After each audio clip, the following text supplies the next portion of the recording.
Special Forces soldiers prepare for action as smoke swirls around their high-tech helmets and goggles. A commemorative photo showcases Special Force 709 standing before their transport helicopter at sunset. A heavy silence falls as blood drips. Battered soldier gasps for his life. Brutal punch connects with his face. Defeated warrior collapses on the floor. Standing tall and scarred, a shirtless powerhouse demands the next challenger step forward. A grim report calculates that it will take over 8 years for his victims to fully recover. Lone survivor looms over fallen soldiers. Elite fighters lay broken and bloodied. Joo-hyuk wears a terrifying smirk, mockingly inviting anyone left to try and challenge him. An ominous aura confirms his reputation as an absolutely unhinged and dangerous individual. A high-ranking officer sighs in frustration at his desk while reviewing reports of Joo-hyuk's insanity. A heavy stamp marks Joo-hyuk's file as officially unqualified for any further military assignments. Enveloped in flames, a top-secret military folder burns as a dog tag glimmers in the fire. The scene shifts to the dawn of a new legend as the secret soldier enters civilian life. The narrative transitions as the former Special Forces operative is finally released back into society. Now a civilian, Joo-hyuk is jolted awake by a sudden, sharp tap against his cheek. His abrasive boss demands to know. The supervisor continues his tirade, throwing trash and asking if it makes sense to sleep during work. Joo-hyuk apologizes for nodding off but stares in disbelief at the wet objects being thrown at him. His confusion turns to disgust as he realizes the wad of paper on his desk is a used tissue. The boss nonchalantly admits they are used tissues while blowing his nose once more. With a dismissive flick, the superior orders Mr. Joo-hyuk to act as his personal trash can. He internally rages at his boss. He slams his hand down hard. Joo-hyuk takes his frustration online, furiously typing a post about how his boss is crossing the line. He vows to expose every petty and cruel action his superior has taken on the corporate forum. His post details the humiliation of a superior dumping work and throwing used tissues at his subordinates. He rants about the need to reform cancerous employees, growing angrier as he compares the boss to an army supervisor. Typing with frantic energy, he imagines how he would have disciplined the man in the military. He resolves that if he were ever reinstated, he would teach the man a lesson before quitting. His inner monologue screams about the absolute lack of limits on his boss's petty power trip. Focused intensity burns behind black glasses. He slams the desk again with a loud bang, questioning if his meager salary is worth this abuse. Letting out a long, weary sigh, he reminds himself that he has no choice but to endure. He suppresses his lethal instincts, repeatedly chanting that his opponent is just a civilian he cannot kill. A sudden chime rings out as a new notification pops up on his smartphone screen. He reads a cryptic message offering him a chance to escape his role as a slave to capitalism. Confusion washes over him as he notices a red blinking light labeled P099 on his glasses frame. A digital interface hums to life as a target is centered within a high-tech aiming reticle. A sudden, agonizing shock of electricity surges through his head, making him cry out in pain. Digital system integrates with his vision. Joo-hyuk blinks in confusion as strange data begins to overlay his normal field of view. A floating blue window materializes, officially announcing that his registration for the project is complete. He adjusts his glasses in shock as the system confirms his identity as the P099 tester. Panic sets in as he realizes an artificial voice is speaking directly inside his mind. One of the temples on his glasses snaps off with a sharp, sudden crack. He touches a stinging scratch on his cheek, bewildered by the physical damage he just received. A crimson warning screen flashes, threatening him with an immediate electric shock if the glasses remain off. He struggles with the stuck glasses. He questions his company-issued eyewear. A look of pure shock. Purple-haired colleague appears with a clipboard. She notices he looks unwell. He starts to explain about the glasses, but a red warning box threatens an electric shock if he tells anyone. The purple-haired woman stands by his desk. He insists that he is fine and that it is nothing serious. She expresses her relief before asking if he has plans for after work. The boss interrupts their conversation, questioning the private atmosphere between them. He smiles creepily while suggesting they all go to a bar he knows. He dismisses Joo-hyuk as a late worker and invites the woman to go with him instead. He attributes Joo-hyuk's overtime to incompetence as the soldier seethes at his desk. The superior mocks Jo-hyuk's silence as a lack of self-esteem while the woman looks on. She states she is returning to receipt. Joo-hyuk internally rages against being mocked while trying to remain professional at work. The boss wonders why people like Joo-hyuk and ignores the soldier's obvious distress. A digital window identifies Kim Joo-hyuk and confirms the mission algorithm is applied. Joo-hyuk is confused by a mission prompt. A scanning HUD centers on the supervisor as he demands Joo-hyuk's attention. The superior demands to know why Joo-hyuk is making such a strange face. A system notification announces that the first mission is being assigned. Choi Gyu-hong is officially selected as the mission's target. The mission window commands him to tell the target to stop swearing. A red interface warns of a penalty if he fails to perform the task within the time limit. Choi Gyu-hong orders Joo-hyuk to follow him to the rooftop as the soldier considers the penalty. Joo-hyuk sits alone, questioning malady. He wonders if this is an AR test for employees as a timer counts down from mine. He searches for hidden cameras as the countdown continues past 5. The final second of the countdown arrives. A notification appears showing a 50% loss rate on Joo-hyuk's account. Realization hits as digital data reflects in his eyes. He questions what a 50% loss value means. His attention is taken by a sudden quick tap sounding against the screen. He concludes that the situation is a very unfunny joke. A banking application reveals a massive balance in his personal account. Joo-hyuk stares at the phone in shock. Digital patterns swirl within his pupil. A loud bang sounds as he yells that the situation is crazy. The entire office pauses to stare at him in confusion. He stands frozen in awkward silence. Choi Gyu-hung turns with a menacing aura. Two men meet on the rooftop. The boss pokes Joo-hyuk's chest in cross-play. Joo-hyuk offers a quiet apology while the boss questions his bizarre behavior. Choi Gyu-hung lights a cigarette and asks why Joo-hyuk thinks he is a hotshot for exercising. He finds Joo-hyuk's attitude annoying and claims the soldier finds him dirty. He demands that Joo-hyuk speak his mind directly. He mockingly asks if he appears dirty to the subordinate. Joo-hyuk stares blankly through his glasses. Joo-hyuk offers a quiet, respectful apology. He stands alone in dejected silence. Miss Su-yen asks if he is stupid. He recognizes his purple-haired colleague. She rants about the unfairness of the era and his exhaustion before asking why he tolerates the boss's behavior. She advises knowing when to defy a world as screwed up as this one. She states everything he does pisses her off and asks if he knows why she hates people like him as a sharp beep sounds. She tells Joo-hyuk not to feel Sanan. She claims he is not the one who needs to apologize while standing between the two men. She asks the deputy chief for his opinion while he demands to know what she thinks she is doing. Choi Gyu-hung screams for her to delete the recording immediately. The boss lunges toward her with a look of pure desperation. Joo-hyuk's attention is taken by a sudden firm grab.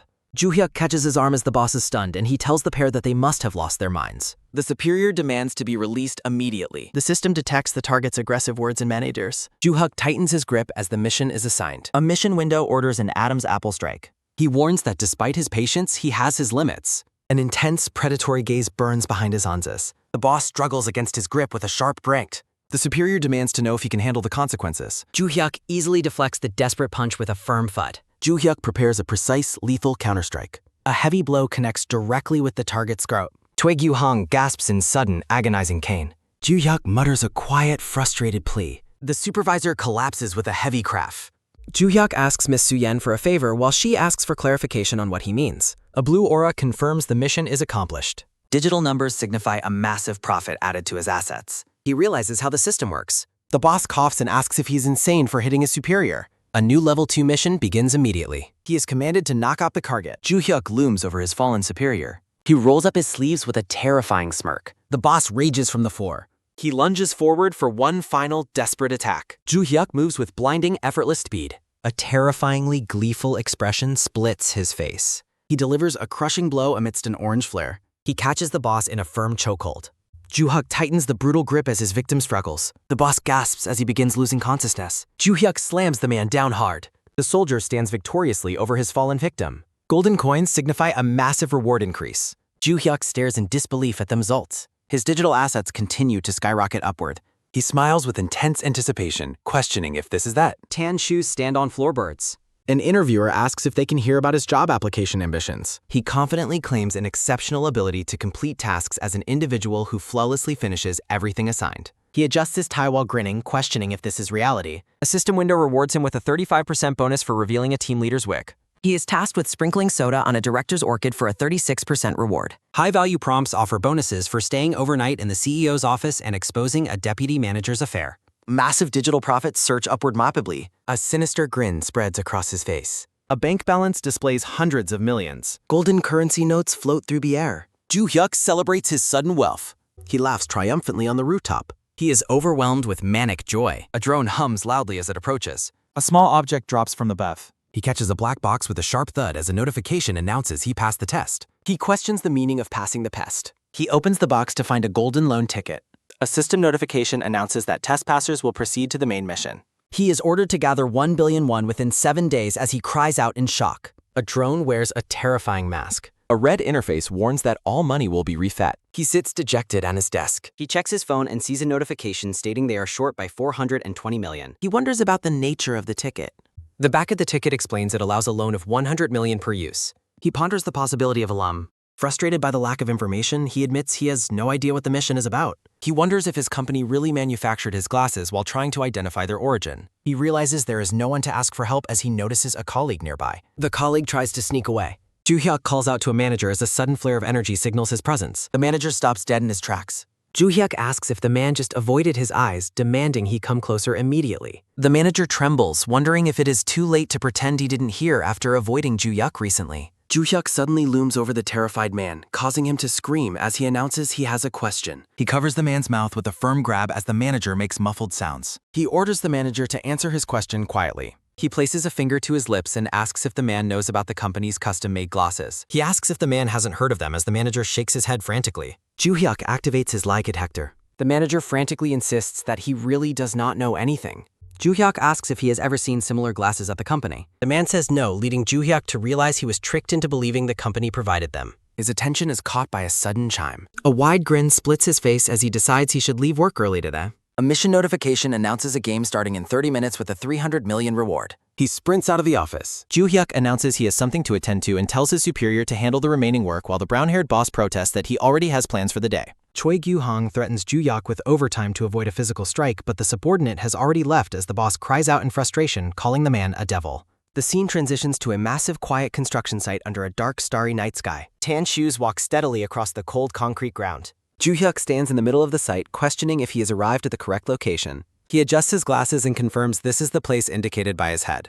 A sharp beep sounds as a system notification announces that a contest among participants is about to begin. Joo Hyuk wonders if there are other participants besides himself involved in the game. A blue interface details the money bag contest rules, stating the winner is the one holding the bag at the end. A bright flare of light illuminates a black case sitting on a wooden table. A man stands with his back turned as digital particles float through the air. Looking at the surroundings, Joo Hyuk repeats the name of the contest with a curious expression. He reaches for the case, wondering if it is the objective mentioned by the system. A click sounds as he opens the case, surprised that such a valuable item was left out so blatantly. A heavy thud echoes as he stares at the case overflowing with stacks of cash, confirming it is truly filled. A system window warns that if the bag is stolen, the holder loses personal assets equal to its value and a 10-minute countdown starts. Joo Hyuk's heart thumps as he calculates a 300 million won reward for holding the bag for 10 minutes. A dark aura surrounds him as he declares he will defend the bag with his life. A voice calls out from above, telling him he shouldn't have grabbed the bag so quickly. Joo Hyuk is startled to find himself surrounded by 3 armed men. The black-haired man with a baseball bat mockingly asks if he's not very bright. The blonde-haired man with a knife identifies him as a newbie playing for the first time. The man in the beanie chuckles, telling Joo Hyuk he's in for a good experience today. Joo Hyuk realizes that these men are also participants in the game. He walks forward and tells the group he has no intention of surrendering, inviting them to try and steal the bag. The thugs are taken aback by his confidence, questioning what the man is saying. They ask if he understands the situation, but Joo Hyuk remains unfazed, asking what there is to understand. He smiles broadly, stating he simply needs to beat them all. They laugh at his apparent greed, claiming he's lost his mind over the money. One of the thugs steps closer, asking if Joo Hyuk knows who they are. Joo Hyuk counters by asking if they know who he is. A vein pops on the leader's forehead in pure irritation. With a sharp shout, the man with the bat lunges forward, calling Joo Hyuk an asshole. The baseball bat swings through the air with a violent whoosh. Joo Hyuk effortlessly blocks the strike with the money bag, receiving a system approval for his bravado. The attacker is stunned, uttering a confused sound as his strike fails. Joo Hyuk taunts him for failing to grasp the gravity of the situation. A system notification announces a backstab maneuver as Joo Hyuk moves with blinding speed. A heavy smack sounds as Joo Hyuk strikes the man across the face, leaving him in shock. The other 2 thugs watch in stunned, sweating silence as their comrade is handled. Joo Hyuk pushes his glasses up his nose with a cool, collected expression. He thinks to himself that this mission might be easier than he initially thought. A manic, gleeful laugh escapes him as he is bathed in a powerful pink aura. The blonde-haired man and the beanie-wearing thug are paralyzed with fear. A quick movement sounds as Joo Hyuk suddenly appears behind her. Joo Hyuk comments that they seem to have some sort of teamwork established. He offers a sinister, knowing smirk as he observes their panicked reactions. The 2 thugs turn back, desperately searching for his location. He asks if they have even gone so far as to divide up their combat positions. The blonde thug yells that he will see if Joo Hyuk continues to speak so arrogantly after being stabbed, calling him an asshole. Joo Hyuk stands alert as several attackers cruise in. He maintains a calm and focused expression behind his glasses. He delivers a sudden, powerful sweeping kick to his butt. The man in the beanie cries out as the impact hits. The blonde-haired man demands to know how Joo Hyuk will defend his fart. He mockingly asks if Joo Hyuk's ancestors will save him from the blade.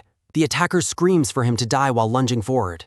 Joo Hyuk effortlessly blocks several rapid strikes using the money bag. He smirks while critiquing the man's poor dogger technique. The frustrated thug curses while repeating his demand for Joo Hyuk's death. A decisive strike is delivered in silhouette against a red flare. The blonde-haired man smugly notes that he warned him to leave the bag. He is suddenly confused as Joo Hyuk comments on how to properly use a dagger. Joo Hyuk bluntly declares the man's attempt a failure. The attacker watches in shock as the tip of his weapon snaps. He stammers in disbelief, questioning the true identity of his target. He gasps as Ju-hyuk slams the heavy case directly onto his head. Ju-hyuk looks down at the fallen man and repeats the question about his job. He offers a casual and vague response while dusting off his shoulder. His background in the 709 Secret Special Task Force is officially revealed. He suddenly remembers something else he wanted to address. Ju-hyuk turns around and announces that he has a question for the survivor. He suggests they speak while the man in the beanie is attacking. The panicked man questions what is happening in a state of shock. Ju-hyuk asks if the man knows who runs the game, causing confusion. The man insists he only received a device and participated without further knowledge. Ju-hyuk ponders if there is any real difference in their situations. He wonders why his experience seems unique compared to the other participant. The thug secretly labels Ju-hyuk a fool for being so careless. Ju-hyuk looms over him and asks if he wants to try a stabbing as well.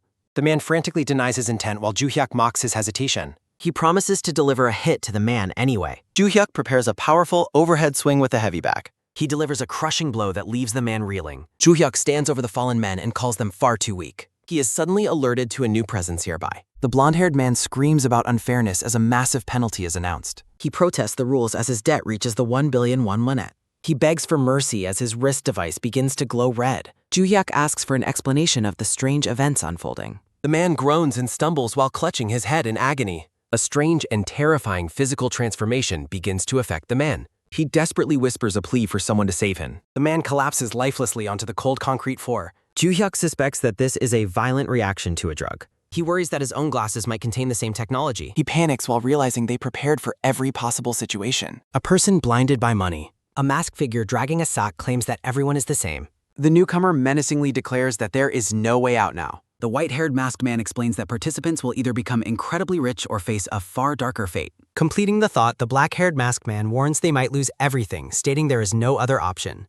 A heavy metallic clank rings out. The two masked men drag the unconscious blonde thug away inside a heavy sack. A mechanical whir sounds as drones fly over. Ju-hyuk stands alone with the bag.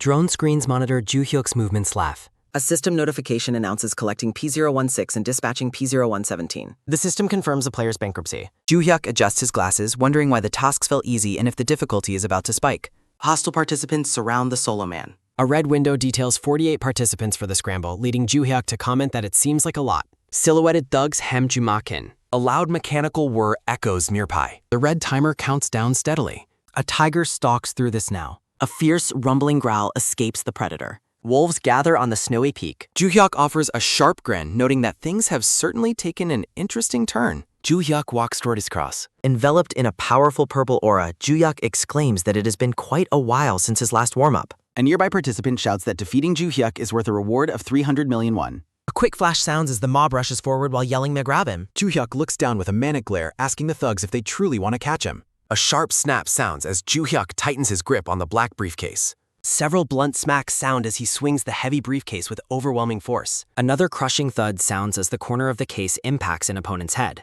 A system window appears over a shocked man reporting a loss of 300 million won. A sweating participant wonders if they really lose that much money just from being hit by the bag once. Ju-hyuk taunts the crowd, asking what they are doing by not approaching him. Bathed in a sinister purple glow, Ju-hyuk stands defiantly as the thugs hesitate to move. A panicked man yells to wait a second because the risk of attacking has become too great. Ju-hyuk breaks into a wide manic grin and asks if he should be the one to go to them. An attacker screams for Ju-hyuk to stay back and orders the group to throw something to stop him. A collective shout from the mob commands everyone to throw their weapons at him together. A sudden whoosh sounds as a participant exclaims that they can win if they attack from a distance. Several metallic pangs sound as Ju-hyuk activates his bag bashing skill, deflecting every projectile with a laugh. A man stares in stunned silence, realizing their ranged attack did not work. He gasps as Ju-hyuk closes in. Ju-hyuk leaps under the man. He plummets toward his tripolar. A heavy thud sounds as Ju-hyuk slams the bag onto the man's head, triggering another massive financial loss. A dull smack sounds as the player collapses, and a system notification collapses, and a system notification declares P036 officially bankrupt. Two onlookers exclaim that the situation is absolutely crazy as they watch their comrade fall. Surrounded by a menacing purple aura, Ju-hyuk asks who else wants to get hit for 300 million. The masked figures watch in silence. The man in the white shirt declares he is giving up, but the black-shirted man warns that quitting carries a 100 million won penalty, prompting the man in the jacket to argue it is better than total bankruptcy. Desperate to survive, the beanie-wearing man screams that he refuses to die from going bankrupt. Standing in the center of the industrial site, Ju-hyuk asks the remaining participants if they intend to fight until the very end. The black-haired man curses and claims they have nothing to return to while his companion cries out about his 900 million won debt. Ju-hyuk offers a menacing grin while telling them to shut up and attack him. A series of rapid impacts. Ju-hyuk prepares for defset. Ju-hyuk finds the situation satisfying. Enveloped in a vibrant pink energy, Ju-hyuk notes that they should have shown this level of resolve from the start.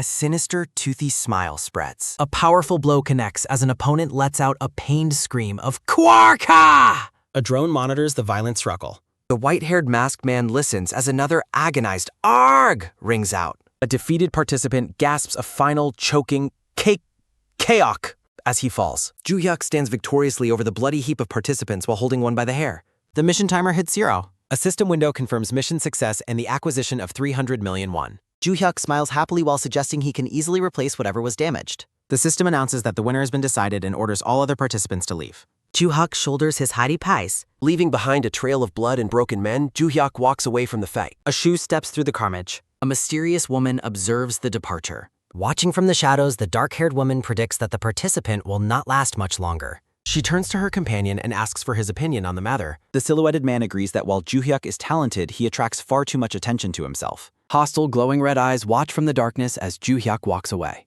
The mysterious entities comment on the danger inherent in the current situation. The official title card appears. A symbolic representation of life's futility. Ju-hyuk reflects on his past exhausting corporate lifestyle. Neatly arranged shoes signal a change. The scene shifts to the towering, luxurious Sigrel Hotel at May. Ju-hyuk occupies an incredibly expensive suite. A gourmet meal is served. More high-end dishes fill the table. He opens the briefcase to see his massive loft. Ju-hyuk looks absolutely ecstatic. He clenches his fist tightly. Ju-hyuk's expression hardens with determination. A waitress in a suit presents a new dish to the seating clan. She explains that the meal is a special high-grade steak prepared by a 3-star chef. A fork pierces the rick meat. Ju-hyuk anticipates the expensive bite. He begins to enjoy the meal. Ju-hyuk suddenly gasps, in shock as he reacts to the food. With a disturbing grin, the waitress asks if the steak is to his liking. Ju-hyuk's eye becomes bloodshot as he let out a pained "Arg!"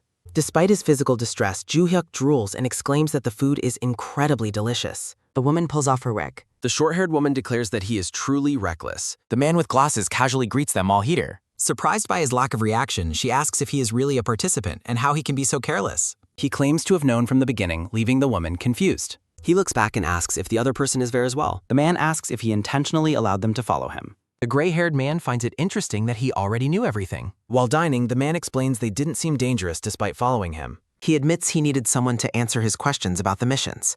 The gray-haired man asks if he is extorting information, which he confirms. The gray-haired man smiles and says he also had something to ask. The wall clock ticks steadily forward. The older man asks how he managed to join the missions. He explains he participated after receiving a device and finishing a test mission. The gray-haired man notes the absence of a device on his wrist. He asks if a wrist placement is required while secretly deciding not to mention his glasses. The woman asks if it is on his ankle and questions if he is familiar with electronic anklets. He announces it is his turn to ask a question. He asks if a price can be put on freedom and how much it would be. The man with glasses asks what he is talking about. The gray-haired man states that 2 billion is the price set for freedom. He warns that the device will never come off until those people are paid 2 billion. He asks if he is talking about the operators, and the man confirms it. He labels them the creators of this hell and the actual rulers of the dark web. A digital figure represents the rulers. He describes the participants within the hell the operators created. A figure struggles with the games like a puppet on strings. Players fall into debt by using loan tickets. He explains that players go bankrupt and are eventually dragged away. The gray-haired man notes that no one has ever made it back. He asks why all this information is being shared. The older man displays his rest. He asks if the man is only interested in money. He considers the question to be very obvious. With a wild grin, he declares he will buy his freedom after making 10 billion. The gray-haired man notes his priorities and asks if he is confident about winning any mission. He suggests playing a simple game together. A system notification announces that P002 is requesting a private random game. A window appears asking the man to accept the match. He wonders if this is meant to be a test. He clicks the accept button because he never avoids a match. The system asks him to confirm the opponent's information. He reacts in shock to the data being revealed. He stares blankly at the Allurahan. A massive dragon aura appears behind the grinning gray-haired man as he asks what is wrong. The system displays a terrifying record of 14 wins and 1 loss. The match begins with a warning that quitting halfway is not permitted. He offers a determined smirk and accepts the reality. The gray-haired man anticipates finding out what kind of game they will play. He questions the situation with a calm gaze behind his glasses as a red HUD overlay scans his face. Drenched in sweat, the black-haired man panics and begs for a moment to wait. The gray-haired man points to his glowing red wrist device, declaring it too late because the roulette has already started. A digital interface flickers to life, initiating a one-on-one random game. The system cycles through various options before finalizing the choice as the double dice game. A formal rule window explains that the player with the highest final dice score will be the winner. The first rule states that if the 2 dice do not match, the higher pip count becomes the player's score.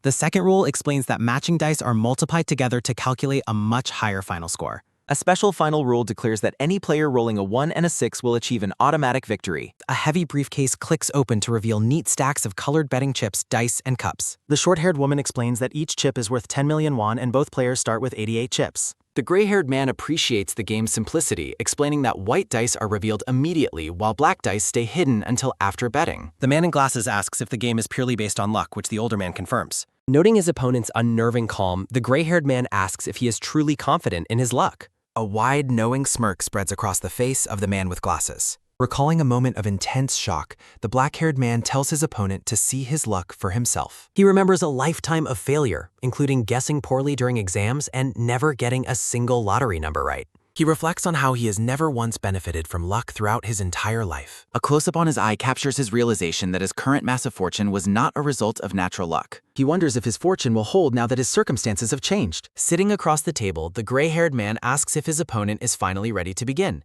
A sudden, powerful thud sounds as a fist slams down against the table. Ju-hyuk lets out a manic, wide-eyed scream and orders his opponent to start the game. A sharp clack sounds as a single white die is cast across the surface. The man with glasses watches the rolling die with intense, sweat-beaded focus. His concentration reaches a peak as he stares down at the table. Looking at his result, the gray-haired man rubs his chin and curses his low number. The die reveals a low roll of 2, putting the older man in a weak starting position. Despite the sweat on his face, the black-haired man grins and thinks to himself that the round is not over. He focuses on the hidden die beneath the cup, knowing the outcome depends entirely on that reveal. The gray-haired man confidently raises a finger and bets 100 million won on his hand. Ju-hyuk stares in disbelief, sweating as he realizes his opponent is betting 100 million in the very first round. A conceptual illustration of a man on a cliff warns that quitting the game results in the loss of all possessions. With a look of grim determination, Ju-hyuk calls the 100 million won bet. The gray-haired man announces he will now reveal the second hidden die to settle the round. Heartbeats sound as he reaches out and begins to lift the cup from the table. Tense silence fills the room as the two men exchange a competitive, unwavering stare. The gray-haired man reveals a high 3, giving him a total of 3 points for the mismatch. Ju-hyuk celebrates, realizing he only needs to roll a 4, 5, or 6 to win the round. A dull thud sounds as his die reveals a 1, matching the first pip on his other die. The man with glasses screams in absolute shock, his eyes bulging as he realizes his misfortune. A system window flashes on the screen reporting that player 2 has lost 100 million won. The gray-haired man finds it incredible that his opponent rolled a pair so early, noting it would usually be a good hand. Surrounded by a dark, surging aura, Ju-hyuk declares that since his bad luck is now gone, the next round will be different. A series of screens show a devastating losing streak for player 2 across 3 more rounds. The pile of betting chips on the table grows as the gambling continues relentlessly. Ju-hyuk's hand trembles violently over the table as the losses continue to mount. He lets out an agonizing scream as a notification announces that 500 million won has been vaporized. Steam escapes with a hiss as the woman looks on, announcing the start of the final round. A sharp top sounds as the first die of the final round is cast across the table. The dice roll a 1 and 6. Maniacally, he celebrates his success. Sweat beads on his face as the black-haired man screams an all-in bet of 300 million. The gray-haired man offers a final chance, stating the conditions for victory while gripping his massive pile of chips. Ju-hyuk reels back in shock. Someone asks if he is insane. Ju-hyuk wonders if the man is just confident in a high roll, or if the dice and cups were truly clean after his check. Cheating seems impossible in this game. With a look of grim defeat, the black-haired man quietly calls the high-stakes bet. The short-haired woman reaches for the cups, announcing she will now reveal the second hidden die. A predatory grin spreads across the gray-haired man's face as he claims he never would have accepted a losing match. A colossal white snake aura appears. The predator looms over Ju-hyuk. He realizes he is just prey. The system confirms the second die is a 6, granting player 1 an automatic victory with the 1 and 6 combination. Massive deck consumes him instantly. Tossing a card behind him, the gray-haired man notes the fun they had and suggests meeting again in the future. He tells Ju-hyuk to find him if he ever discovers something more valuable than money, dropping a white card as a sharp top sounds. The card shows a Cageberg. A neon-lit restaurant stands alone. The bald host raises a glass and tells everyone it has been a while since their last get-together, so they shouldn't be shy. A loud cheer rings out as the colleagues clink glasses and thank everyone for their hard work. Confusion strikes the gray-shirted man. Ju-hyuk aggressively slurps his drink. A loud gasp sounds as the coworkers yell out in shock at the sight of Ju-hyuk drinking with a straw. The gray-shirted man notes that he has been frowning since work this morning, yet continues to act that way even at the company dinner. Total confusion fills the air. The man in gray worries that he will be in serious trouble if he messes with the intense black-haired man. He continues drinking through a straw. Approaching from behind, a man in a suit remarks that it is a company dinner, but Joo-hyuk does not look good. A system profile identifies the newcomer as President Baek-duk Man, who asks if there is a problem at work. Silence falls between the pair. Another wet, hollow slurp sounds. The colleague yells that he is a crazy son of a bitch for ignoring the president and wonders how he can't even see him anymore. The man in gray stammers to the president that it isn't like that and that his friend is just going through something. The president notes it must be hard for him to talk about it there. A soft thud sounds as the boss pats his shoulder and suggests they go outside for a bit. At the table, a colleague calls Mr. Joo-hyuk pretty strange, while another notes that since the president is drinking, they will likely go home early today. Someone whispers that they heard something went wrong with Mr. Joo-hyuk's investment before mocking his expression today. The blue-haired woman asks if everything will be fine, and a colleague notes the president isn't drunk yet, so it probably will be. A colleague claims he is a nice person when not drunk, noting he always smiles and that his nickname is Smiling Buddha. A sudden hiccup sounds as the drunk president calls him a fucking bastard. He asks if a mere employee shouldn't know his place, ordering him to stop spoiling the dinner and go out to have fun. The boss rants that he doesn't know what went wrong with his generation and asks how he can have no ambition or sensibility. He claims the reason he's just a petit bourgeois is because he only earns 30 million won a year while obsessing over work-life balance, calling him replaceable. He watches the man indifferently. As the boss drools and laughs, Joo-hyuk wonders if he is destined to work for such people his entire life. A sharp smack sounds as the president hits him and asks if he is listening. He offers 100,000 won for each slap, telling him to be thankful for this mental education. Joo-hyuk stares forward intensely. A digital mission window flashes. The mission reflections glow in his glasses. The man stands with grim determination. A sharp smack sounds as President Baek-duk Man delivers a blow, demanding his employee acknowledge his low position and stop ruining the dinner. The drunk boss drools and laughs, thanking the man for accepting the violent correction. The black-haired man claims he has finally seen the truth. Joo-hyuk mocks the president with a manic smile, sarcastically thanking him for the life lesson. The sweat-drenched boss asks if the man will stay by his side to receive more wisdom. Joo-hyuk enthusiastically clasped the boss's hands, begging for the honor of his continued guidance. A sinister grin spreads across the president's face as he calls his employee a cute bastard. A sudden hiccup sounds as the drunk boss praises the man's new spirit. A soft thud sounds as Joo-hyuk drapes an arm over the stumbling president, leading him away for more drinks. Looking down at the inebriated boss, the black-haired man agrees to go all the way tonight. A new system window orders the kidnapping of the president for a massive 500% reward. Joo-hyuk lets out a manic, wide-mouthed laugh at the perfect opportunity. Under the city lights, the man carries out his kidnapping operation in the dark. A close-up reveals his dirty chews. Waking up groggily, President Baek-duk Man looks around in total confusion. Joo-hyuk holds a length of rope, menacingly informing the boss of his new status as a kidnap victor. A system map highlights the target area and starts a 24-hour lockup countdown. The black-haired man asks if his captive remembers anything from earlier. He recalls the president's drunken dancing and his repeated claims that he didn't want to leave the party. Joo-hyuk looks down at the terrified man, noting he only did exactly what the boss wanted. Regaining his arrogance, the president demands to be untied and asks for his phone. Joo-hyuk casually reveals he already browsed through the device while the boss was sleeping. The president mutters a quiet insult. The boss explodes in rage, screaming that his captor is nothing but low-life trash. He yells about the consequences of kidnapping, threatening the man with a long prison sentence. A series of soft taps sound as the black-haired man dismisses the boss's lack of awareness. He declares the president is calf. Joo-hyuk holds up the phone to reveal a gallery of blurred, illicit hidden camera footage. A close-up on the president's neck accompanies a harsh insult about his perverted nature. Panic strikes the boss as he wonders how his captor unlocked the phone and found the hidden bathroom footage. Joo-hyuk smiles through a digital glitch, noting that the world is full of incomprehensible events. A brilliant flash sounds as a massive digital interface begins to manifest. Adjusting his glasses, Joo-hyuk watches as reward windows for the kidnapping performance begin to manifest. A complex hacking sequence initiates as the system begins to bypass the device's security. Digital grids overlay the president's face as the hacking reaches completion, prompting a final question. He holds the phone out, anticipating the interesting events that are about to unfold. The black-haired man looks surprised as he realizes the true reason behind the kidnapping mission. A close-up on the phone screen shows various apps, including a suspicious folder. He discovers a secret rejection list. The president gasps as he realizes his most incriminating secrets have been exposed.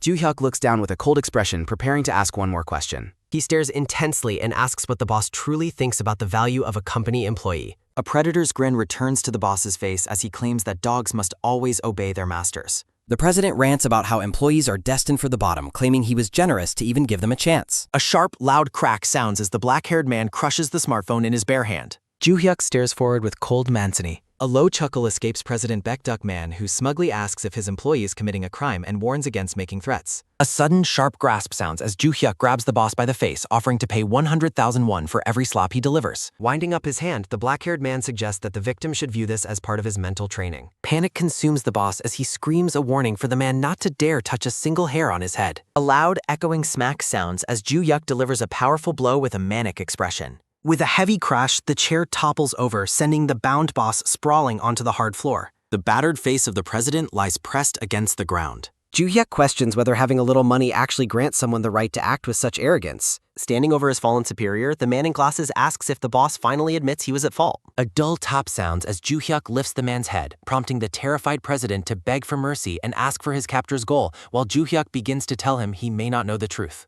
Looking down, the black-haired man explains how difficult it is to live a normal life of working and earning money just to be happy. Joo Hyuk leans in close, snarling that life is hard enough without people like the president constantly getting in the way. Another sharp slap rings out as he hits the man again, asking if looking down on normal people is truly that entertaining. Joo Hyuk asks if it feels good to look down from above, prompting a wet cough from the beaten boss as he repeats his question, while Joo Hyuk declares he only wants one thing. With a look of grim determination, the man in glasses states his goal is for the boss to feel this sense of unfairness just once. The president stares up in silent, wide-eyed terror. Trembling, the man begins to stammer out an apology, admitting that he was in the wrong. A sudden booming bang sounds as a man in black armed with a knife bursts into the room, shouting that they have finally found the target. Two newcomers enter, a brown-haired man with a knife and a man with a baseball bat, with the former claiming they can save the victim while questioning what is wrong with the kidnapper. The president screams for help at the top of his lungs, yelling that the man has kidnapped him. The brown-haired man dismisses the plea, telling the old man to stay put and wait since they arrived for a reason. Facing his intruders, the black-haired man is asked if he realizes they have their own mission to carry out tonight. Joo Hyuk waves a hand dismissively with a chilling smile, casually stating that he knows and it's perfectly fine. The two men exchange a worried glance, wondering why their target is so calm and sensing that something about the situation is wrong. The man with the bat starts to ask his companion what their next move should be as a shoe suddenly enters his field of vision. A violent boom erupts as Joo Hyuk launches a devastating attack, filling the air with dust and debris. Emerging from the smoke with a shocked gasp, the brown-haired man realizes they are in serious danger. Billowing smoke obscures the dark surroundings. A sudden high-pitched whoosh sounds as energy ripples through the air.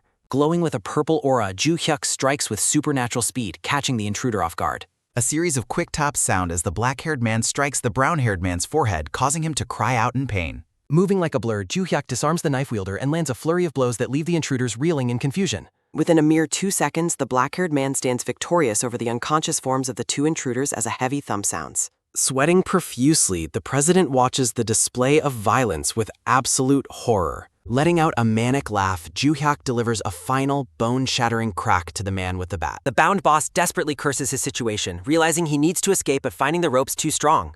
A sudden, sharp snap sounds as the knife slices effortlessly through the thick ropes. The president's eyes widen in sheer disbelief. Holding the knife with a terrifying wide-mouthed grin, the black-haired man looms over his victim. A heavy thud sounds as the boss falls back in fear while Joo Hyuk explains that he only came over because the man looked bored. With eyes wide and a predatory smile, Joo Hyuk leans in to suggest they begin. Looming over the cowering man, Joo Hyuk demands a 5-fold salary increase and a position that grants high pay with minimal work.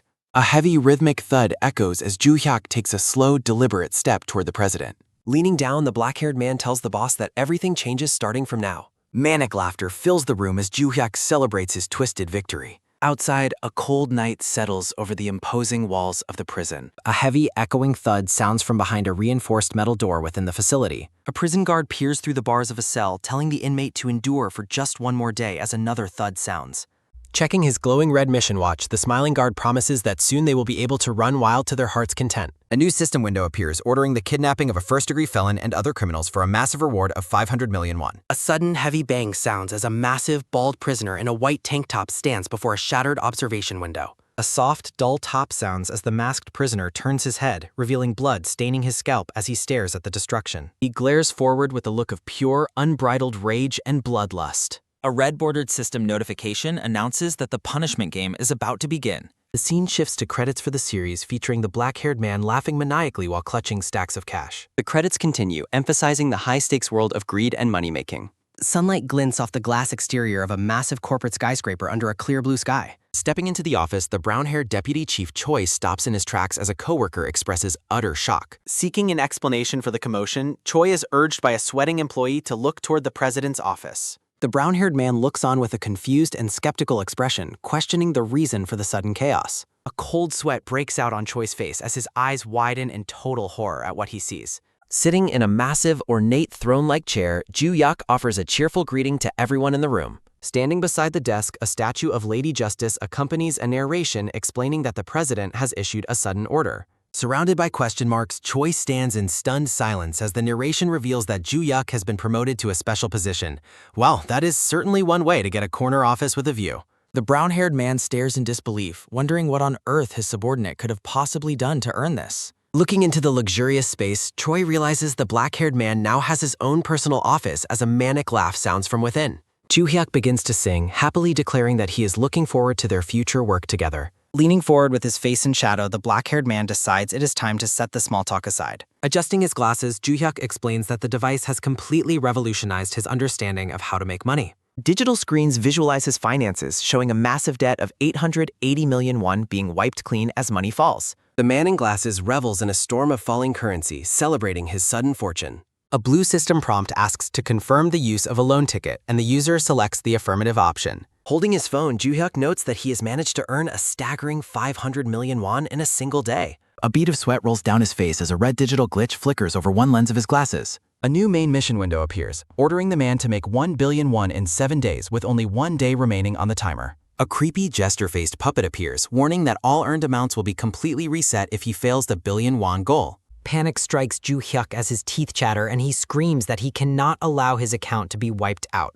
A violent boom erupts as the black-haired man slams his fist down onto the desk in frustration. Sitting in his throne-like chair, he exudes a terrifying purple energy while his glasses glow with intense resolve. The scene shifts to the imposing gray concrete walls of a high-security prison. Within the central control room, a guard speaks into a microphone, requesting a status report from the prisoner escort van. A blue prisoner escort bus speeds down the highway as the driver reports that the 10 prisoners and the special target are all accounted for. Holding a radio, a man in black confirms that everything is normal and Control orders him to report any problems immediately. The guard in the black cap offers a sinister smile as he replies with a confirmation, holding a bloody knife over a slumped, bleeding victim. Moving toward the back of the van, the guard holds a ring of keys and decides it is time to begin. A metallic clang sounds as the guard stands before the mesh cage separating him from the inmates. A loud, long screech of tires sounds as the bus comes to a halt and a prisoner with a scarred eye looks on in confusion. Holding up the keys, the guard casually invites the prisoners to do whatever they want. He tips his cap with a mocking grin, informing them that escape is impossible no matter what actions they take. Looking down the aisle, the guard explains that once the game begins, hackers will seize control of all police surveillance and communications. He tells the men to run as far as they can while the prisoners wonder what kind of game he is referring to. The inmates whisper to each other in disbelief, questioning if the guard is actually setting them free. Checking a glowing red device on his wrist, the smiling guard addresses the men as prison breakers. A prisoner stares forward with wide-eyed, bloodshot terror as the guard warns them that the distance they run will not matter. An extreme close-up of the guard's blood-flecked mouth reveals a manic grin as he promises they will never escape. A system window announces the punishment game, ordering players to hunt down the loose criminals to receive their bounties. A sharp metallic snap sounds as the handcuffs are unlocked, displaying bounty profiles for Go Chang-sik and Na Hyun-gu at 100 million each.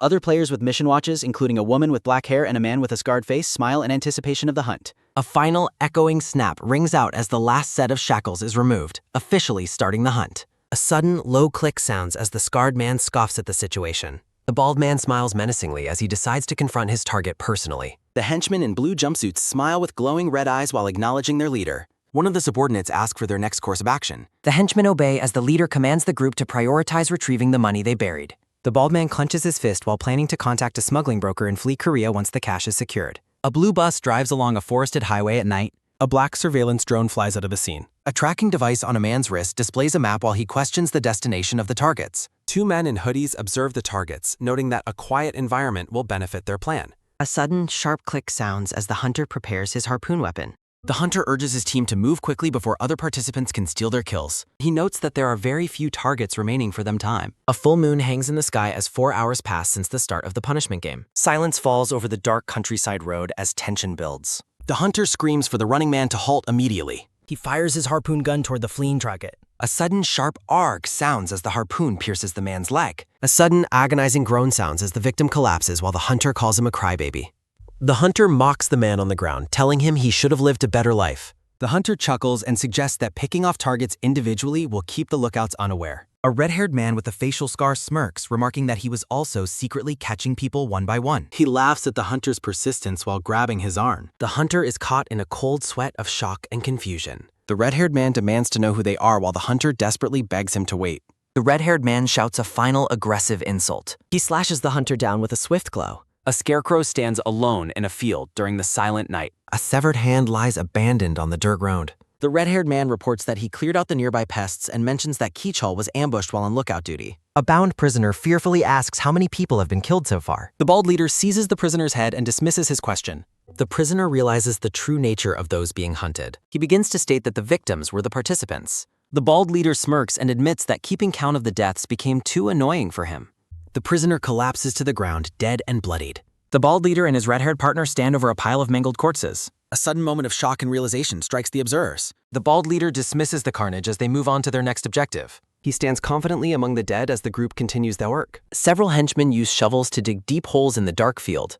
The bald man threatens to leave behind anyone who fails to find what they are looking for. The red-haired man, Mansik, reports that the people they encountered are not gang members and that he is still investigating their identities. Mansik points out that their personal information was somehow being displayed on the enemy's watches. Mansik reveals that there are bounties on their heads, causing the bald leader to shout in surprise. The bald man eagerly asks about his own worth, and Mansik tells him his bounty is 500 million won. The bald man exclaims with joy that his lifelong dream of having a bounty on his head has finally come true. Mansik offers a forced laugh and congratulates his leader on the achievement. Mansik internally questions his leader's intelligence while reflecting on the heavy losses they have already suffered. The bald leader ignores the danger and asks Mansik for a status report on how much money they have found so far.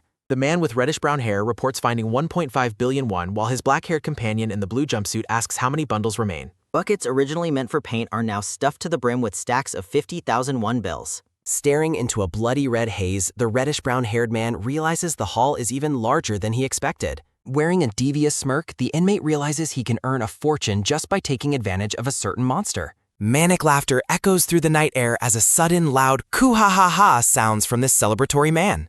Watching through binoculars, a hidden observer questions why one of the targets is suddenly dancing. The binocular lens shifts to show another man in a blue jumpsuit toiling away with a shovel. The observer's voice trembles as he realizes the situation is far more dangerous than he originally anticipated. Crouching in the bushes, the man with the track jacket confirms that they have already come too far to turn back now. The man in the track jacket insists they cannot give up the money buried underground, while the black-haired man in the green jacket agrees to take a big risk.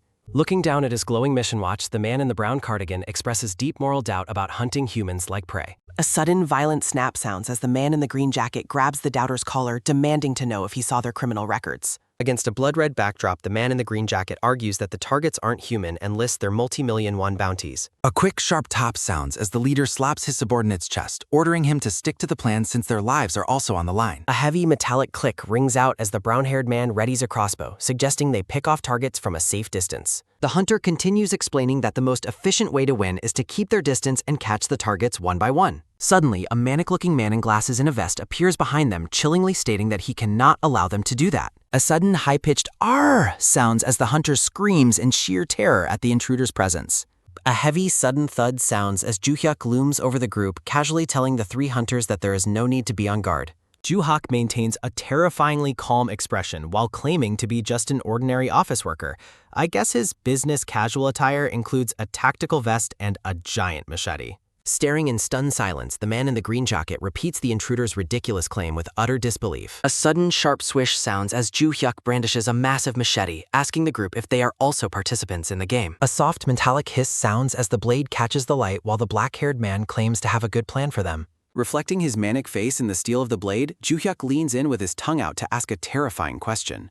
The scene shifts abruptly as the high-stakes confrontation continues in the woods. A dark, overcast sky hangs over the dense trees as the tension reaches a breaking point. Juhyuk stands casually with his machete while the three hunters watch him with a mixture of fear and confusion. Looking away in annoyance, the hunter in the track jacket dismisses the intruder's presence. Juhyuk offers a predatory smile as the hunter mocks the idea of following a plan from a stranger.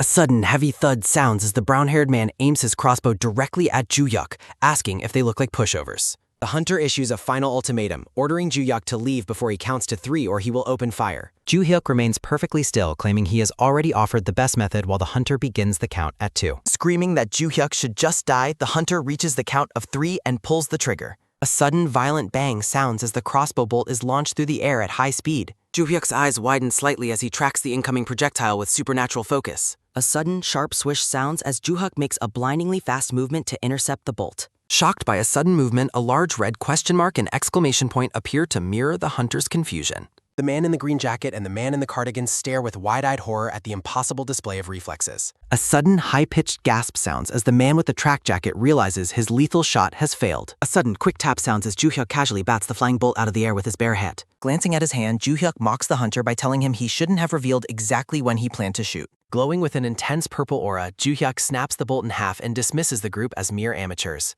Holding the large blade downward, Ju-hyuk's silhouette projects a terrifying presence over the cowering hunters. Looking down at the hunters, Ju-hyuk demands they listen to him while he is still feeling generous. With a manic glint in his eye and his tongue out, Ju-hyuk leans in to ask if anyone has any more complaints. A series of dull, heavy clatters sound as the 3 hunters simultaneously drop their weapons in total surrender. A bright glint of light shines off the machete's edge as Ju-hyuk decides that the deal is finalized. Ju-hyuk stands victoriously over his new subordinates, grinning as he orders the commencement of their new operation. Night settles over the farm where several men in blue jumpsuits are forced to dig multiple deep holes. Toiling away with a shovel, an inmate curses his luck because his partner forgot exactly where they buried the stolen money. Inmate looks on in confusion. Spotting the 3 hunters nearby, the black-haired inmate demands to know who they are. Holding a shovel, the inmate questions if these men are the players wearing mission watches. Looming over the panicked group, the inmate cruelly asks if they should be buried too. A stuttered, terrified response. A sudden, loud "run, run, run" sounds as the man in the track jacket leads a desperate retreat. A sudden, sharp "catch them" sounds as the scarred man orders his subordinates to give chase. An inmate leaps into pursuit, a sudden, heavy "hup" sounding as he clears the fence. The hunters flee into Benite. A sudden, high-pitched "arge" sounds as the inmates chase the hunters through the dark trees, panicked running through the woods. Ju-hyuk manically explains that the objective is to lure the targets to a specific location. A silent, traditional Korean house. Gasping for breath, the runner points toward the house and claims they will be safe if they reach it. The 3 hunters reach the empty courtyard. Shocked realization in the courtyard. Looking around the empty space, the hunters scream in rage and confusion because their guide has vanished. Turning around, the man in the track jacket wonders if they have been betrayed as the inmates arrive. The inmates surround them, calling them pests and noting that while there are no holes, digging new ones is annoying. Raising a shovel, an inmate suggests that they can simply burn the bodies after the killing is done. A sudden high-pitched "ark" sounds as the shovel is swung toward the cowering man. Small axe spins through air. The spinning blade deflects the shovel with a sudden metallic clang sound in. Axe strikes the soft gowned. Enraged by the interference, the inmate screams to know which person threw the weapon. Ju-hyuk casually flicks a lighter to ignite a bundle of dry sticks. A calm declaration that they have all the information they need. Flames spread through the dry straw. Ju-hyuk issues a chilling warning that absolutely no one will be escaping the courtyard. Standing on the tiled roof, Ju-hyuk is silhouetted against the roaring fire he just started. Looming over the crowd, Ju-hyuk orders everyone to stay still so he can beat them up. With a manic, wide-eyed grin, Ju-hyuk demands that they hand over all the money. The hunters look up in utter disbelief, questioning if they were also part of this terrifying plan. Ju-hyuk leaps into action. Panicked inmates scream that their retreat is blocked, but one tries to rally them against the lone attacker, prepared for a lethal strike. A sudden heavy whack sounds as Ju-hyuk delivers a powerful kick to an inmate's head. Inmate slides across the star. Defeated inmate lies in blood. Landing in a flamboyant pose, Ju-hyuk mockingly informs the survivors that they can start panicking now. Enraged by the insult, the remaining inmates scream curses and prepare to swarm him. Enraged inmates charge their foe, expertly dodging a shovel swing, surrounded by multiple armed attackers. Intense focus behind the glasses. A mysterious purple glow appears. Tremendous force impacts the ground. A series of sudden, sharp whack sounds ring out as Ju-hyuk strikes multiple targets in a blur of motion. Catching a knife midair easily. A sudden quick zip sounds as Ju-hyuk coolly adjusts his glasses amidst the fallen bodies. Stunned inmate faces the roaring flames. A sudden sharp splash sounds as blood sprays across the prisoner's chest. The inmate collapses as his killer emerges from the smoke. A sudden sharp swish sounds as Ju-hyuk launches a counterattack. A sudden metallic clang sounds as Ju-hyuk deflects the incoming knives. A sudden heavy thud sounds as Ju-hyuk hits the ground hard. Ju-hyuk executes a frantic mid-air spin to regain his footing. Ju-hyuk's heavy boot descends toward the prisoner's face. A sudden violent whack sounds as the prisoner is struck by a powerful kick. Tremendous force impacts the courtyard as the fight intensifies. Ju-hyuk stands victoriously over the defeated and bloody inmates. Shocked by a sudden movement, the hunters call the display impossible while staring in utter horror. A giant balance scale shows Ju Hyuk sitting on one side, outweighing a massive pile of gold. Roaring flames consume the courtyard in the background. A sinister grin confirms that the hunter is now on the hunt. A system notification announces that 4 criminals have been subdued and 400 million won acquired. Brown boots walk calmly through the burning form. Entering the courtyard, an inmate demands to know who is playing with fire. The scarred red-haired prisoner holds a knife with murderous intent. A digital record lists 18 cases of murder, arson, and kidnapping for prisoner 2804. Pointing his knife, the newcomer asks if Ju Hyuk was the one who caught the other criminals. Ju Hyuk mockingly asks if the prisoner plans on getting revenge for the fallen men. A sudden sharp squelch sounds as the prisoner stabs an ally, telling Ju Hyuk to finish his jobs. Staring down, the red-haired prisoner asks Ju Hyuk if he is just an amateur. The prisoner continues his lecture, suggesting his targets should have been sent on their way in peace. Ju Hyuk stares silently through his glowing glasses as the tension rises. The prisoner asks if he's ready to be killed, but Ju Hyuk claims he's already been stabbed several times. A sudden sharp chuckle sounds as the prisoner finds Ju Hyuk's calm demeanor absolutely hilarious. A sudden quick swish sounds as the prisoner lunges forward, asking if they should start making holes. Ju Hyuk narrowly avoids a lethal strike as the prisoner thinks he has caught him. The prisoner's face reveals a predatory glee during the close quarters combat. A sudden sharp swish sounds as the prisoner reveals his lethal ambidexterity with a surprise strike. Shocked by the unexpected movement, Ju Hyuk realizes the prisoner is ambidextrous after narrowly dodging his left hand. Smiling through the blood on his face, the prisoner asks how he managed to dodge that attack. Ju Hyuk raises a hand, calmly asking for the fight to pause for a moment. The prisoner mockingly asks if he's scared and tells him to pick up a knife. Ju Hyuk searches a nearby tool rack while the inmate watches in utter confusion. Grabbing a wooden handle, Ju Hyuk decides that the farm tool should be plenty. The hunters stare in disbelief at Ju Hyuk's choice of farm equipment. Ju Hyuk readies his new weapons as the final confrontation begins. The red-haired prisoner waits patiently with his blood-stained blade. Looming like a giant mantis, Ju Hyuk gleefully accepts the challenge with his dual scythes. Ju Hyuk's manic grin widens as he prepares to harvest his new bounty. A man with a blonde mohawk stands confidently in a dark alleyway. The blonde man collapses in terror, pleading for mercy from his attacker. The red-haired man cold-bloodedly threatens the blonde victim before receiving his scar. The blonde victim begs for his life while covered in fresh blood. The killer smiles psychotically after completing his gruesome task. Ju Hyuk returns to his terrifying combat stance with dual hand sights. Ju Hyuk's face is a mask of pure unhinged predatory madness. He demands his opponent's identity. Ju Hyuk laughs with peremptory glee. A high-speed clash of weapons. The two fighters face off intensely. A powerful kick connects with force. The scarred man questions the attack. He declares his lethal fighting moniker. A sudden, lethal blade strike. Ju Hyuk evades with incredible speed. Ju Hyuk mocks him while laughing. The prisoner gasps amidst the flames. He looks up in grim realization. Ju Hyuk's terrifying aura intensifies further. He retreats across the dusty ground. He demands to know Ju Hyuk's identity. Charging forward for a final strike, Ju Hyuk stands ready for Paba. Ju Hyuk questions his opponent's width. Ju Hyuk stares with cold indifference. A flurry of lethal strikes exchange. Ju Hyuk strikes the prisoner down. High-speed movements blur the battlefield. A brutal mantis-style charge strikes. The prisoner lies defeated in blood. Ju Hyuk mocks his opponent's dragons. He ponders if such people can be strong. A system alert confirms the victory. Ju Hyuk revels in his victory. Ju Hyuk suggests climbing a mountain. He continues his strange rhythmic march. The hunter asks to be released. Ju Hyuk notes one target remains. They describe a terrifying new criminal. The hunters express their profound fear. The hunters suddenly detect a presence. Pure terror grips the trembling hunter. A massive figure asks if he's the Talbek. They stare at the looming frat. The bald prisoner prepares to strike. A massive fist impacts with power. Ju Hyuk prepares a heavy counterattack. A sudden, violent collision erupts. Ju Hyuk smiles amidst a chaos. A sinister grin reveals bloodthirsty intent. The giant reacts with unexpected surprise. Both fighters are shocked by durability. The bald giant focuses with rage. Ju Hyuk finds the challenge and slay him. They grapple in a test of strength. Ju Hyuk lunges with frantic speed. A sudden sharp crack sounds as Ju Hyuk delivers a devastating blow. A sudden heavy grunt sounds as the giant prisoner reels from the strike. Ju Hyuk grabs the giant's head while leaping through the air. A sudden violent bang sounds as Ju Hyuk slams the giant's head into the ground. Blood sprays as the bald prisoner's face hits the earth. Ju Hyuk grins, saying he finally caught him. The giant swings a massive fist, forcing Ju Hyuk to lean knock. A sudden, powerful roar sounds as the giant lunges forward with a predatory smile. Ju Hyuk thinks that if he gets caught now, it's over. A sudden quick swish sounds as the giant misses a grab for Ju Hyuk's head. A flurry of motion as Ju Hyuk dodges the giant's relentless pursuit.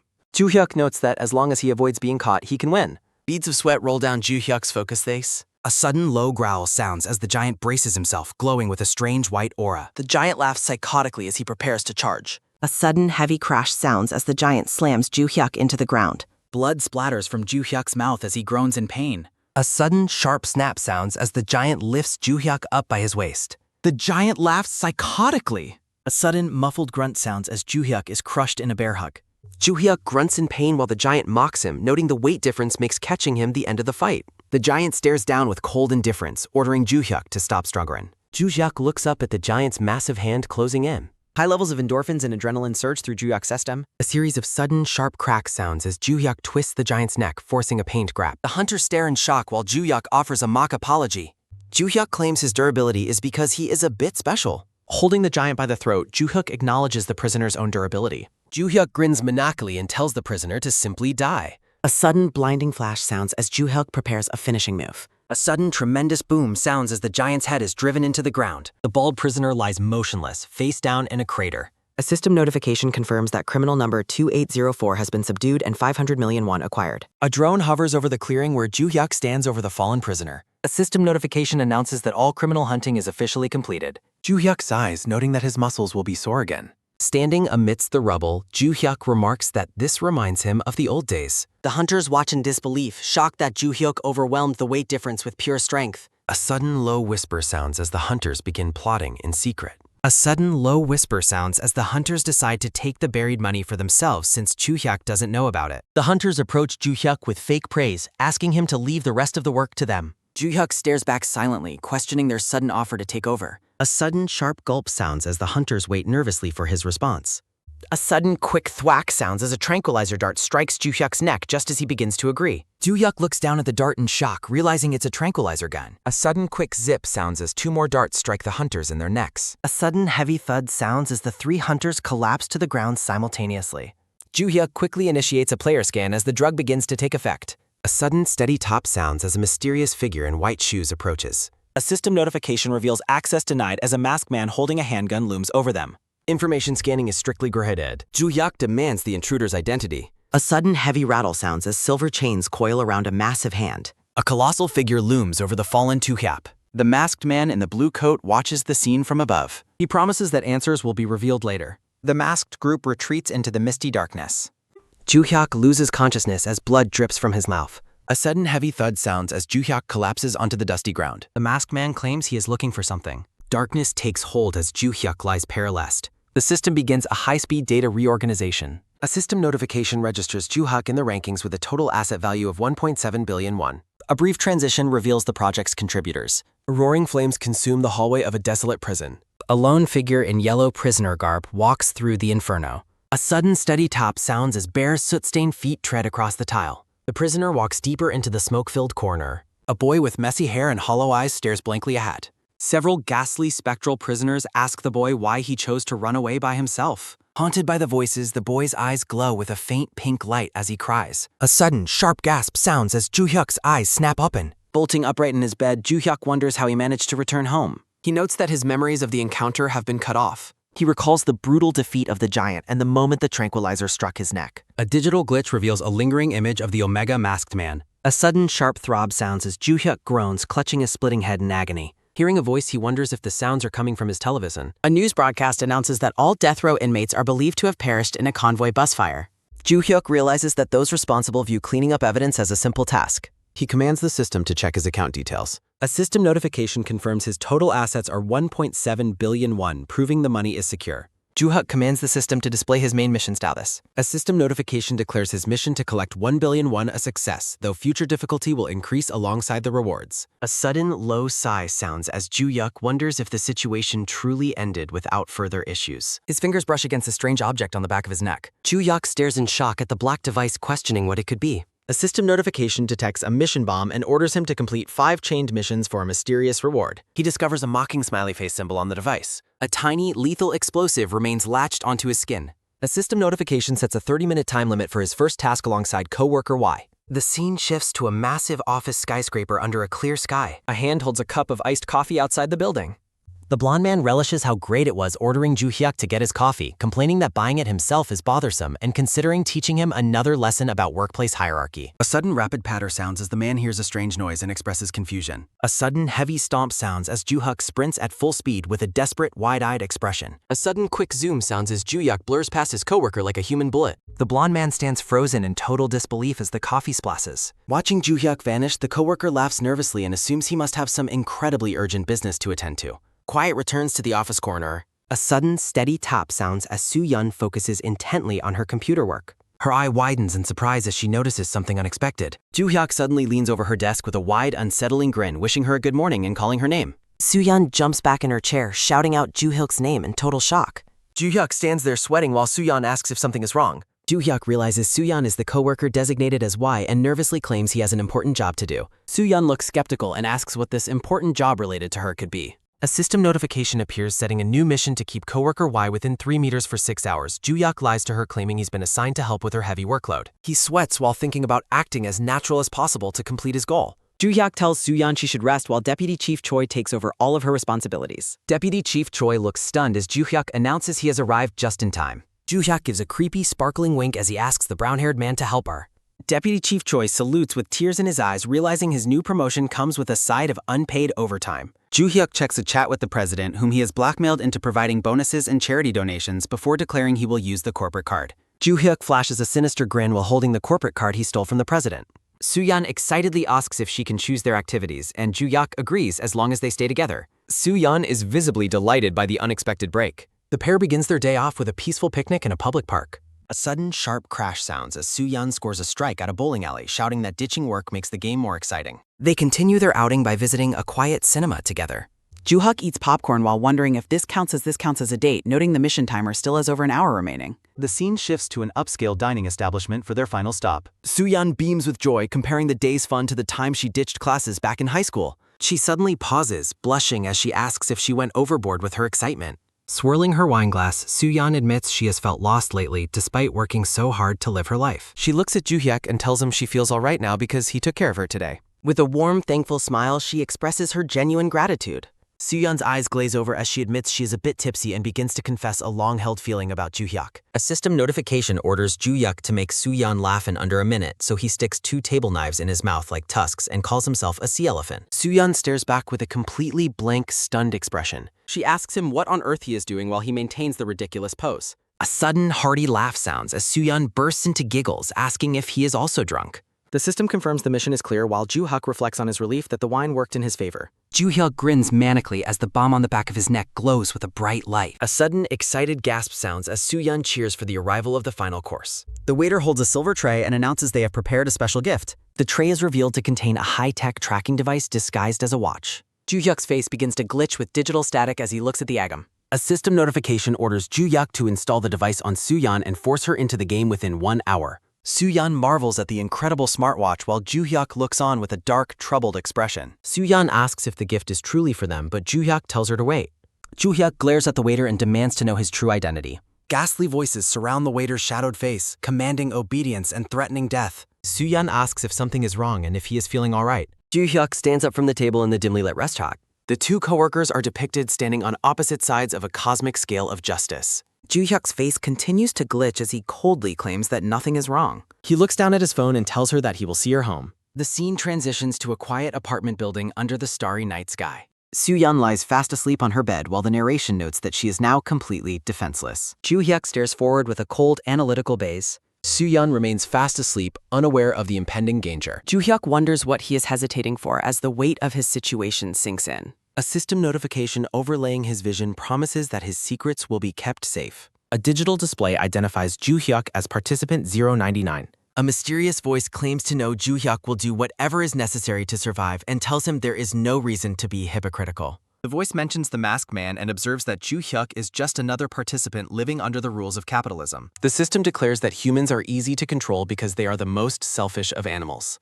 A system notification demands that he choose to make Soo-yeon participate in the game or face a lethal explosion. Joo-hyuk flashes a mocking grin and asks the voice if they truly believe he is that easy to control. He tells the voice they don't know him at all and offers to clarify a few specific points. A sudden, sharp crack sounds as Joo-hyuk clenches his fist in fury, stating that he is seriously angry. He declares that when he reaches his breaking point, he will turn their entire world upside down. The system voice asks him if he honestly thinks such a thing is possible. A sudden, smooth swish sounds as Joo-hyuk reveals a small blade concealed behind his back. A sudden, violent snap sounds as Joo-hyuk jams the tool into the device on his mech. A sudden, rapid rip sounds as Joo-hyuk forcefully removes the bomb, stating he will do as he pleases. A sudden, small thud sounds as the broken, mocking device falls onto the floor. The system voice identifies its presence within the digital realm. Joo-hyuk stands defiantly and demands to know who is really using the participants. The system mockingly challenges him to see just how far he is willing to go. A sudden low whir sounds as surveillance drones hover over the nearby buildings. A sudden massive roar sounds as an explosion rips through the neighboring apartment complex. Joo-hyuk notes that 5 people are currently living in the burning villa next door. The system presents a choice to save those 5 lives or pursue a different path.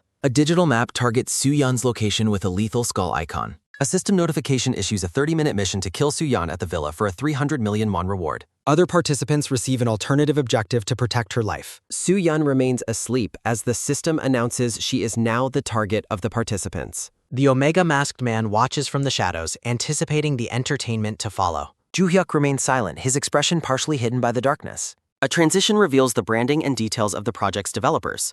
A system notification announces the final stage of the chained mission. A drone glides through the air above the quiet residential street. The surveillance device maneuvers deeper into the residential district. A high-tech scanning interface maps out the target building from above. Soo-yeon's profile is highlighted on the screen under a red death warning.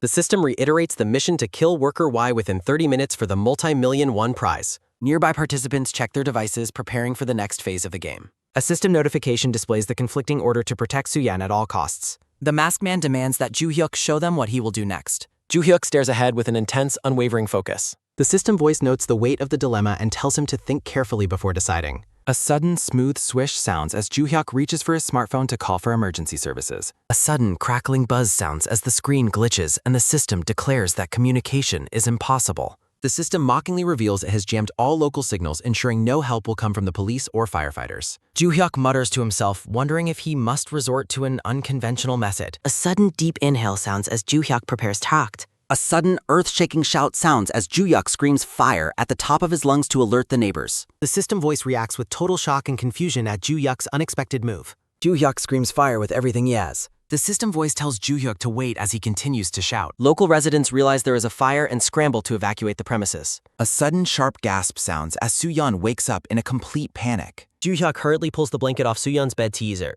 Soo-yeon stares in wide-eyed confusion as she processes the chaotic situation. A sudden, loud shout sounds as Soo-yeon asks Joo-hyuk what on earth he is doing. A sudden, quick scurry sounds as Soo-yeon protests that she is actually quite heavy. Joo-hyuk carries the blanket-wrapped Soo-yeon out of the burning villa past several shocked neighbors. A sudden, heavy stomp sounds as their feet finally reach the safety of the street. A sudden, soft rustle sounds as Joo-hyuk gently adjusts the blanket around Soo-yeon's face. While neighbors search for cell phones to report the blaze, he instructs Soo-yeon to stay covered and wait for him before promising to return soon. Soo-yeon asks where he is going and if he truly intends to head back inside. Joo-hyuk stares toward the flames with a stoic and focused expression. He mentions that he experienced a devastating fire in the neighborhood where he used to live. He reflects on how he was once too powerless and frightened to do anything at all. A young Joo-hyuk stands frozen before a wall of flames, unable to help those inside. He decides that he will not abandon innocent people this time around. A sudden swift dash sounds as Soo-yeon calls out his name while he runs back. Soo-yeon watches in horror while neighbors wonder why the man is acting so recklessly. Spectators express relief that their own homes are safe while waiting for fire trucks to arrive. The system observes the crowd's detachment, labeling their cold behavior as mere spectatorship.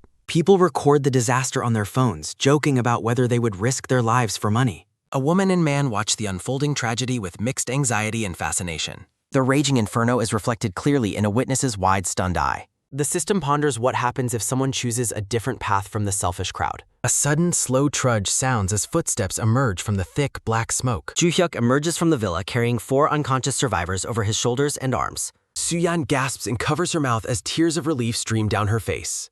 Joo-hyuk's face is stained with soot, but his gaze remains incredibly determined. The 4 rescued neighbors are laid out safely on the street away from the smoke. Joo-hyuk asks the crowd to care for the victims before stating he will be right back. Soo-yeon calls out once more, asking where he could possibly be going now. Joo-hyuk looks back and says there is still one person left to save in SAG. A system display warns that another participant will arrive within 5 meters in just 1 minute. The system notes that going back inside will likely put worker Y in immediate danger. Joo-hyuk wonders what his next move should be as the stakes continue to rise. He recalls the trauma of his younger self standing helpless amidst a previous fire. A sudden tight grit sounds as Joo-hyuk clenches his teeth in absolute determination. A sudden rapid pitter sounds as he sprints back into the burning building once more. A sudden rhythmic stomp sounds as Joo-hyuk bounds up the smoky stairs toward the top. The system questions if it is truly necessary for him to go this far for others. Smoke billows out from behind a half-open burning door at the end of a hallway.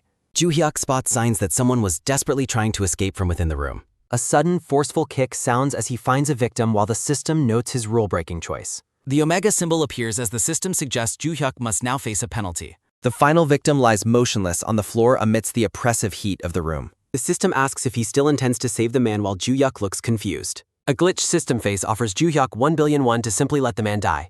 Joo-hyuk considers the entities for puzzle. Hwarin waits anxiously for Joo-hyuk. A blonde man approaches Haran. The blonde man asks if she resides at Haru Villa number 204, leaving Hwarin confused as she questions him. The blonde man insists he is correct as Warren asks if he actually knows her. He smiles wickedly while confirming his identity and noting how much he missed her. A sudden firm grab sounds as Hwarin desperately asks what he is doing. The blonde man brandishes a knife and commands her to follow him without making a sound.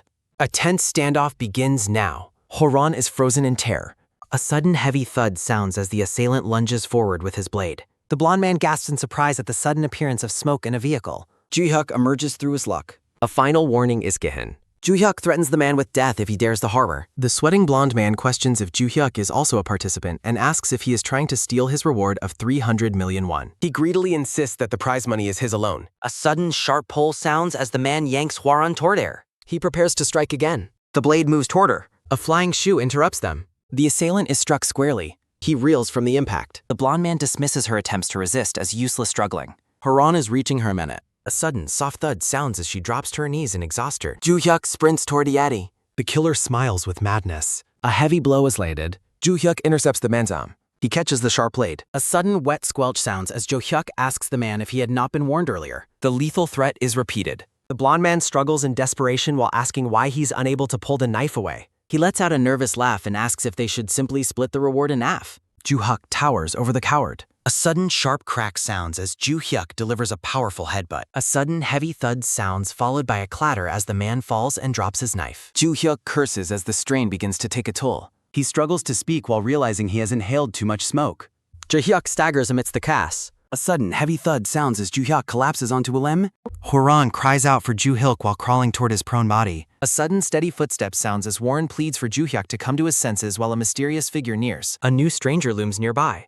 The newcomer checks his mobile phone. The black-haired man considers another option. Hwarin gazes up in shock. Joo-hyuk remains still and unconscious. Joo-hyuk questions if he has entered another dream as his consciousness slips away. A desperate plea for mercy is shouted from the darkness. A sudden quick jolt sounds as Joo-hyuk sits up in a panic after hearing a child's voice. A terrified boy in a blue hoodie screams for a man in black to stay away from him. Joo-hyuk whips his head around as he notices something alarming. The boy closes his eyes and screams for someone help him. The brown-haired man tells the child to be quiet and remain still. The man's expression shifts as he hears an approaching frack. Joo-hyuk clenches his fist with a look of grim determination. A sudden sharp crack sounds as Joo-hyuk throws a powerful punch with everything he has. A sudden heavy thud sounds as the brown-haired man catches Joo-hyuk's fist mid-air. The man mockingly comments on being attacked so suddenly. Joo-hyuk tells the man to get away from the tout. An older man's face is partially revealed as he observes the confrontation. A white-haired man sitting with a pistol tells them to stop acting as they please in his area. Joo-hyuk stares down in shock at the weapon pointed toward them.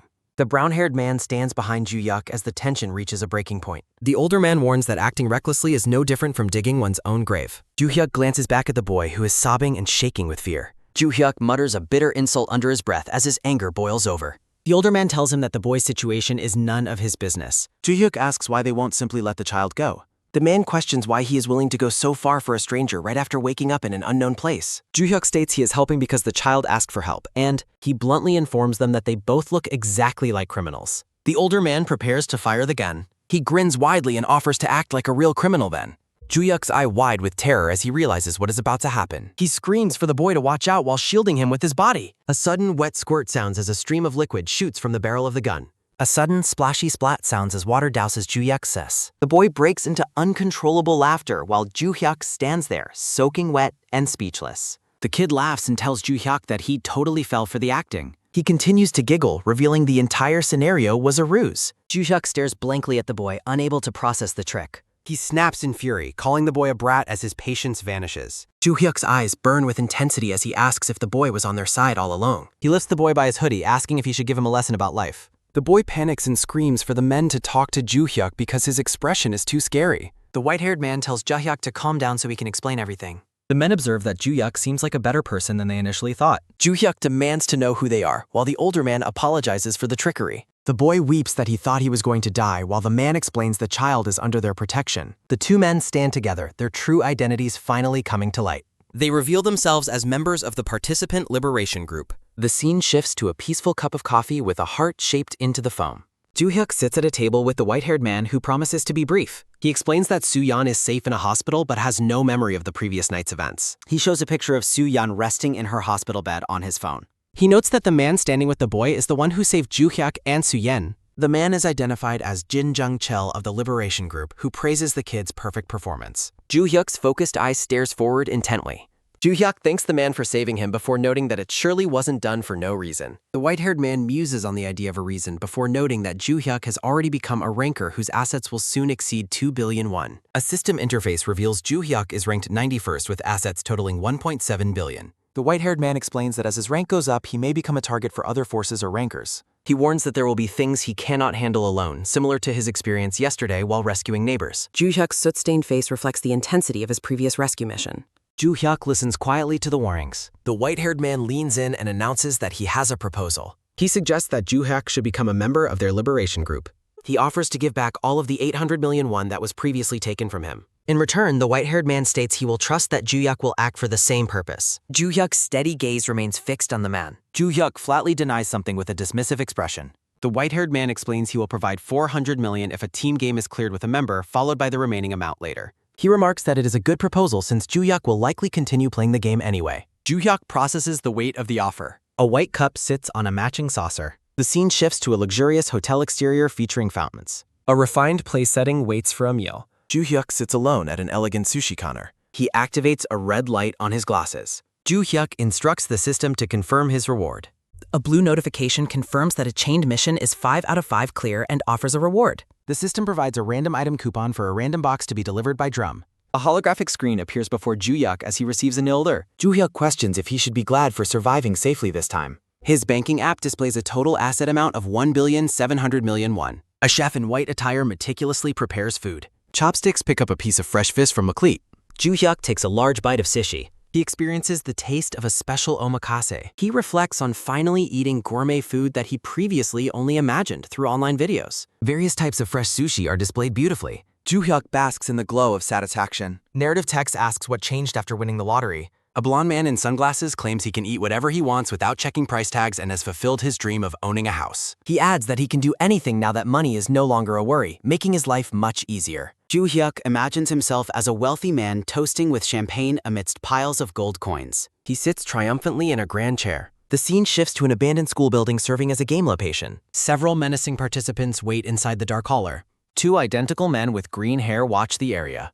Joo-hyuk approaches the group of participants gathered in the room. Joo-hyuk has an exuberant and goofy expression. A participant with a cross necklace asks what is wrong with the cheeky newcomer and if he is there to play. Joo-hyuk laughs to himself while planning to find a Han River apartment after the games. Joo-hyuk wonders if a specific person is his game partner. A boy in a yellow shirt calls out to the man. Joo-hyuk recalls the boy's previously disturbing behavior. Joo-hyuk asks about the child's age and he responds that he is 15. Joo-hyuk grins with a devious plan forming. A sudden, heavy silence sounds as the competitors wait for the game to begin. Two men plot to eliminate Joo-hyuk's team as soon as possible. Joo-hyuk relishes the prospect of partnering with a middle schooler. A sudden, sharp realization sounds as Joo-hyuk's expression turns to despair. Joo-hyuk realizes the white-haired man completely deceived him. He regrets not being paired with the more dependable Jin Jung-chul. The boy questions Joo-hyuk's strength and admits he prefers the other man. The boy insults Joo-hyuk's appearance and perceived weakness, sparking an argument.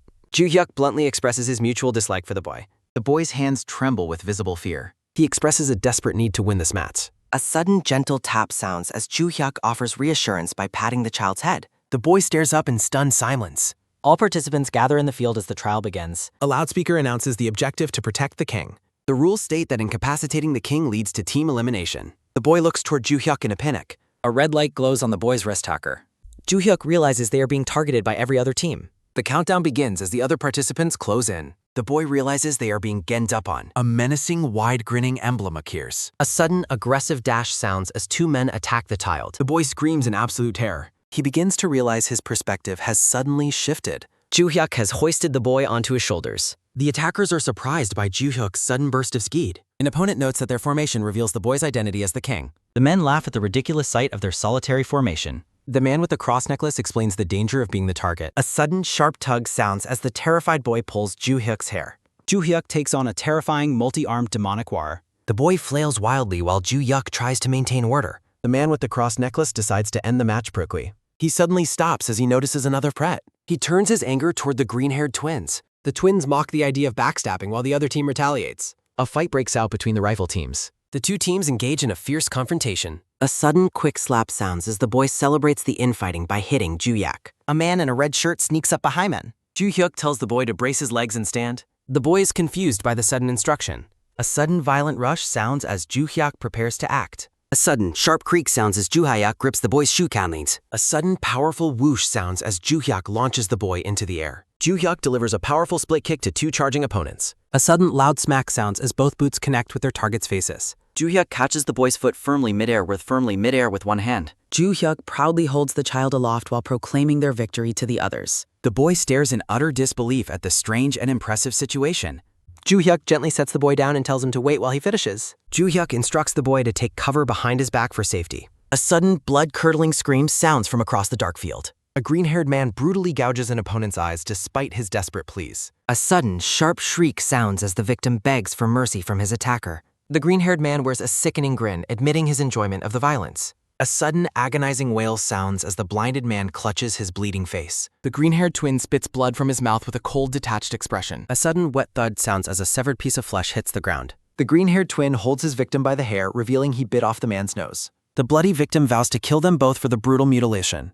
A sudden, bone-crushing crack sounds as the twin delivers a brutal knee to the face. The twins walk away as their victim lies motionless in a pool of blood. Joo-hyuk and the boy watch the display of cruelty with growing concern.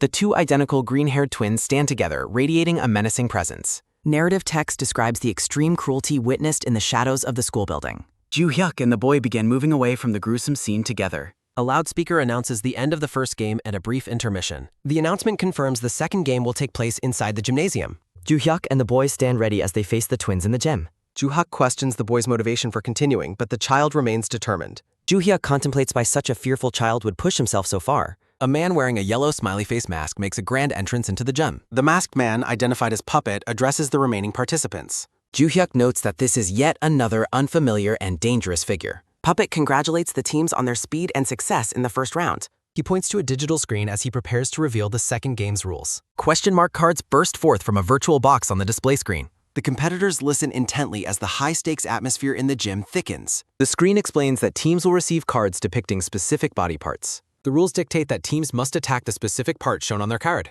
Puppet explains that a king can order a teammate to take damage in their place. He emphasizes that the king's authority over his team is absolute. A sudden, sharp beep sounds as Puppet signals the start of the match. Joo-hyuk realizes the grave danger they face under these specific rules. He looks at the ruthless twins and considers the difficulty of the matchup.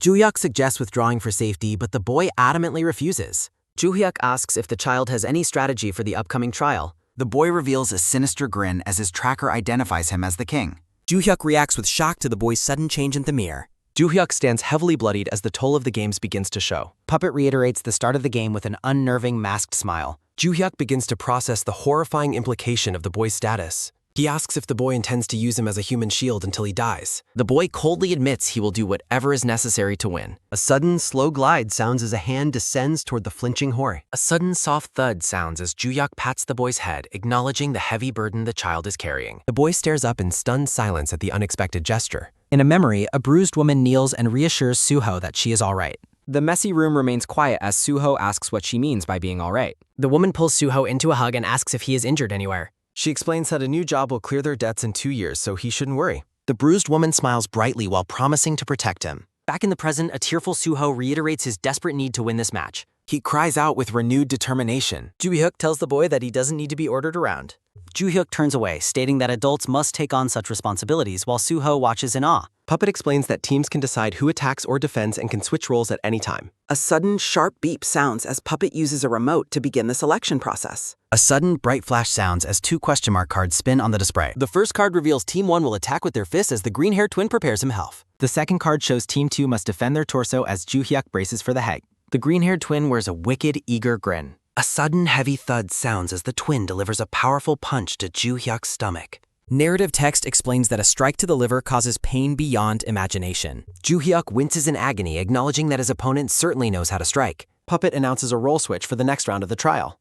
Joo-hyuk chooses to skip his turn when the card indicates an attack on the eyes.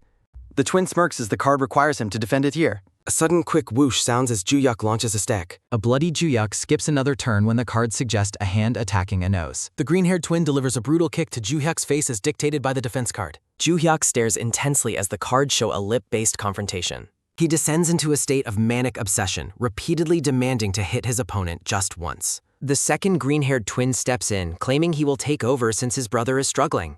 Puppet announces Team 1's player switch and prepares to reveal the next cog. The twin in the black shirt mocks Joo-hyuk's battered and weakened condition. Joo-hyuk admits his wounds are severe, but the twin vows to end the match this time. Suho watches in concern as Joo-hyuk announces that Team 2 is also switching their defender. Joo-hyuk issues a firm order to the confused boy to take over. Suho accepts the defensive role, wanting to test his limits and handle the hits while Joo-hyuk focuses on attacking. A sudden, firm grab sounds as the twin clutches Suho's head, asking if he has ever felt a real hit. The twin grins maliciously, promising that the pain will be beyond the boy's imagination. A sudden, thunderous crash sounds as the twin kicks Suho directly in the face with extreme force. A sudden, sharp gasp sounds as Suho's eyes widen in absolute agony from the impact. A sudden, loud retch sounds as the boy collapses and vomits while Puppet moves to the next card. Suho stares at the screen, dismayed by what he perceives as another useless card. Joo-hyuk declares he will attack now, despite the twins' mockery of his strategy. Joo-hyuk stares forward with a cold-blooded and determined expression. A sudden, sharp creak sounds as Joo-hyuk prepares a finger flick, leaving the twin baffled. The green-haired twin scoffs at the perceived joke of such a weak attack. A sudden, explosive boom sounds as the flick connects, shattering the twins' composure and drawing blood. Joo-hyuk laughs hysterically, reveling in the fact that he finally landed his strike. Suho watches the scene in absolute disbelief and shock. The twin reels back, dazed and bleeding, stunned by the overwhelming destructive power of the flick. Joo-hyuk chooses to skip his turn when the cards dictate an eye attack with the hand. A sudden, heavy thud sounds as Joo-hyuk delivers a powerful punch to the green-haired twin's stomach. The twin screams in agony as the blow connects. Joo-hyuk wears a manic grin, promising to strike the exact same spot again. The green-haired twin collapses to the floor, desperately begging his brother to switch roles. The second twin coldly refuses, ordering his brother to keep taking hits while he focuses on attacking. Joo-hyuk watches Suho, realizing the boy won't be able to endure much more. Suho stands in the empty gym, vowing to endure the coming trials. The boy stares forward with a determined but weary expression. Suho remains standing despite his exhaustion and the looming threat.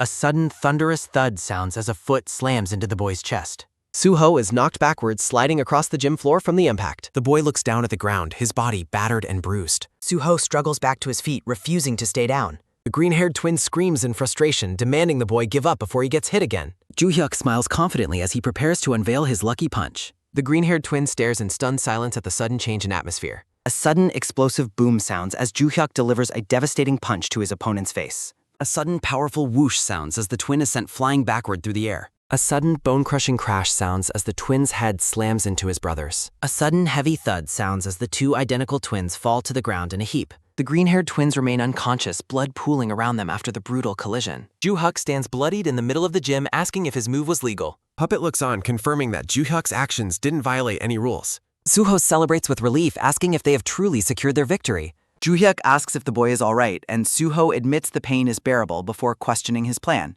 Suho explains his belief that the game's hidden mechanics reward kings who do not sacrifice subjects. Joo-hyuk asks how the child came up with such a strategy. Joo-hyuk smiles kindly, telling Suho that he has worked hard. Suho's expression darkens as he realizes they haven't received a reward for their win. Puppet looms over the scene, announcing the start of the final game. Puppet explains that the final two participants will no longer be a team and must play individually. An infographic reveals the goal of the citizen is rebellion against the king. Puppet states the game continues until one player faints and the king must take hits first. Joo-hyuk processes the grim reality of the final states. Suho is shocked, desperately searching for another way to resolve the situation. A sudden, sharp slap sounds as Joo-hyuk strikes Suho across the face. Suho stares at his ally in utter disbelief as tears well in his eyes. Joo-hyuk tells the boy to stop being weak and to finally face reality. Joo-hyuk declares that from now on they are opponents who must fight each other. Soo-ho stares in silence as Joo-hyuk emphasizes the harsh reality of their predicament. Joo-hyuk stares coldly, admitting that he isn't a very nice person. He repeats the declaration that they are now enemies who must fight each other. Soo-ho looks away, processing the finality of Joo-hyuk's words. Joo-hyuk stands tall and menacing, silhouetted against a dark, shimmering background. Soo-ho asks himself what he is supposed to do now. The boy wonders if he should simply give back. Joo-hyuk scoffs at Soo-ho's indecision, suggesting the person he wants to save must not be important. Soo-ho is stunned, and Joo-hyuk explains how his hesitation reflects on the person he wants to save. Joo-hyuk reminds Soo-ho that someone is still suffering through exhausting work for his sake. Joo-hyuk dismisses his involvement, stating that any potential tragedy only affects Soo-ho's family. He pushes the boy further, questioning if the person he wants to save is already dead. A sudden, quick whoosh sounds as Soo-ho shouts a defiant refusal against the cruel suggestion. Joo-hyuk admits his pride would suffer if he had to fight a child seriously. He stands still, telling the boy he only needs to land a single blow. A sudden, heavy thud sounds as Soo-ho trips and falls while attempting to attack. Joo-hyuk watches the fallen boy, declaring his intention to give up the game. Soo-ho looks up from the floor, his face etched with confusion and shock. He asks if the man is actually being serious about quitting. Joo-hyuk confirms his decision with a calm, steady gaze. Insects prey upon one another in the dirt, mirroring the cold world they inhabit.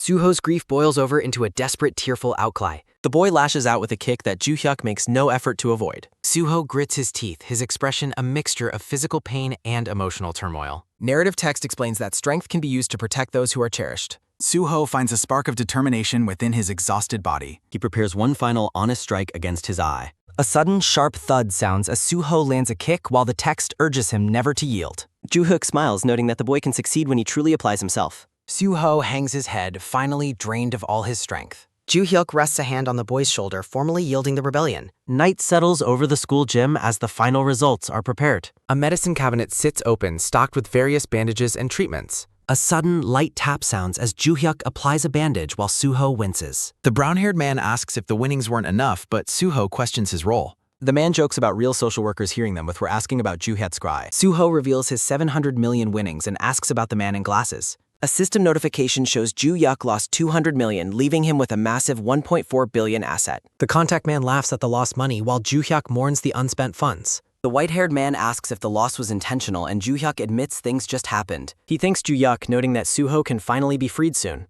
Joo-hyuk is relieved and asks if the boy is buying his freedom now. The organizer explains the boy paid 2 billion previously but still had to win a game. An infographic reveals Soo-ho was a puppet who needed a first-place victory. The white-haired man finds it amusing how easily the organizers manipulate lives and conditions. He tells Joo-hyuk that every rule is subject to the organizer's whims. Narrative text warns that they are mere playthings for those who control national systems.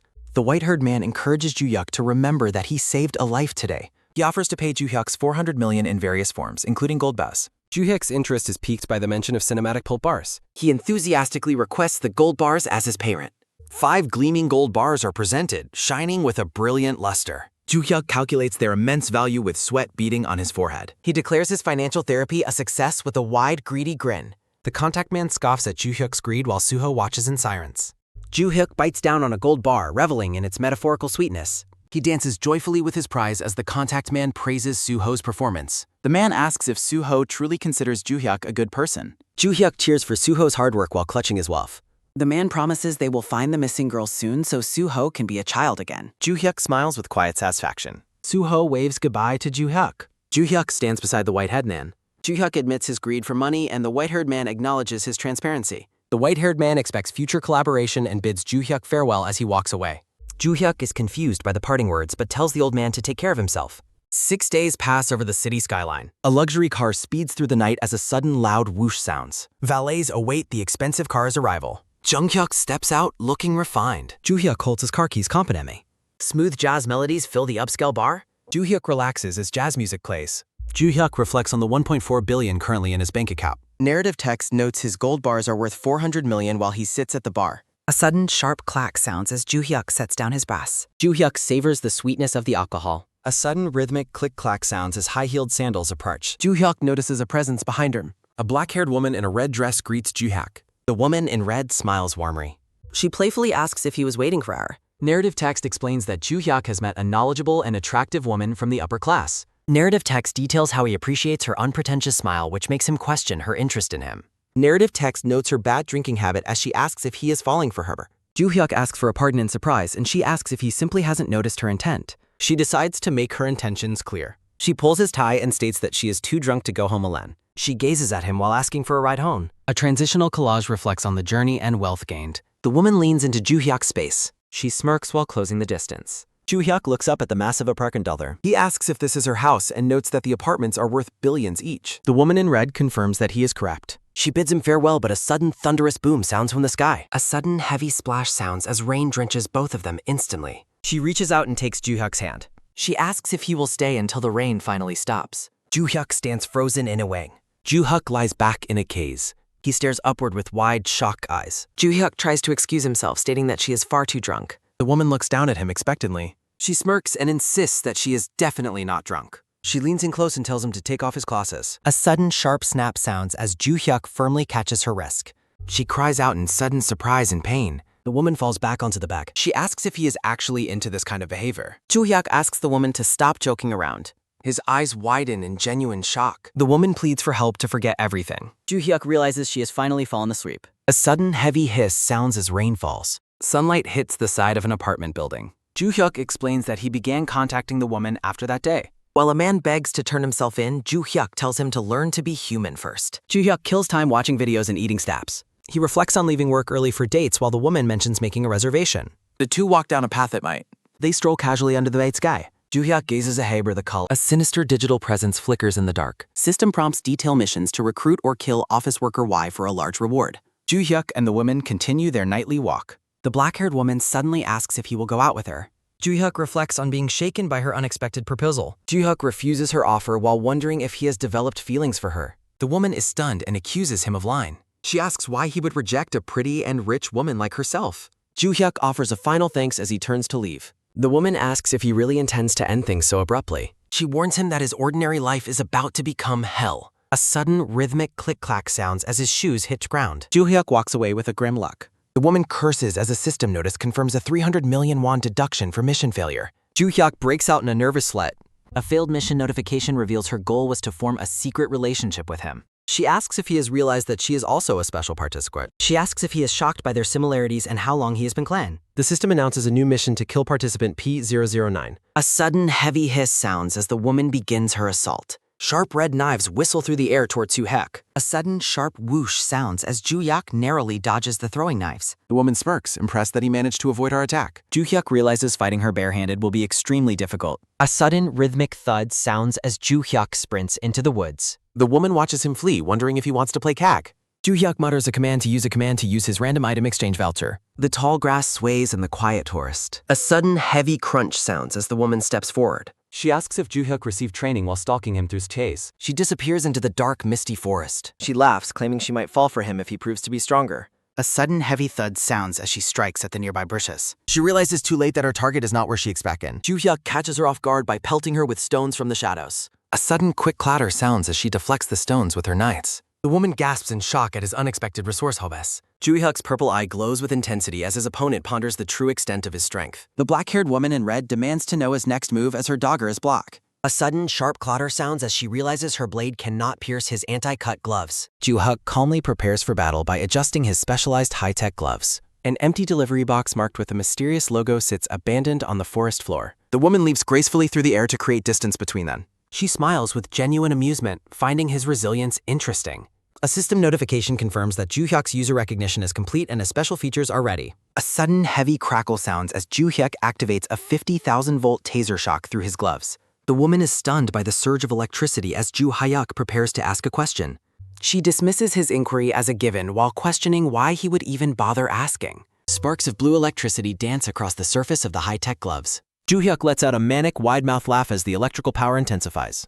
The woman in red stands frozen, her initial confidence wavering in the face of his madness. Transitional credits highlight the collaborative effort behind the current chapter. A sudden light whoosh sounds as the wind sweeps through the quiet, flower-filled park. The two combatants square off in a tense standoff within the dark woods. The woman admits she was briefly surprised by his electric shock and gloves. She crouches low with her knives, taunting him about his inability to catch her. Joo-hyuk is left bewildered as she vanishes from his sight in a sudden blur. He stands alone in the misty forest, searching the shadows for her location. A sudden quick rustle sounds as Ju-hyuk desperately searches for his hidden macaque. The woman expertly grips her red throwing knives between her fingers. A sudden sharp whoosh sounds as she strikes from the darkness with incredible speed. She watches her target with a predatory, glowing smile. Narrative text details how she has ruthlessly eliminated many targets in her past. A pile of folders marked with red crosses confirms her history as a prolific killer. The woman unleashes a devastating flurry of red slashes through the air. A sudden, sharp whistle sounds as a thrown dagger narrowly misses Ju-hyuk's head.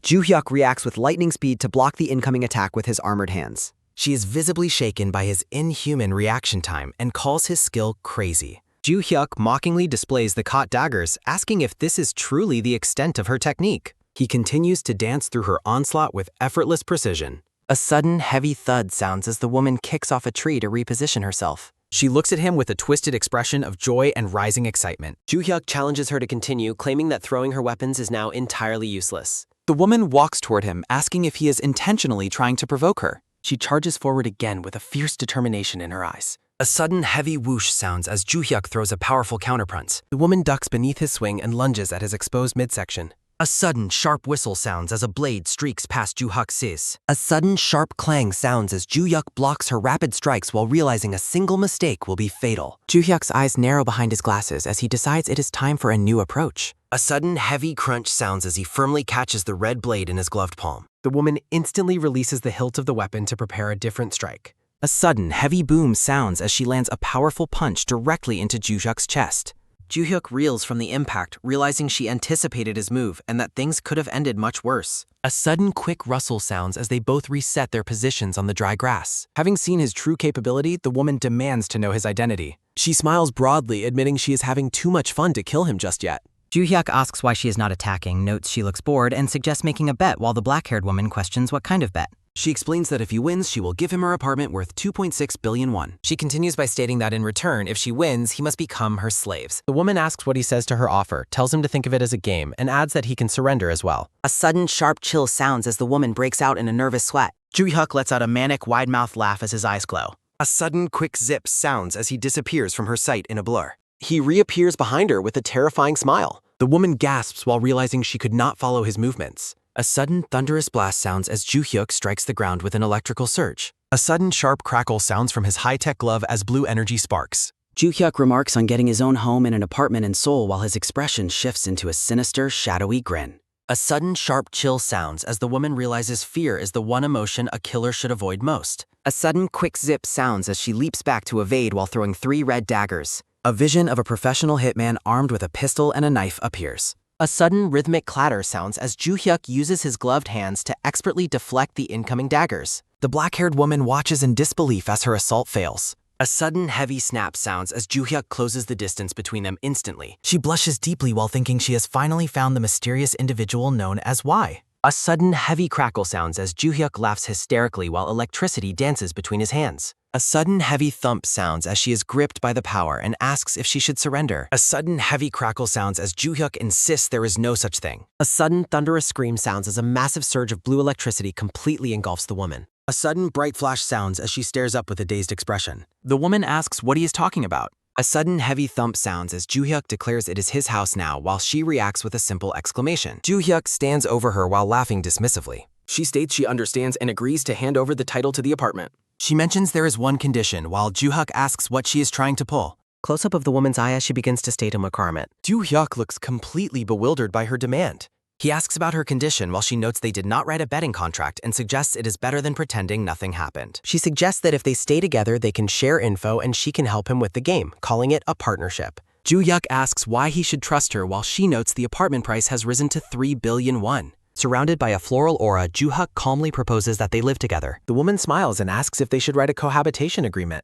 A heart glows in her eye as she wonders what she should do next. Floating hearts surround Ju-hyuk as she notes he is starting to look handsome. They share a mutual, satisfied smile. A digital alert appears demanding to find a specific person shown in a silhouette. A student profile identifies the target as silver-haired Il-jin K from Gaehwa High School. Visuals highlight a bullying diary and a vengeful youth with a bandaged face.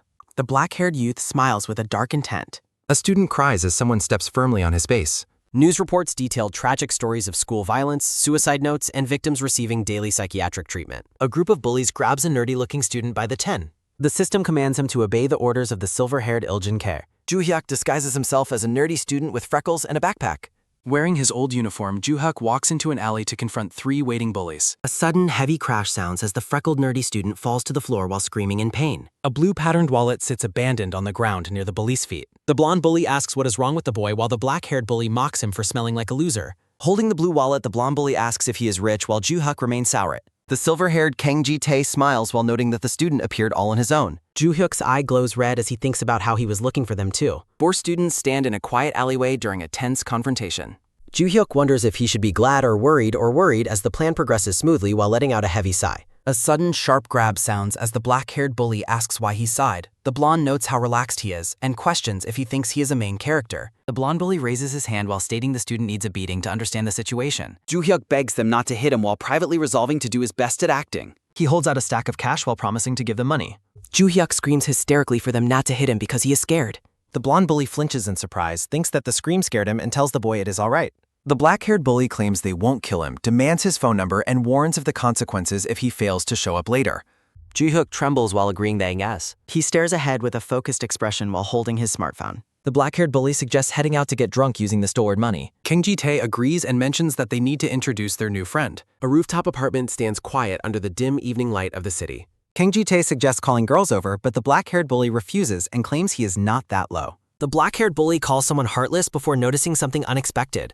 He looks down at a bowl of soup filled with cigarette butts while asking why it hasn't been drunk. He dismisses the disgusting bowl as nothing and commands that it must all be finished today. A close-up reveals deep bruises and scars across a student's chest. The blonde bully pulls open the student's shirt while warning Ju-hyuk that he might end up the same way. The victim, Gi-yeon-woo, looks down in a state of utter despair. The black-haired bully calls Gi-yeon-woo his dear friend. A sudden, heavy thump sounds as he kicks Ji-yeon-woo in the stomach while calling him a bastard. A sudden, thunderous boom sounds as the force of the kick sends Gi-yeon crashing into the wall. The black-haired bully screams for Gi-yeon-woo to wake up, berates him for fainting, and asks why he ignores him while obeying Kang Ji-tae like a dog. Ju-hyuk watches the brutal scene with a calm, analytical gaze. Standing over the victim, the black-haired bully looks up in confusion. A sudden, wet splash sounds as a bowl of soup is thrown directly into the black-haired bully's face. Ju-hyuk apologizes while claiming he was so scared that he slipped. Drenched in soup, the black-haired bully seethes with rage while insulting the nerdy student. He grabs Ju-hyuk by his necktie while threatening that he's dead. The bully suddenly pauses as someone arrives at the door.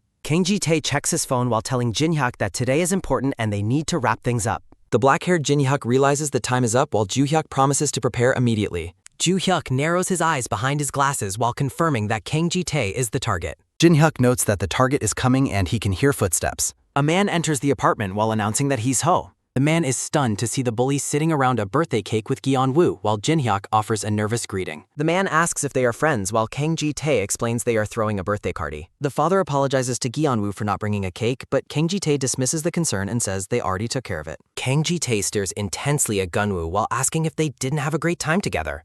Gi-yeon-woo forces a smile and tells his father not to worry. A sudden rhythmic clap sounds as the blonde bully cheers and laughs.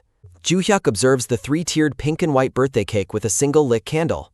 Kang Ji-tae holds the father's hands, relieved that Gun-woo has good friends, while the father offers his thanks. Explaining their childhood bond, Kang Ji-tae insists that he must take care of his friend. When the father offers cash for their outing, Kang Ji-tae politely declines, claiming they didn't do it for money. Smiling warmly, Kang Ji-tae tells the father to focus on his son and mentions the source of the money. Kang Ji-tae notes the money was earned through the father's hard work while standing near boxing equipment. An advertisement for a human sandbag business sparks a conversation about the unexpected difficulties of running a gym. Highlighting a sign for a human sandbag service, Kang Ji-tae comments on the difficulty of running a gym. The brown-haired boy stares down at his birthday cake in a heavy, contemplative silence. Ji-yeon-woo sits despondently behind the cake while wearing a yellow party hat. His classmate leans in close, whispering a cruel question that cuts through the celebratory mood. A sudden quiet whisper sounds as Jin-hyuk leans in close to the birthday boy, telling him he is curious. He mockingly asks if paying the small fee listed on the poster would allow him to beat up the boy's father as well. Jin-hyuk cruelly asks if paying 10,000 won would allow him to beat up the father as well. A gray-haired man wearing a shirt and tie bids the group farewell with a polite, dismissive smile. Maintaining his friendly facade, the silver-haired Kang Ji-tae announces that they will be taking their leave now. A sinister memory flashes of a man peering through glass at a lab rat, equating the treatment of humans to scientific test subjects. A sinister vision depicts a man observing lab rats, comparing the way he treats humans to test subjects. Overwhelmed by the cruelty, Gi-yeon-woo cowers in the darkness as he struggles with his internal turmoil. Gi-yeon-woo cowers in a dark, oppressive space while clutching his shoulders. Under the dim glow of the city lights, Gi-woo sits alone on his rooftop training area, lost in thought. Gi-woo sits alone on his rooftop bench under the night sky. The quiet night is interrupted when the freckled boy with glasses steps out onto the roof to find him. A sudden, sharp creak sounds as Ju-hyuk, disguised as a nerdy student, approaches Gi-woo. He sheepishly explains that he was caught and dragged to this location after passing by a nearby valley earlier that day. Ju-hyuk explains he was dragged there after passing a nearby valley while Gi-woo remains silent.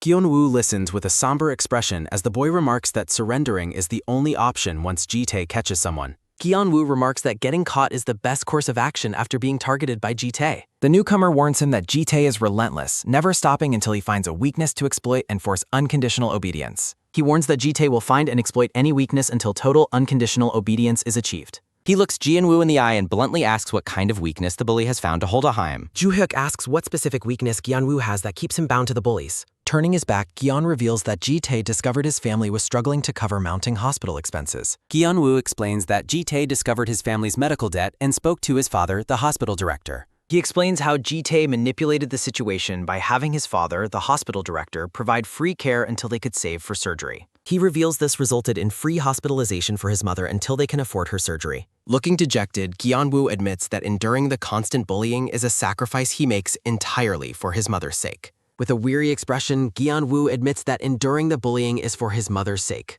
The freckled boy processes this, asking if that heavy debt is the reason Gi-woo is forced to obey every order. Ju-hyuk clarifies if that means he must follow every order given to him. He notes that he will likely be in the same position soon, though he expresses doubt that he can endure such treatment for very long. Ju-hyuk notes he will be doing the same for a while, though he cannot endure it for long. Placing a hand on a heavy punching bag, he warns that bottling up such intense frustration will eventually lead to a breaking point. Touching a punching bag, Ju-hyuk warns that bottling up frustration will eventually be fatal. A sudden, dark grin spreads across his face as he offers to help Gi-woo find relief, boasting about having plenty of money to spare. Ju-hyuk offers to help him refresh, mentioning with a sinister smile that he has a lot of money. Gi-woo remains silent, his face shadowed by the weight of his impossible situation. Gi-woo stares ahead with a blank, exhausted expression. A modern skyscraper stands tall against the bright blue sky, a symbol of the wealth the boy mentioned. An upscale apartment building towers into the sky during a clear day. Inside a luxurious room, the freckled boy focuses on adjusting his tie while wondering what his next course of action should be. Ju-hyuk adjusts his tie in the luxury home, wondering about his next move for the mission. A cheerful woman with long black hair suddenly pops up behind him, asking if he is worried about his upcoming mission. The black-haired woman startles him by popping up and asking if he is worried about his current task. He recoils in shock, shouting at her for sneaking into his room without warning. Ju-hyuk screams in surprise, asking what the hell she is doing in his room. She watches him with a playful, intense gaze that suggests she knows more than she is letting on. She playfully asks what he means with a heart glowing in her dark eye. Dressed in a red apron and holding a ladle, she casually reminds him that they are partners living together now. Standing in an apron with a ladle, she asks if they aren't living together as partners now. She gleefully encourages him to share everything with her while he remains baffled by her claim of being his partner. She happily suggests he can tell her everything while Ju-hyuk questions her definition of a partner. Grabbing his bag with a sigh, he tells her not to mess with him because his head is already at a breaking point. Ju-hyuk complains his head is breaking and tells her not to mess with him while grabbing his bag. She assumes he is on an assassination job and begins listing various lethal methods to eliminate a target, from poison to explosives. The woman deduces the target as a student and lists various lethal methods to eliminate them. He irritably clarifies that it is not that kind of mission and insists on taking care of things himself. Ju-hyuk clarifies it is not an assassination mission and insists on handling the matter personally. A sudden buzz sounds as his phone vibrates, catching his immediate attention. He recalls the humiliation of the previous day when someone splashed alcohol directly into his face. Recalling a past splash, Ju-hyuk wonders if the bully is acting out because of a previous incident. A wicked, wide grin stretches across his face as he decides that beating the life out of his tormentor is a perfectly acceptable plan. Ju-hyuk smiles mischievously, deciding it is fine to beat the hell out of the bastard. He hums a cheerful tune as he walks toward the door, leaving the woman confused as she asks if he is heading to school. Ju-hyuk skips out the door while thinking about revenge as the woman asks if he is headed to school. She tries to stop him, insisting that he eat the breakfast she prepared, but he loudly refuses as he rushes out. She yells for him to eat the breakfast she made, but Ju-hyuk screams back his refusal. A sharp, echoing quang sounds as the door is slammed shut with incredible force. A sudden, thunderous bang sounds as the door slams while she begs him to eat a little. Left alone in the quiet apartment, she huffs in annoyance and wonders if he is simply going through a late stage of puberty. The woman looks bewildered, questioning if he has entered a rebellious stage of puberty. The scene shifts to a quiet morning in a narrow city alleyway lined with stone walls. The scene shifts to a quiet alleyway lined with urban buildings. A girl's arm is gripped tightly as she pleads to be let go, but her harasser refuses until she gives him her phone number. The dark-haired bully ignores her rejection, arrogantly stating that he isn't even asking her for money. Jin-hyuk grabs a girl's arm, insisting he isn't asking for money while she refuses him. He begins to lose his temper, shouting about how everyone has been getting on his nerves lately. Jin-hyuk rages about how everyone is getting on his nerves lately. The girl lets out a terrified kya as he looms over her threateningly. A sudden, sharp scream sounds as the girl reacts to the bully's aggression. From out of nowhere, green soda cans fly through the air with the speed of projectiles. 3 green soda cans fly through the air toward the target. A massive impact strikes the bully squarely in the chest, stopping his aggression instantly. A sudden, thunderous thud sounds as Ju-hyuk delivers a powerful blow to the bully's chest. He gasps for air, his eyes bulging in shock and confusion at the sudden, powerful intervention. As he falls to his knees and retches, the freckled boy stands over him and presents 2 very grim options. Jin-hyuk retches on the ground as Ju-hyuk stand over it. With a terrifying, wide-eyed expression, the boy asks if he wants to be beaten into the hospital or if he'd rather do him a favor. Looming over the fallen bully, Ju-hyuk offers him a choice between a hospitalizing beating or doing him a favor. He leans in close, threateningly asking if he needs to land one more hit to help the bully make up his mind. He leans in close while asking if another strike is needed to help the boy make up his mind. Broken and terrified, the harasser kneels on the pavement and begs for mercy, promising to do whatever is asked of him. Kneeling in the alleyway, Jin-hyuk frantically agrees to follow any order and asks what he must do. Lee Jin-hyuk stares in disbelief at the pash. The freckled boy orders the bully to guard his money and remain silent. Ju-hyuk commands him to hold on to his money and keep the details of their encounter a total secret. Confused, Lee Jin-hyuk listens as he is told to maintain his usual behavior. The bully asks in disbelief if that is really all, while Ju-hyuk tells him to simply maintain his usual behavior. The newcomer adjusts his glasses while insisting that everything must look natural. Adjusting his glasses, Ju-hyuk emphasizes the need to act as naturally as possible. He demands to know where the rest of the gang is currently congregating. He looks down at the cash on the ground while asking for the location of the other group members. With a sinister grin, the boy orders Lee Jin-hyuk to lead the way. Ju-hyuk flashes a deceptive grin while telling his new informant to lead the way. Jin-hyuk, the gray-haired leader, demands a subordinate take action if time. Smoking a cigarette, the silver-haired Kang Ji-tae commands the victim to try delivering a hit himself this time. He shoves Gyeon-woo forward, ordering him to beat the newcomer to the poke. The group of bullies faces the freckled boy in their cluttered hideout. A heavy silence fills the room as the 5 students stand together in the gym. Gyeon-woo's eyes reflect deep sorrow and inner conflict. Gyeon-woo stares ahead with eyes full of sorrow and exhaustion. A memory reveals the freckled boy coaching Gyeon-woo to follow every violent order. Recalling Ji-tae's likely orders, Gyeon-woo advises Ju-hyuk to hit him properly to avoid suspicion. Gyeon-woo reassures his new ally with a somber, knowing smile. He offers a sad smile while claiming he will be fine regardless of the pain. A sudden soft thud sounds as Ju-hyuk delivers a series of pathetically weak tops to Gyeon-woo's chest. The boy puts on a pathetic, cowardly act that baffles Lee Jin-hyuk. Ji-tae asks what the hell he is doing while Ju-hyuk fakes a breakdown, crying that he does not know how to fight. Frustrated, Lee Jin-hyuk points out the boy's earlier display of strength. Watching the ridiculous display, Jin-hyuk is stunned that the nerd is pretending after his previous brutal performance. Jin-hyuk grows impatient and orders Lee Jin-hyuk to teach the boy a lesson. Letting out a weary sigh, Kang Ji-tae tells Jin-hyuk to step in and teach the newcomer a lesson. Terrified, Lee Jin-hyuk tries to deflect the task back to his superior. Jin-hyuk reacts in shock while Ji-tae notes his supposed love for beating up those weaker than him. He struggles between his pride and his fear of the newcomer's true nature. Trying to save his own skin, Jin-hyuk claims Ji-tae is far better at it while privately fearing for his pride. Jin-hyuk's gaze hardens as he demands absolute obedience from his subordinate. Ji-tae's expression darkens as he demands Jin-hyuk follow the order or admit he is being defiant. Lee Jin-hyuk is disgusted by the boy's obvious and pathetic facade. The freckled boy continues his exaggerated display of weakness and confusion.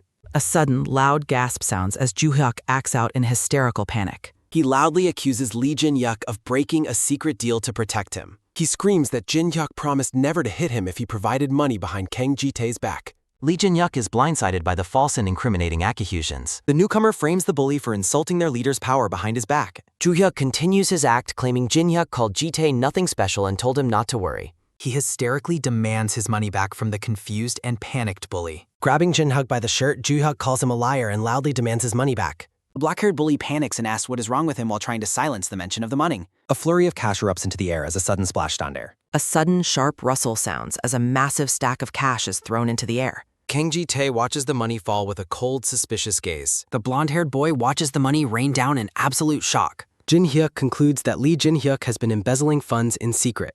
Approaching the trembling Jin-hyuk, Ji-tae asks if the accusations are true or if he intended to keep the money for himself. Desperate, Lee Jin-hyuk tries to plead his innocence to the furious leader. Jin-hyuk desperately tries to deny the claims as he faces his leader's life. Jin-hyuk's patience snaps as he looms over his trembling subordinate. Ji-tae looms over him with a terrifying expression, asking if he looks like a joke to his subordinate. Lee Jin-hyuk is left battered and bleeding heavily on the floor. The aftermath reveals Jin-hyuk lying in a pool of blood after a brutal beating. Jin-hyuk spits in disgust while expressing his deep hatred for beggars. Spitting on the fallen boy, Ji-tae coldly remarks on his intense hatred for beggars. He dismissively tells the others to take the money and clean the room. Claiming his mood is ruined, Ji-tae tells the blonde bully to clean up and take the money for himself. The blonde-haired boy stares down at the broken remains of his pair. The blonde bully looks down at the scene with a contemplative expression. He mutters bitterly about Jin-hyuk's noble pretense and wealthy family status. He seethes with resentment toward Ji-tae for his noble posturing and reliance on his parents' wealth. He approaches the freckled boy who is still busy collecting the scattered bills. Ju-hyuk begins picking up the scattered bills from the Jin floor. He questions why such a massive sum was used just for protection.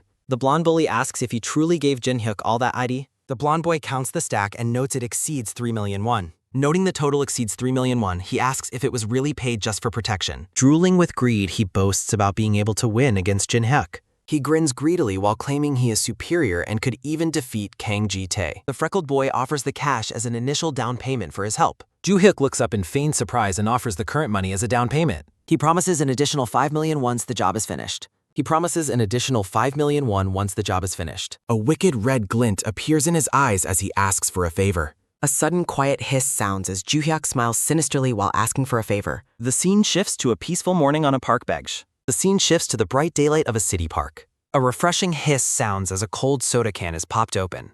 A sudden sharp hiss sounds as a soda can is pulled open.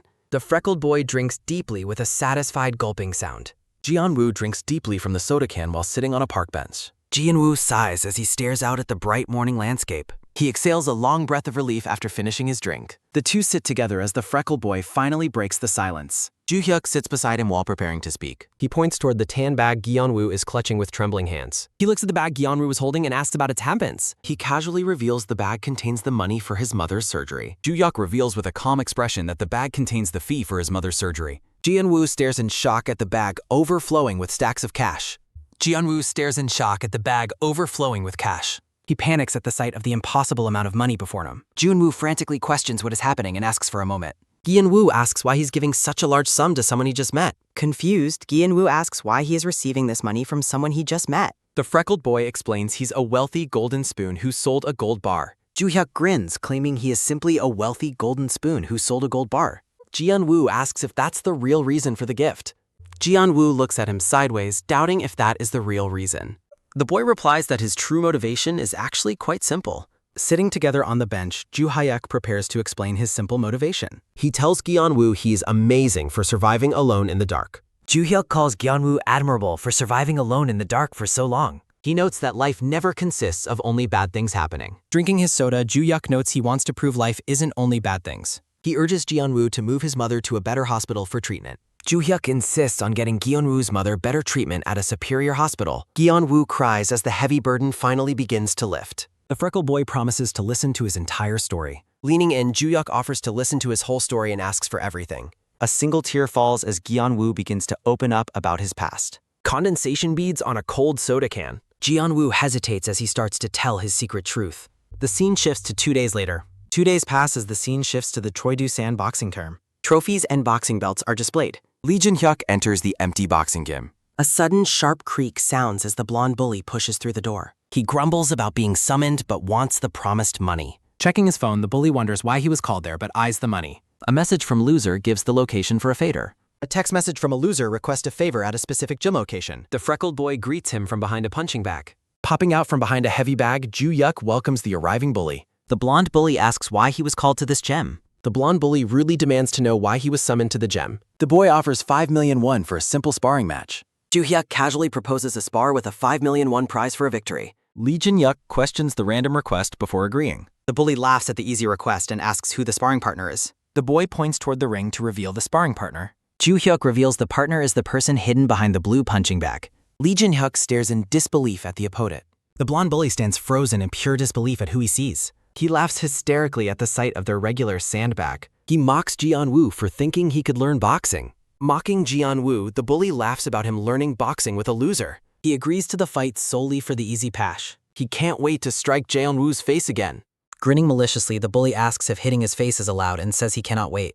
The two boys face off inside the red ring. The two opponents stand ready on the red mat of the boxing ring. The freckled boy tells Jeon-woo to just relax. Jeon-woo asks if this plan will really be alright. Jeon-woo nervously asks if this is okay while Joo-hyuk tells him nakabori. Lee Jin-hyuk assumes his target is about to wet himself. A sudden sharp crack sounds as the bully cracks his neck, predicting a humiliating defeat. He mocks the sandbag's father's gym and his lack of skill. Recalling Jeon-woo's history as a sandbag, the bully smiles with overconfidence. The boxing bell rings out with a sharp clang. A sudden, loud ding sounds as the boxing bell signals the start.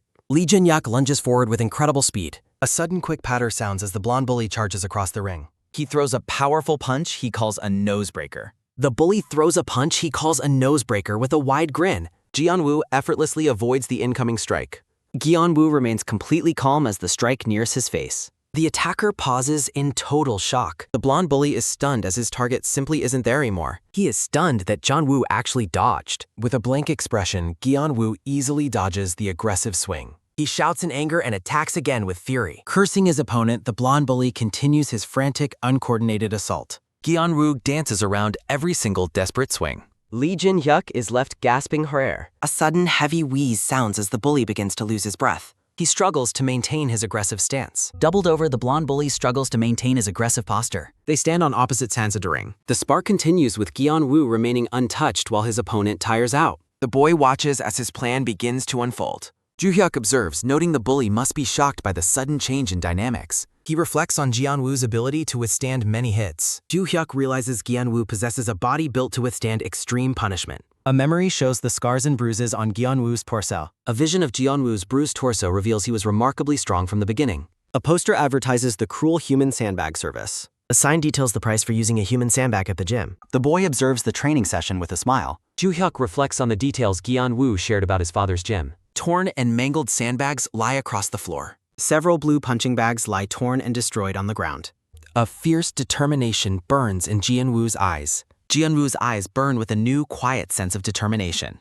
Joo-hyuk imagines breaking the chains of obedience that have bound Jeon-woo's fists. Stacks of high-value bills overflow from the back. The bag of cash remains open as a symbol of their new partnership. The boy begins to reveal another part of his plan.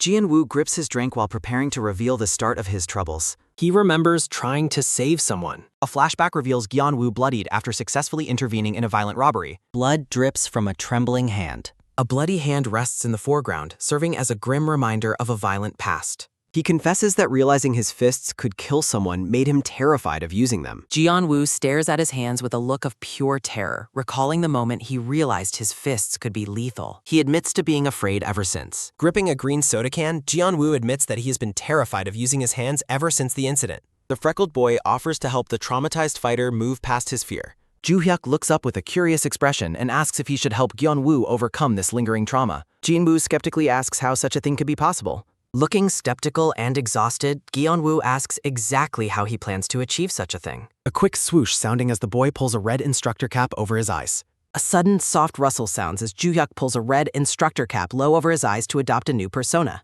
The new instructor demands his recruit only reply with "yes, sir" to every command. Looming over the boy, Joo-hyuk commands his new recruit to answer only with "yes, sir" to every instruction. He berates Jeon-woo for his weak mentality and vows to fix it so he can protect people again. Joo-hyuk shouts that protecting a citizen is something to be proud of and vows to fix Jeon-woo's pitiful mentality. Jeon-woo training hard on the grass. Pushing through core exercises on the grass, Jeon-woo screams "yes, sir" as his mentor promises he will be reborn. He pushes through intense physical pain. Jeon-woo's face is slick with sweat as he endures the verbal abuse and physical strain of his recovery. Dark chains bind his spirit. Chains of mental imprisonment bind Jeon-woo's wrists as he stands paralyzed in a dark, empty void. A sharp shatter sounding as he breaks through the chains of his puny fear. A sudden, loud crack sounds as the stone shackles of fear are shattered by a surging internal power. Determination burns in Jeon-woo's eyes. Back in the gym, Jeon-woo's eyes sharpen with focus as he moves through the ring with newfound grace. A sudden impact sounding as Jeon-woo strikes his opponent with incredible force. A sudden thunderous thud sounds as Jeon-woo delivers a devastating blow directly to the bully's face. Lee Jin-hyuk reels from the punch. The blonde bully's face contorts in shock as a spray of blood erupts from his broken nose. A loud boom sounding as the bully is knocked backward. Sent reeling by the force of the strike, the bully collapses backward onto the red mat. Gian-woo stands over his opponent as Lee Jin-hyuk clutches his bloodied nose in shock. Moon-dae groans in pain about his nose while Gian-woo stands over him with a calm, steady gaze.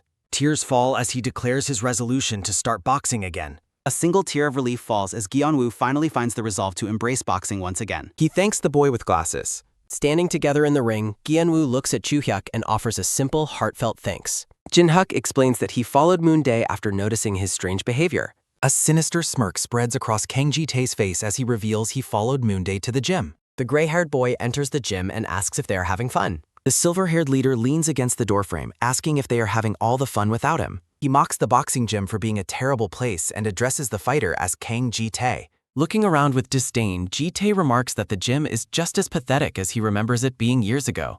He finds it interesting that the boy has apparently fixed his trauma. Ji-tae looks into the ring with cold amusement, noting that Gian-woo seems to have finally fixed his trauma. Jin-hyuk mentions the surgery for Gian-woo's mother and mocks their loss of a human training tool. He threatens to return to the director and pay for another session with Kang Ji-tae. He flashes a mocking grin while mentioning he would rather pay a tiny fee to the boy's father than show respect. Gian-woo tells the bully to shut up and get into the ring for a fight. Gian-woo's expression hardens as he commands the bully to shut up and get into the ring for a fight.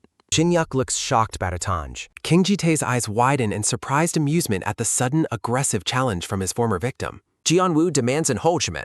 Standing tall on the canvas, Gian-woo declares that it is time to put an end to their long history. The bully is left speechless and confused. The silver-haired bully stares back with a look of pure, mocking disbelief at the boy's newfound confidence. Gian-woo repeats his demand to finish. Gian-woo remains steadfast, waiting for his longtime tormentor to accept the invitation to spar. He stares with cold, hard eyes. A quiet moment of intensity passes as Gian-woo prepares for the most significant confrontation of his life. The rivals face off in the ring. The two rivals face off across the ring, the air heavy with years of unspoken resentment and childhood rivalry. A memory of two young friends. A flashback reveals a younger Gian-woo and Ji-tae standing together as friends in a peaceful forest setting. The sign for the boxing gym. The exterior of the Choi Ju-san boxing gym stands quietly, a place where their paths first crossed and eventually diverged. They were rivals with the same dream. Memories of their youth show the two boys training side by side as rivals sharing the same ambitious dream. Their shared goals changed over time. Ji-tae's gaze becomes distant and cold as he recalls how their perspectives on the world eventually shifted. The empty ring waits for them. The empty corner of the boxing ring serves as a grim symbol of the friendship that was lost to time and cruelty. A boy lets out an angry scream. A sudden, piercing scream erupts from Ji-tae as he releases a torrent of long bottled-up rage. In the past, one boy yells at his partner for going easy on him during a match. He slams his boxing gear onto the center of the ring, his frustration boiling over in a violent public outburst. The friend tries to clarify that he was never looking down on his partner. Wearing a blue headguard, Gi-yeon-hwa watches with a concerned expression as Ji-tae rages against him. He accuses his partner of being condescending and acting like he is superior to everyone else. Ji-tae snarls that Gi-yeon-woo has always looked down on him, even when they were supposed to be friends. He screams that he has felt belittled by that attitude for a long time. He screams that his former partner has been treating him like an inferior for as long as he can remember. The other boy reacts with confusion. Looking genuinely confused behind his protective gear, Gi-yeon-woo asks what his former friend is talking about. A pained groan sounds as a group of people lie defeated in a dark alleyway. A vision of the past shows a bloody Ji-tae standing victorious over several fallen enemies in a dark alleyway.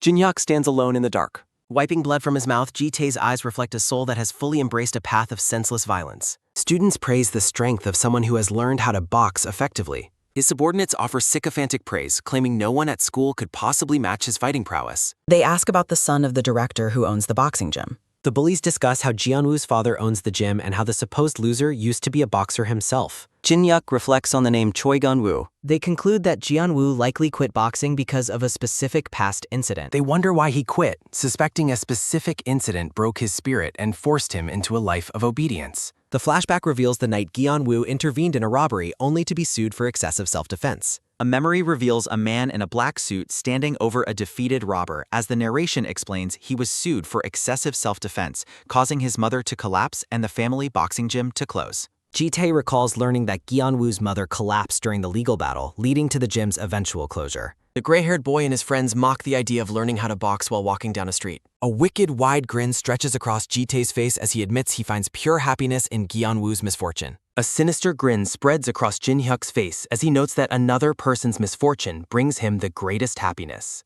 The silver-haired bully lunges forward aggressively. Back in the ring, Jin-hyuk lunges at his opponent with a quick thud sounding as he closes the distance. Ji-tae insults Gyeonwoo, claiming he should be crawling on the floor like a beggar. He shouts in fury that a pathetic beggar should be crawling on the floor. Gyeonwoo maintains his guard as a sudden sharp thud sounds. Gyeonwoo stays composed and blocks a barrage of strikes as a rhythmic thudding sounding echoes through the gym. Gyeonwoo watches with cold, focused eyes. A focused determination burns in the fighter's eyes as he peers through his defensive guard. In a flashback, Ji-tae asks why Gyeonwoo wanted to meet and questions if he is struggling. A flashback shows the two meeting on a brightly lit street where Jin-hyuk asks if his rival is having a difficult time. Ji-tae explains his father owns the hospital and offers to pay the hospitalization fees. Jin-hyuk reveals his father owns the hospital where the boy's mother is staying and offers to pay all her medical fees. Gyeonwoo asks if he is serious, and the silver-haired boy confirms the offer. Stunned by the sudden generosity, Gyeonwoo asks if he is being serious. Grinning maliciously, Ji-tae declares Gyeon will be his toy in exchange for the free fees. A cruel smile twists Jin-hyuk's face as he declares that the boy will be his toy from now on in exchange for the free hospitalization.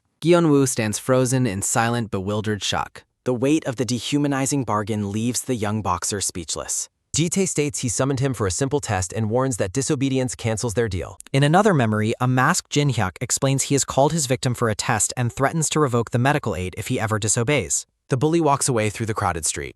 Ji-tae approaches an older man wearing a boxing headguard and holding a promotional box. The older man smiles as he is offered a 50,000 won bill. Masked and grinning, the silver-haired bully prepares to exploit the older man. He holds up a large bill while wearing a mocking, dark mask. Gyeonwoo watches the scene with despair. Jinwoo recalls losing his sense of reality while watching his father get beaten. Gyeonwoo is forced to watch as the masked bully beats his father in public while a flurry of impact sounding fills the street. The father calls out to Gyeonwoo, noticing his presence in the crowd. His father looks up and realizes his son is watching the humiliating scene. He notes he was right about Gyeonwoo watching him from afar. The father asks Gyeonwoo if he is surprised and mocks the blank look on his face. Despite his injuries, the man smiles and asks why his son looks so surprised and blank. He tells his son not to worry, claiming the rough fists cannot hurt him. He strikes a pose and tells Gyeonwoo not to worry because the bullies have weak fists that can't hurt him. Mentioning the pain the money caused, the father suggests they go eat. A crisp crinkle sounding as the father grips the money and suggests they go eat, masking the pain the cash cost him. Gyeonwoo remains lost in his memories. Gyeonwoo stares at the back of his father's head in silent heartbreak. Back in the present, Gyeonwoo continues to endure the bully's assault. In the present, Gyeonwoo continues to block Jin-hyuk's punches with a steady drumming sounding. A sudden, heavy thud sounds as a punch lands on Gyeonwoo's face. He finds an opening and lands a powerful strike on the bully's face with a loud smack sounding. With a look of quiet resolve, Gyeonwoo declares he will no longer endure. Gyeonwoo shifts his stance. Vowing to move forward, Gyeonwoo delivers a devastating punch directly into Ji-tae's chest. A massive boom sounding as Gyeonwoo delivers a devastating blow that sends Jin-hyuk flying while he resolves to finally move forward. The silver-haired bully gasps in pure agony and shock. The gray-haired bully gasps in shock as the force of the impact registers. Reeling from the impact, Ji-tae collapses onto his knees in the center of the ring. Jin-hyuk collapses onto one knee with a heavy thud sounding on the red mat. Standing tall, Gyeonwoo declares his intention to pay back everything he owes. Gyeonwoo stands tall and promises to pay back every moment of suffering. Snarling with rage, Ji-tae gets back up and vows to kill his opponent. Gyeonwoo tells him to taste his strength as he delivers another powerful blow. He follows up with another lightning-fast punch that connects with a sharp crack sounding. The bully's head snaps back from the sheer power of the counterattack. The bully falls back onto the mat. A dull thud sounding as Jin-hyuk hits the canvas and his rival demands that he stand back up. Staring with cold eyes, Gyeonwoo promises that he will spare his opponent's face for now. Ji-tae admits Gyeonwoo has gotten stronger, while Gyeonwoo explains he spent his time differently. Jin-hyuk struggles to breathe and admits his target has grown stronger, while Gyeonwoo notes he spent his time much differently. Ji-tae snarls that those condescending eyes are what he hates the most. The bully mutters about how much he hates the fighter's condescending gaze. Declaring that the spar is over, Ji-tae drops his red boxing gloves. A soft thud sounding as Jin-hyuk discards his boxing gloves and declares the match won't do. Ji-tae pulls out a folding knife and vows to make Gyeonwoo quit boxing forever. A sharp click sounding as he pulls out a folding knife and vows to make Gyeonwoo quit boxing forever. Gyeonwoo stares at the weapon in disbelief. Ji-tae asks if he is scared, but a voice from behind him interrupts. He asks if his victim is scared, only for the freckled boy with glasses to suddenly appear behind him and clarify that fear isn't the reason. Ju Ha-hyuk looms over the bully and notes that he has finally crossed the line. A sudden sharp swish sounds as Ju-hyuk delivers a blindingly fast kick. A lightning-fast swish sounding as the freckled boy disarms the bully and slices the air with the stolen knife. The silver-haired bully is sent reeling backward. Jin-hyuk stares at his empty hand in total disbelief. Ju-hyuk calmly handles the confiscated knife and remarks on how dangerous it was. The freckled boy casually examines the blade and remarks on how dangerous it could have been. Ji-tae screams in absolute panicked terror. The bully is frozen in terror as he realizes the newcomer's true nature. A sudden quick pop sounds as Ju-hyuk removes a set of fake buck teeth. A soft pop sounding as the freckled boy removes his fake buck teeth and offers a short apology. With a terrifyingly intense gaze, Ju-hyuk clarifies that he is not a loser. He drops the goofy act entirely and declares that he is not a loser. Trembling with fear, Ji-tae begs the man to stay away from him. A heavy stomp sounding as the boy steps toward the trembling bully who screams for him to stay away. Ju-hyuk maniacally demands to spar as well while a sudden, loud scream echoes from the gym. The freckled boy's face twists into a terrifying expression as he demands a spar as well, followed by a frantic scream sounding from inside the boxing gym. A sudden heavy thud sounds as the bully's swollen face hits the mat while he begs for mercy. A heavy thud sounding as a battered Jin-hyuk falls to the floor with a horribly swollen face while weeping an apology. Ju-hyuk notes that he simply couldn't hold back anymore because the bully crossed the line. The boy with glasses adjusts his tie and asks who gave the bully permission to cross the line. Ju-hyuk considers his current situation a perfect chance to test the severity of failure penalties. He reflects internally that this is a perfect opportunity to test the severity of a failure penalty. Ji-woo asks about his identity while Ju-hyuk realizes he was still playing the part of someone hiding their strength. Jun-woo asks in confusion who he really is, prompting the boy to quickly resume his awkward act and claim he was just hiding his strength. Standing over the unconscious Ji-tae, Gi-yeon-woo asks Ju-hyuk if he was a professional boxer as well. The boxer is amazed and asks if his friend was also a professional fighter. Gi-yeon-woo notes it is only logical that a professional would hold back when facing ordinary people. Gi-yeon-woo smiles and notes that his physique makes sense now, agreeing that pros shouldn't fight ordinary people. The freckle boy forces a smile and feels a wave of relief that his desperate excuse was actually believed. Looking humbled, Gi-yeon-woo expresses his sincere gratitude for the help he received. The black-haired boxer expresses his heartfelt gratitude to the boy with glasses. Ju-hyuk tells him to forget it, explaining that he also received help when he was younger, and adds that if it really bothers him that much. Exiting the boxing ring, the boy dismisses the thanks by recalling how he once received help himself. Smiling over his shoulder, Ju-hyuk suggests that the boy can simply pay him back after he finds success. He glances back with a smirk, suggesting the debt be repaid only after the boxer achieves success. A sleek briefcase sits open, filled with thick stocks of 50,000 won bills. Stacks of high-value currency fill a secure briefcase. A flashback reveals the boxer's scarred torso while the gray-haired bully watches from behind. With blue boxing gloves and a look of intense focus, Gi-yeon-woo continues his rigorous training. The black-haired boxer remains dedicated to his craft, landing a focused punch on a training bag. A man wearing sunglasses and multiple gold rings grins maliciously over a table covered in cash. A man adorned with gold rings gloats greedily over a massive collection of cash. Silhouettes of various individuals stand before a massive pile of money, all drawn to it for their own reasons. Silhouetted figures stand before vast towers of money, illustrating the many who pursue the same prize. Ju-hyuk's eyes narrow behind his glasses as the narrator warns that dangerous people are also in pursuit. The boy with glasses stares intensely as digital data patterns reflect across his lenses. A menacing hunter stalks through the city streets under a full moon, ready to track down his prey. Against a moonlit city backdrop, a mysterious hunter is silhouetted while a man below smokes a cigar. A massive luxury skyscraper glows brightly against the backdrop of a dark city night. A towering skyscraper gleams brightly against the dark night sky. A sudden, sharp swish sounds as Ju-hyuk uses a silver knife to slice into a piece of steak. In a luxury suite, a sharp knife skillfully carves through a piece of steak. A sudden, loud munch sounds as Ju-hyuk takes a large, satisfying bite of his meal. A hungry mouth opens wide as a piece of meat is lifted toward it. Savoring the food, Ju-hyuk remarks that apartments with room service are truly the best. The boy with glasses savors his meal, praising the convenience of high-end room service. He flashes a wide, gleeful grin and declares that having an abundance of money is incredibly exciting. A table is laden with gourmet food and wine as Ju-hyuk celebrates getting paid without having to work.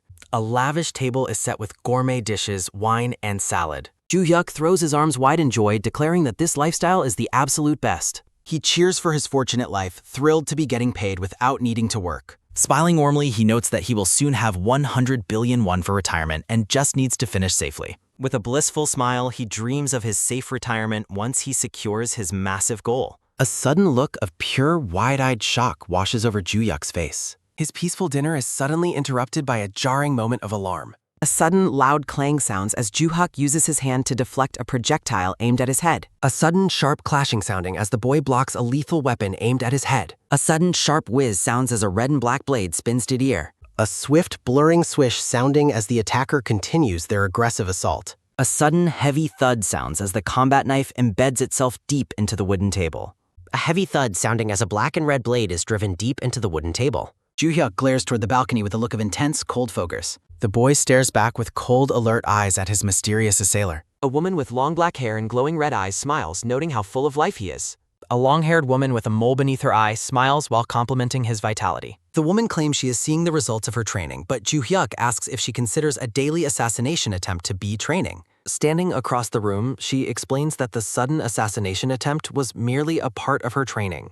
Ju-hyuk asks if they can finally stop, questioning why she insists on trying to kill him every single day. The boy continues eating while questioning why she attempts to kill him at least once every day. The black-haired woman prepares to explain her reasoning. The woman smiles enigmatically as she prepares to explain her motivations. Blushing slightly, she confesses that her dream is to become the most powerful assassin in the world. She bashfully admits her ambition is to become the world's most formidable assassin. Ju-hyuk stares back with a look of bored, unamused skepticism. Exhausted by her antics, the boy with glasses dismisses her lofty goal with a look of annoyance. He tells her to forget the topic and asks her if the recent mission went well. He tries to shift the topic and asks how her recent mission turned out. The woman avoids eye contact, leading Ju-hyuk to realize that she actually failed. She remains silent, her cheerful expression fading as he realizes the implication of her failure. Laughing and mocking him, she asks if she should have helped and wonders what kind of penalty he received for his own failure. The woman laughs off her mistake and playfully asks if she should have sought his assistance instead. She leans in teasingly, remarking that she originally thought he was capable of doing it alone. Looming over him, she mockingly inquires about the nature of the failure penalty he might have received. A sudden, quick snap sounds as the woman steals a piece of meat with her hand while Ju-hyuk complains about her behavior. The woman snatches a bite of his food and enjoys it with a mischievous expression. Ju-hyuk ignores the theft and asks if she knows anything about the hunters. He shifts the conversation toward more serious matters, asking her what she knows about the hunters. A sudden, muffled munch sounds as the woman happily chews on the stolen steak. She gleefully shouts that the steak is delicious while her cheeks bulge with food. A sudden, quiet gulp sounds as she swallows the food with a satisfied expression. A soft swallow sounding as she finishes the stolen bite with a satisfied expression. Her gaze turns deadly serious as she explains that hunters kill humans and face no penalty for doing so during these missions. Her eyes turn cold as she explains that hunters are uniquely permitted to kill humans without consequence. She explains that they receive bounties for kills and can seize all the money in a victim's virtual and real accounts. A system notification displays the details of bounties and the seizure of assets from targeted humans. A digital interface displays a red hunt notification for a target labeled PXXX. Ju-hyuk asks if they are special participants, and the woman notes the answer is both yes and no. The boy with glasses asks for clarification on what distinguishes special participants from regular ones. He asks for the specific difference between them and regular participants, and she notes they have better equipment and more strength. She notes differences in strength and equipment, but keeps the specific details vague. The black-haired woman looks at him with a mysterious, knowing smile. The black-haired woman admits she isn't entirely sure about the details yet. She states she wouldn't tell him even if she knew, reminding him that he must figure things out for himself. She suggests that he will have to figure out those mysteries for himself in the future. Leaning against his shoulder, she warns him that he could die if he lets his guard down around the many crazy people in the game. Placing a hand on his shoulder, she warns him that letting his guard down will lead to death. Looking back with a smirk, she tells him to stay alive and addresses him as her partner. She leans in close and offers a final, chilling encouragement for her partner to stay alive. Ju-hyuk watches in silence as the woman waves goodbye and walks away into the night. As he calls out to her, the woman waves goodbye and begins to walk away. The black-haired woman smirks knowingly over her shoulder. She casts a subtle, knowing glance back over her shoulder before departing. An empty parking level stands silent and eerie. The scene shifts to a quiet, industrial parking garage. A sudden, bright flash sounds as a luxury car's headlights illuminate the dark garage.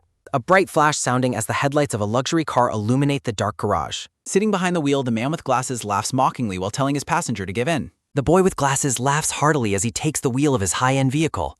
He hums a tune while preparing to dive aware. He hums a cheerful tune, eager to set off on his next destination. A sudden, sharp crash sounds as the passenger window is shattered from the upside. A sudden, loud shattering sounding as the luxury car's windshield is obliterated into countless fragments. The man with glasses stares at the broken glass in stunned silence. The boy with glasses stares through the spiderweb of crocs at his damaged vehicle. Appearing through the shattered window, the bearded man declares that he has finally found his target. Furious, the man with glasses insults the intruder and demands to know how he dared damage his car. He looks back in absolute fury and demands to know why they damaged his car. A sudden loud bang sounds as he kicks the car door open and steps out to confront the attacker. A sharp click sounding as he steps out and insults his hidden assailant. As he tells the man to learn how to knock, a sudden, quick swish sounds as a rope loop catches him off guard. A rope loop is thrown around his neck as he tells the attacker to learn how to knock first. Pulling the rope tight around his neck, the bearded man triumphantly shouts that he has captured him. The bearded man in a tan jacket gleefully shouts that he has successfully caught his target. A sudden, quick swish sounding as the boy is pulled off his feet by the thick cord. A sudden, heavy boom sounds from the impact of the struggle. A heavy thud sounding as he is slammed violently onto the pavement of the garage. Grinning with malice, the bearded man keeps the rope pulled tight. The bearded man smiles with malice as he maintains his grip on the rope. The boy asks his attacker if he is truly intent on killing him in this place. Looking down coldly, the man with glasses asks if the hunter is also putting his life on the line. He stares back intensely and asks if the man is prepared to risk his own life. Noticing the target used his arm to block the rope, the bearded man notes he is getting excited. The bearded man notes the boy's defensive posture and expresses his own growing excitement for the kill. The man with glasses remains stoic and skeptical. The boy with glasses admits that he is also starting to feel a bit of excitement. While the bearded man swings his rope again, the man with glasses asks why they are fighting without even introducing themselves. He wonders why they are fighting before introducing themselves while the man spins his rope loop. Facing each other in the wide garage, the bearded man asserts that words are unnecessary, while the man with glasses prepares another question. The man dismisses the need for words, prompting the boy to ask one final, serious question. He asks how many people the hunter has killed. The boy with glasses asks his assailant exactly how many people he has killed before now. With a sinister grin, the bearded man replies that hunters do not keep account of the beasts they kill. The bearded man declares that a hunter never bothers to count the number of beasts he kills. The boy stares at the ground and laments the man's total lack of understanding. A sudden, loud burst sounding as he charges forward, declaring that the man is the true beast. The bearded man leaps forward, spinning his rope at the fleeing man with glackers. The bearded man swings his heavy rope as his target rushes toward him at high speed. The thick rope loop snaps through the air in a blurring, dangerous circle. The man with glasses expertly dodges the incoming loop. The boy with glasses maneuvers past the rope attack with incredible, lightning speed. A dark, confident grin spreads across the face of the man with glasses. A wide, menacing grin spreads across his face as he reaches out for the man. He reaches out toward the attacker's face with intense focus. The bearded man freezes in shock as he realizes his opponent has already closed the distance. A sudden, violent slam sounds as the man with glasses pins the hunter firmly to the concrete floor. A massive boom sounding as the boy slams his attacker face first into the concrete floor. His face bloodied, the bearded man screams in absolute agony. The man screams in agony as blood splatters across his face and the garage floor. Standing over his victim, the man with glasses coldly suggests that he should try dying. Despite his injuries, the bearded man begins to laugh hysterically. He lies battered and bleeding, staring up with a dazed and broken expression. Confused, the man with glasses asks why he's laughing while the hunter continues his maniacal outburst. The boy with glasses laughs softly and asks why the defeated man is laughing. The man with glasses maintains his pinning hold on the downed attacker. Standing over his foe, he prepares to end the fight by declaring the man his prey. The bloodied bearded man claims that the prey doesn't realize it is actually the one being hunted. A sudden sharp thwip sounds as a small dart embeds itself into the neck of the man with glasses. A sharp prick sounding as a small dart suddenly embeds itself in the boy's neck. A sudden, quiet step sounds as a hooded figure emerges from the shadows. A soft scuff sounding as a mysterious hooded figure approaches from the shadows. The man with glasses stares back at the newcomer in shock. The boy with glasses looks back at the newcomer with wide, surprised eyes. The hooded figure explains that the dart contains a paralyzing poison that spreads through the body instantly. Adjusting his glowing goggles, the newcomer promises that he will die while his mind remains fully intact. He leans forward and claims the boy will die while his mind remains fully intact. The man with glasses repeats the words with a look of realization. The boy with glasses questions if the poison was supposed to have taken effect by now. A sudden, quick pop sounds as he pulls the dart out, questioning if it should have worked already and noting his high tolerance. A soft pop sounding as he casually removes the dart and notes his high tolerance. He recalls taking a previous beating that made him immune to certain toxins. He recalls a recent beating and explains that the experience helped him build an immunity. The hooded assassin stands in stunned silence. The hooded figure remains silent and still, staring from within his dark outfit. Reeling in disbelief, the bearded man watches the scene from the ground. The bearded man on the floor looks up in total disbelief at his target's resilience. A sudden cold sweat sounds as the hooded figure realizes his primary weapon is failed. The newcomer watches the boy with a single glowing eye visible from beneath his hood. The man with glasses begins putting on blue tactical gloves while stating he should explain his own methods. The boy with glasses begins putting on a pair of heavy blue mechanical gloves. Surrounded by crackling blue energy, he declares that his way of hunting is quite exciting. He remarks that his way of hunting is actually quite an exciting experience. A sudden, loud sizzle sounds as he flashes a terrifying, wide-eyed grin. A terrifying grin spreads across his face as blue energy begins to spark around his hands. Crackling with electrical power, he prepares to turn the tables on his attackers. He continues preparing his gear while reflecting on his unique and lethal hunting style. Blue bolts arc across his face as his excitement peaks. A sharp sizzle sounding as electricity arcs between the blue plates of his gloves. Trembling with fear, the bearded man stares up at the overwhelming transformation. Harnessing intense electrical power in his fist, the man with glasses prepares for a devastating strike. The boy raises a clenched fist that glows with an intense and powerful azure light. A massive explosion sounding as he strikes the ground with a devastating electrical discharge. A sudden sharp swish sounds as he launches himself into the air. A sudden heavy stomp sounding as the boy shifts his weight for a finishing blow. Sliding across the concrete, the bearded man is baffled as to how Ju-hyuk is still standing after taking such a potent dose of paralyzing poison. The bearded man struggles to comprehend how the boy is still standing after the poison. A sudden loud sizzle sounds as blue electricity crackles around Ju-hyuk while he flashes a wide, gleeful grin. The boy with glasses smirks and turns his head as electricity continues to pulse around him. Ju-hyuk's eyes glow with a menacing light as a sudden low growl sounds from his throat, leaving his attacker to wonder what kind of monster he truly is. A sinister growl sounding as the boy with glasses grins with purple glowing eyes, terrifying his opponent. Looking humbled and intimidated, the bearded man stares in disbelief and whispers that Ju-hyuk is a beast. The bearded man stares in disbelief, sweating as he realizes the boy is a true beast. A sudden, sharp snap sounds as the bearded man tightens his grip on the rope, telling himself that things are still going well despite the target's transformation. A sharp, forceful cinch sounding as he grips his rope firmly and acknowledges the challenge. A sudden, quick dash sounding as the boy charges toward the bearded man at high speed. A sudden, quick swish sounds as Ju-hyuk charges forward with a look of intense, cold focus. A sharp, blurring whoosh sounding as the boy's attack narrowly misses while the man ducks. A sudden tight bind sounds as the rope coils firmly around Ju-hyuk's ankle. A sudden swift loop sounding as a length of rope expertly encircles the boy's ankle. A sudden quick pull sounding as the bearded man catches the boy and yanks him back. A sudden sharp twang sounds as the rope is pulled taut across the empty garage.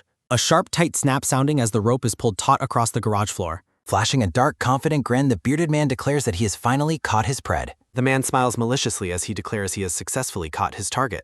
Ju-hyuk is yanked off balance as the rope pulls his leg high into the air. The boy with glasses is hoisted into the air by the thick cord tied to his foot. The bearded man watches with a look of intense, malicious excitement.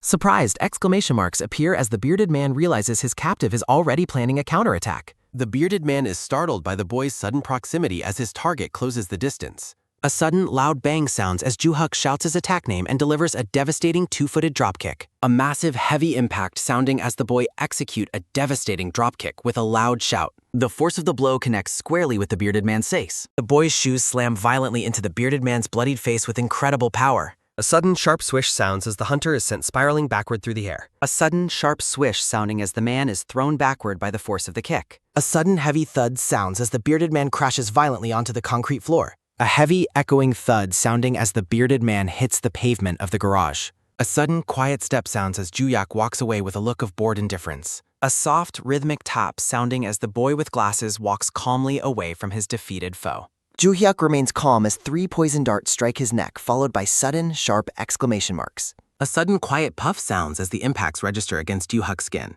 A sudden, sharp prick sounding as a small dart embeds itself in the boy's back. Emerging from the shadows, the hooded figure wonders if a different type of poison will be more effective if the first one failed. A mysterious hooded figure steps from the shadows, suggesting they use a different poison since the first failed. Adjusting his glowing goggles, the hooded assassin holds up a fresh set of needles and tells Ju-hyuk that he cannot possibly be immune to all of them, so he should just stay still. He warns that the boy cannot be immune to everything while preparing a handful of sharp needles. A sudden tight grip sounds as the bloodied bearded man reassures his partner that he still has a firm hold on the rope. The bearded man on the floor assures his partner that he still has a secure hold on the rope. A sudden, quiet rustle sounds as the two hunters coordinate their efforts to trap Ju-hyuk in the center of the garage.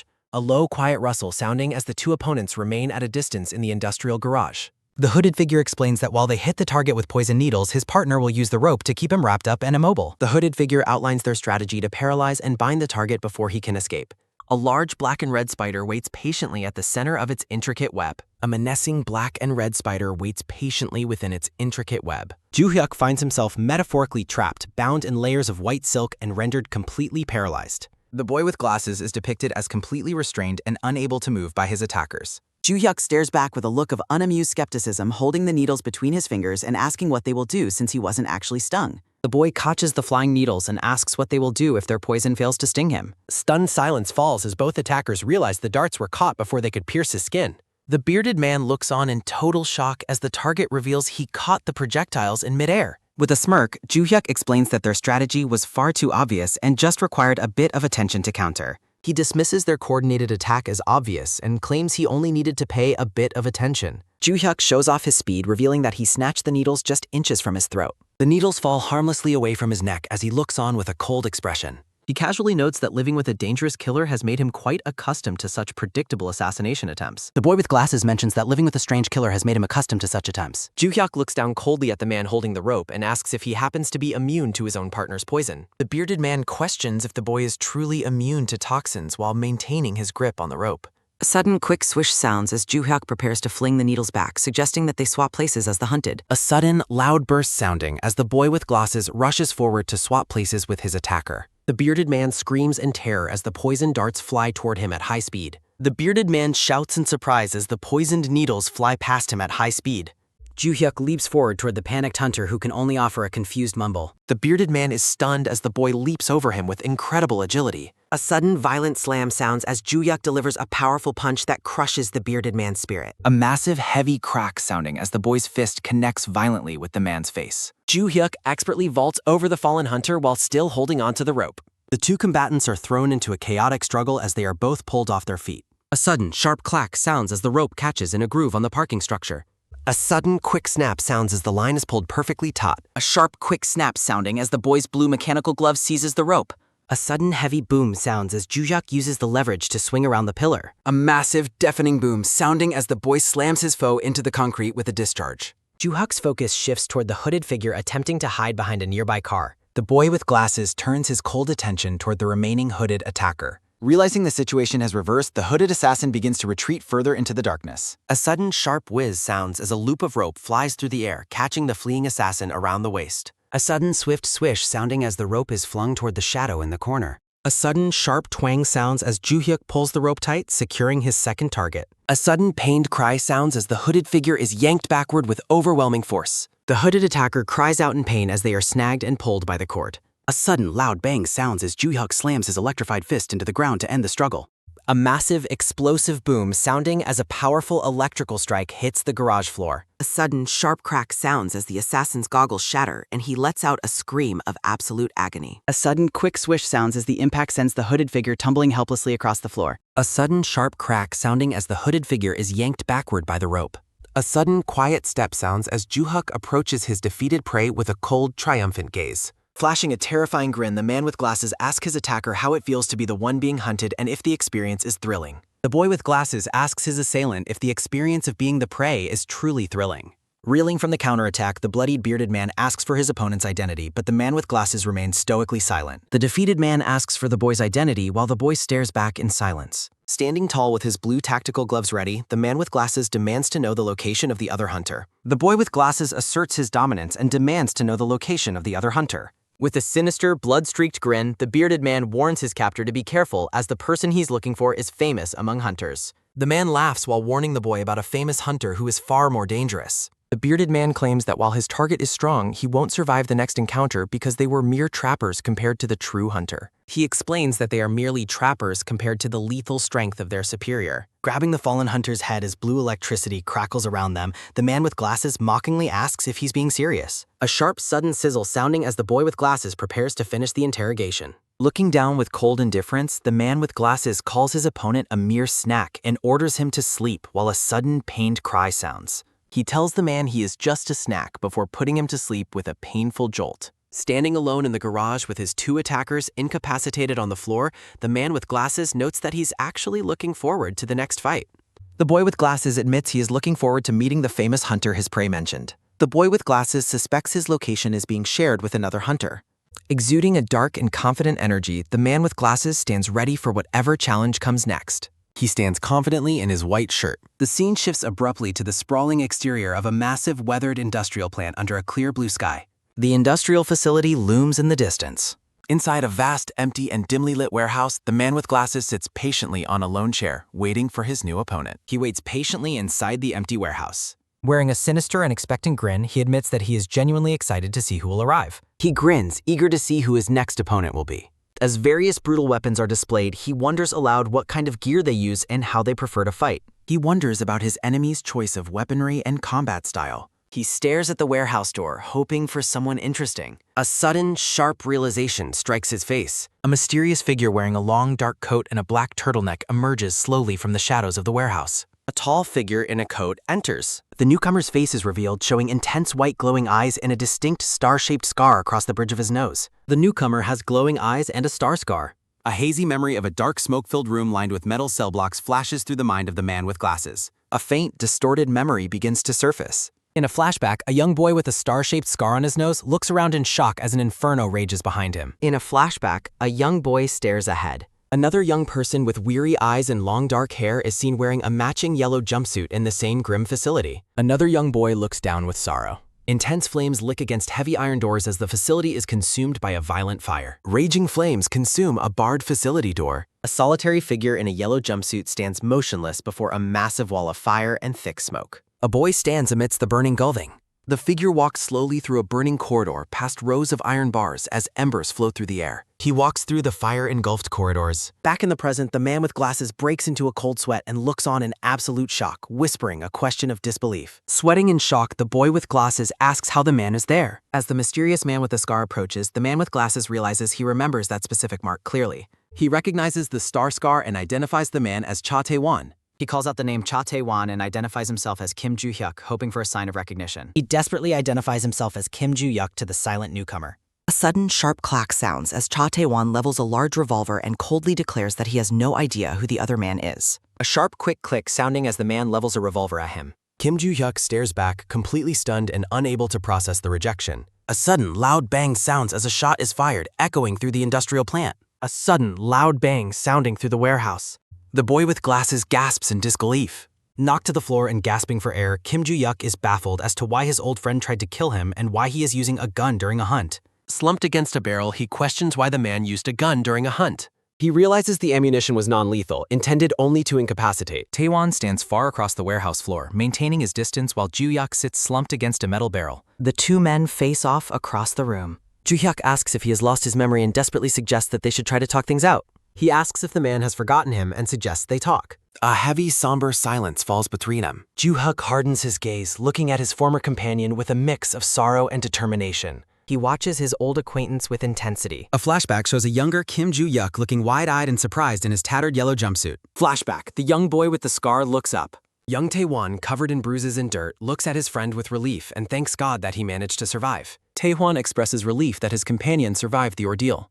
Joo-hyuk kneels over a fallen Tae-won on the floor of their shared grimy prison cell. He kneels beside the messy-haired boy on the floor. A scientific diagram of a brain illustrates experiments designed to manipulate brainwaves and hormones under extreme stress to unlock physical potential. A narrator explains the inhumane experiments performed on their brainwaves and hormones. They were subjected to a daily routine of horrific torture, including electric shocks, burns, and poisoning in a cold laboratory. They endured constant torture and surgical procedures as part of their routine. Huddled on the floor, they realized their only value was surviving while they were kept addicted to powerful stimulating drugs. Drug addiction and survival were the only goals in the laboratory. Several children in yellow jumpsuits lie motionless on the cold floor, victims of the facility's brutal testing. Several children lie exhausted on the ground. Joo-hyuk and Tae-won stand together amidst the bodies, declaring that they are the ones who survived the ordeal. Tae-won notes they are the only survivors and urges endurance. Young Tae-won reassures his friend that they will finally be able to leave this place once the experiments reach their conclusion. The young boy's face is bruised and battered. Joo-hyuk recalls how hearing those words of hope kept him going during their darkest moments. Young Joo-hyuk asks what the other boy's plans are after escaping. Tae-won listens intently to his friend's question. Silhouettes of the children are shown at sunset, reflecting how the experiments only grew more agonizing as time passed. Joo-hyuk dreams of becoming rich to escape hunger, sickness, and sadness. The group of survivors dwindles as body changes became permanent and more of their companions perished.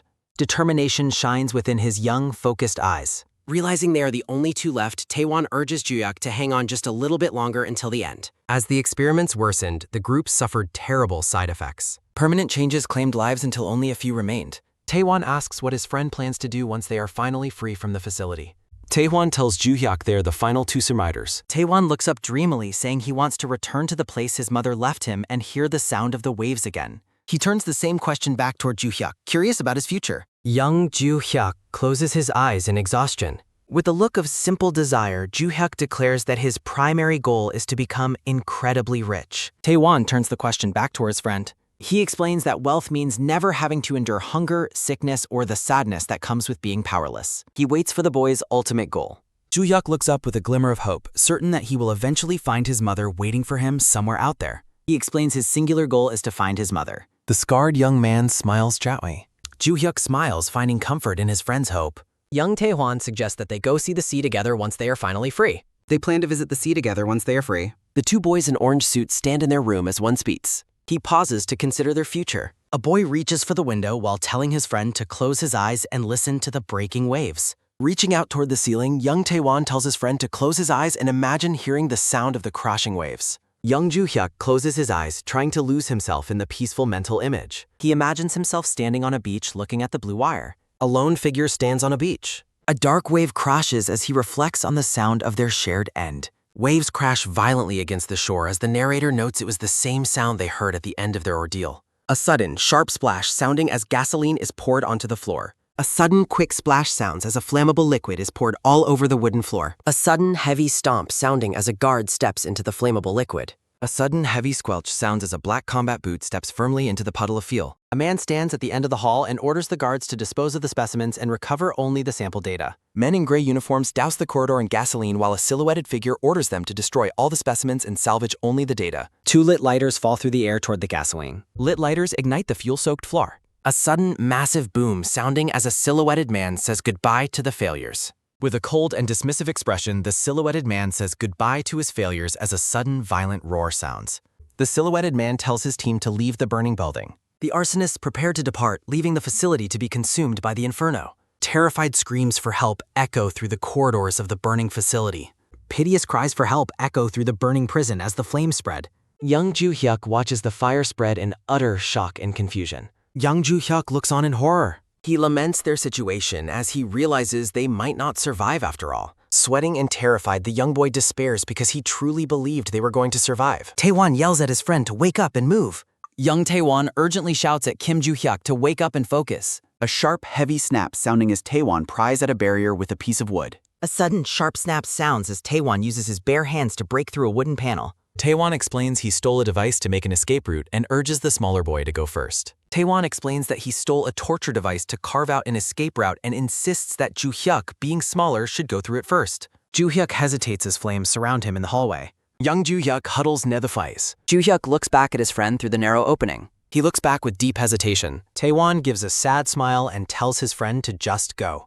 Despite the intense heat, young Taewon offers a reassuring smile and tells him to just go. He explains there is no room or time left for him to leave. Taewon expresses relief that his friend is escaping and warns him not to get caught. Taewon expresses his sincere happiness that his friend can get out and begs him not to get caught. Young Joo-hyuk refuses to leave his companion behind in the fire. Distraught, young Joo-hyuk cries out. Taewon insists that he leave quickly while there is still a chance. Taewon remains firm, ordering him to move quickly before they are both caught in the fire. He declares his sacrifice is only meaningful if Joo-hyuk survives and tells him to go out and live. He explains that his sacrifice will only matter if Joo-hyuk survives to reach freedom. Joo-hyuk looks back one last time as he flees the burning cage. Young Joo-hyuk runs through the flaming prison, looking back one last time at the person he is leaving behind. Intense flames consume the facility, leaving nothing but smoke and ash. Back in the present, Joo-hyuk admits he does not know how his friend survived, but is glad he is alive. Returning to the present, Kim Joo-hyuk looks up with a sad expression and admits he is simply glad his friend is still alive. He confesses that he often thought of Taewon's suffering in that lonely place while he sat against the barrel. Slumped against a metal drum, Joo-hyuk confesses that he never stopped thinking about how lonely Taewon must have been during all those years.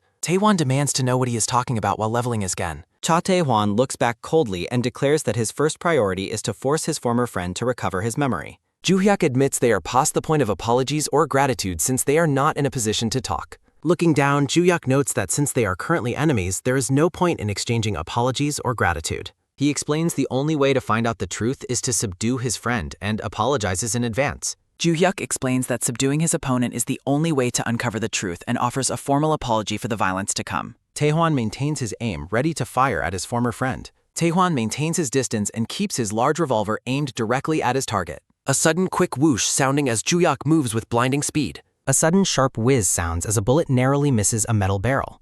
A sudden loud bang sounding as Taewon fires his revolver twice. A sudden loud bang sounds as Taewon fires several shots in quick succession. A sharp, heavy thwack sounding as the bullets strike a flying bag in midair. A sudden heavy thud sounds as the bullets impact a heavy black case. Taewon is surprised as several red projectiles fly past his face. Taewon's eyes widen as several red-tipped needles fly toward his face. A sudden sharp clang sounding as a projectile deflects off the metal gun. A sudden sharp clang sounds as the assassin uses the barrel of his gun to deflect the incoming projectile. A sudden rhythmic tap sounding as Ju-hyuk charges across the warehouse floor.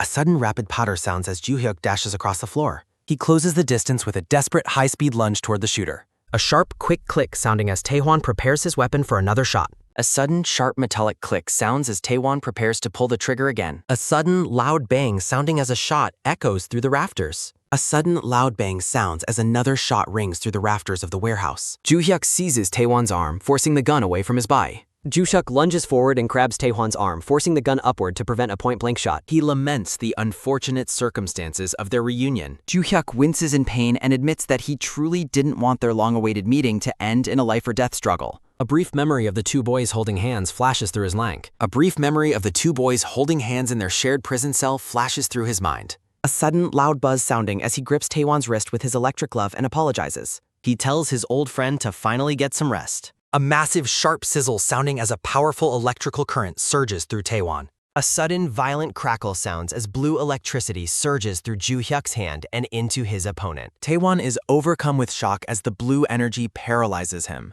Looking determined, the boy with glasses notes that there is simply no way around the situation. The man in the coat raises his fist to strike.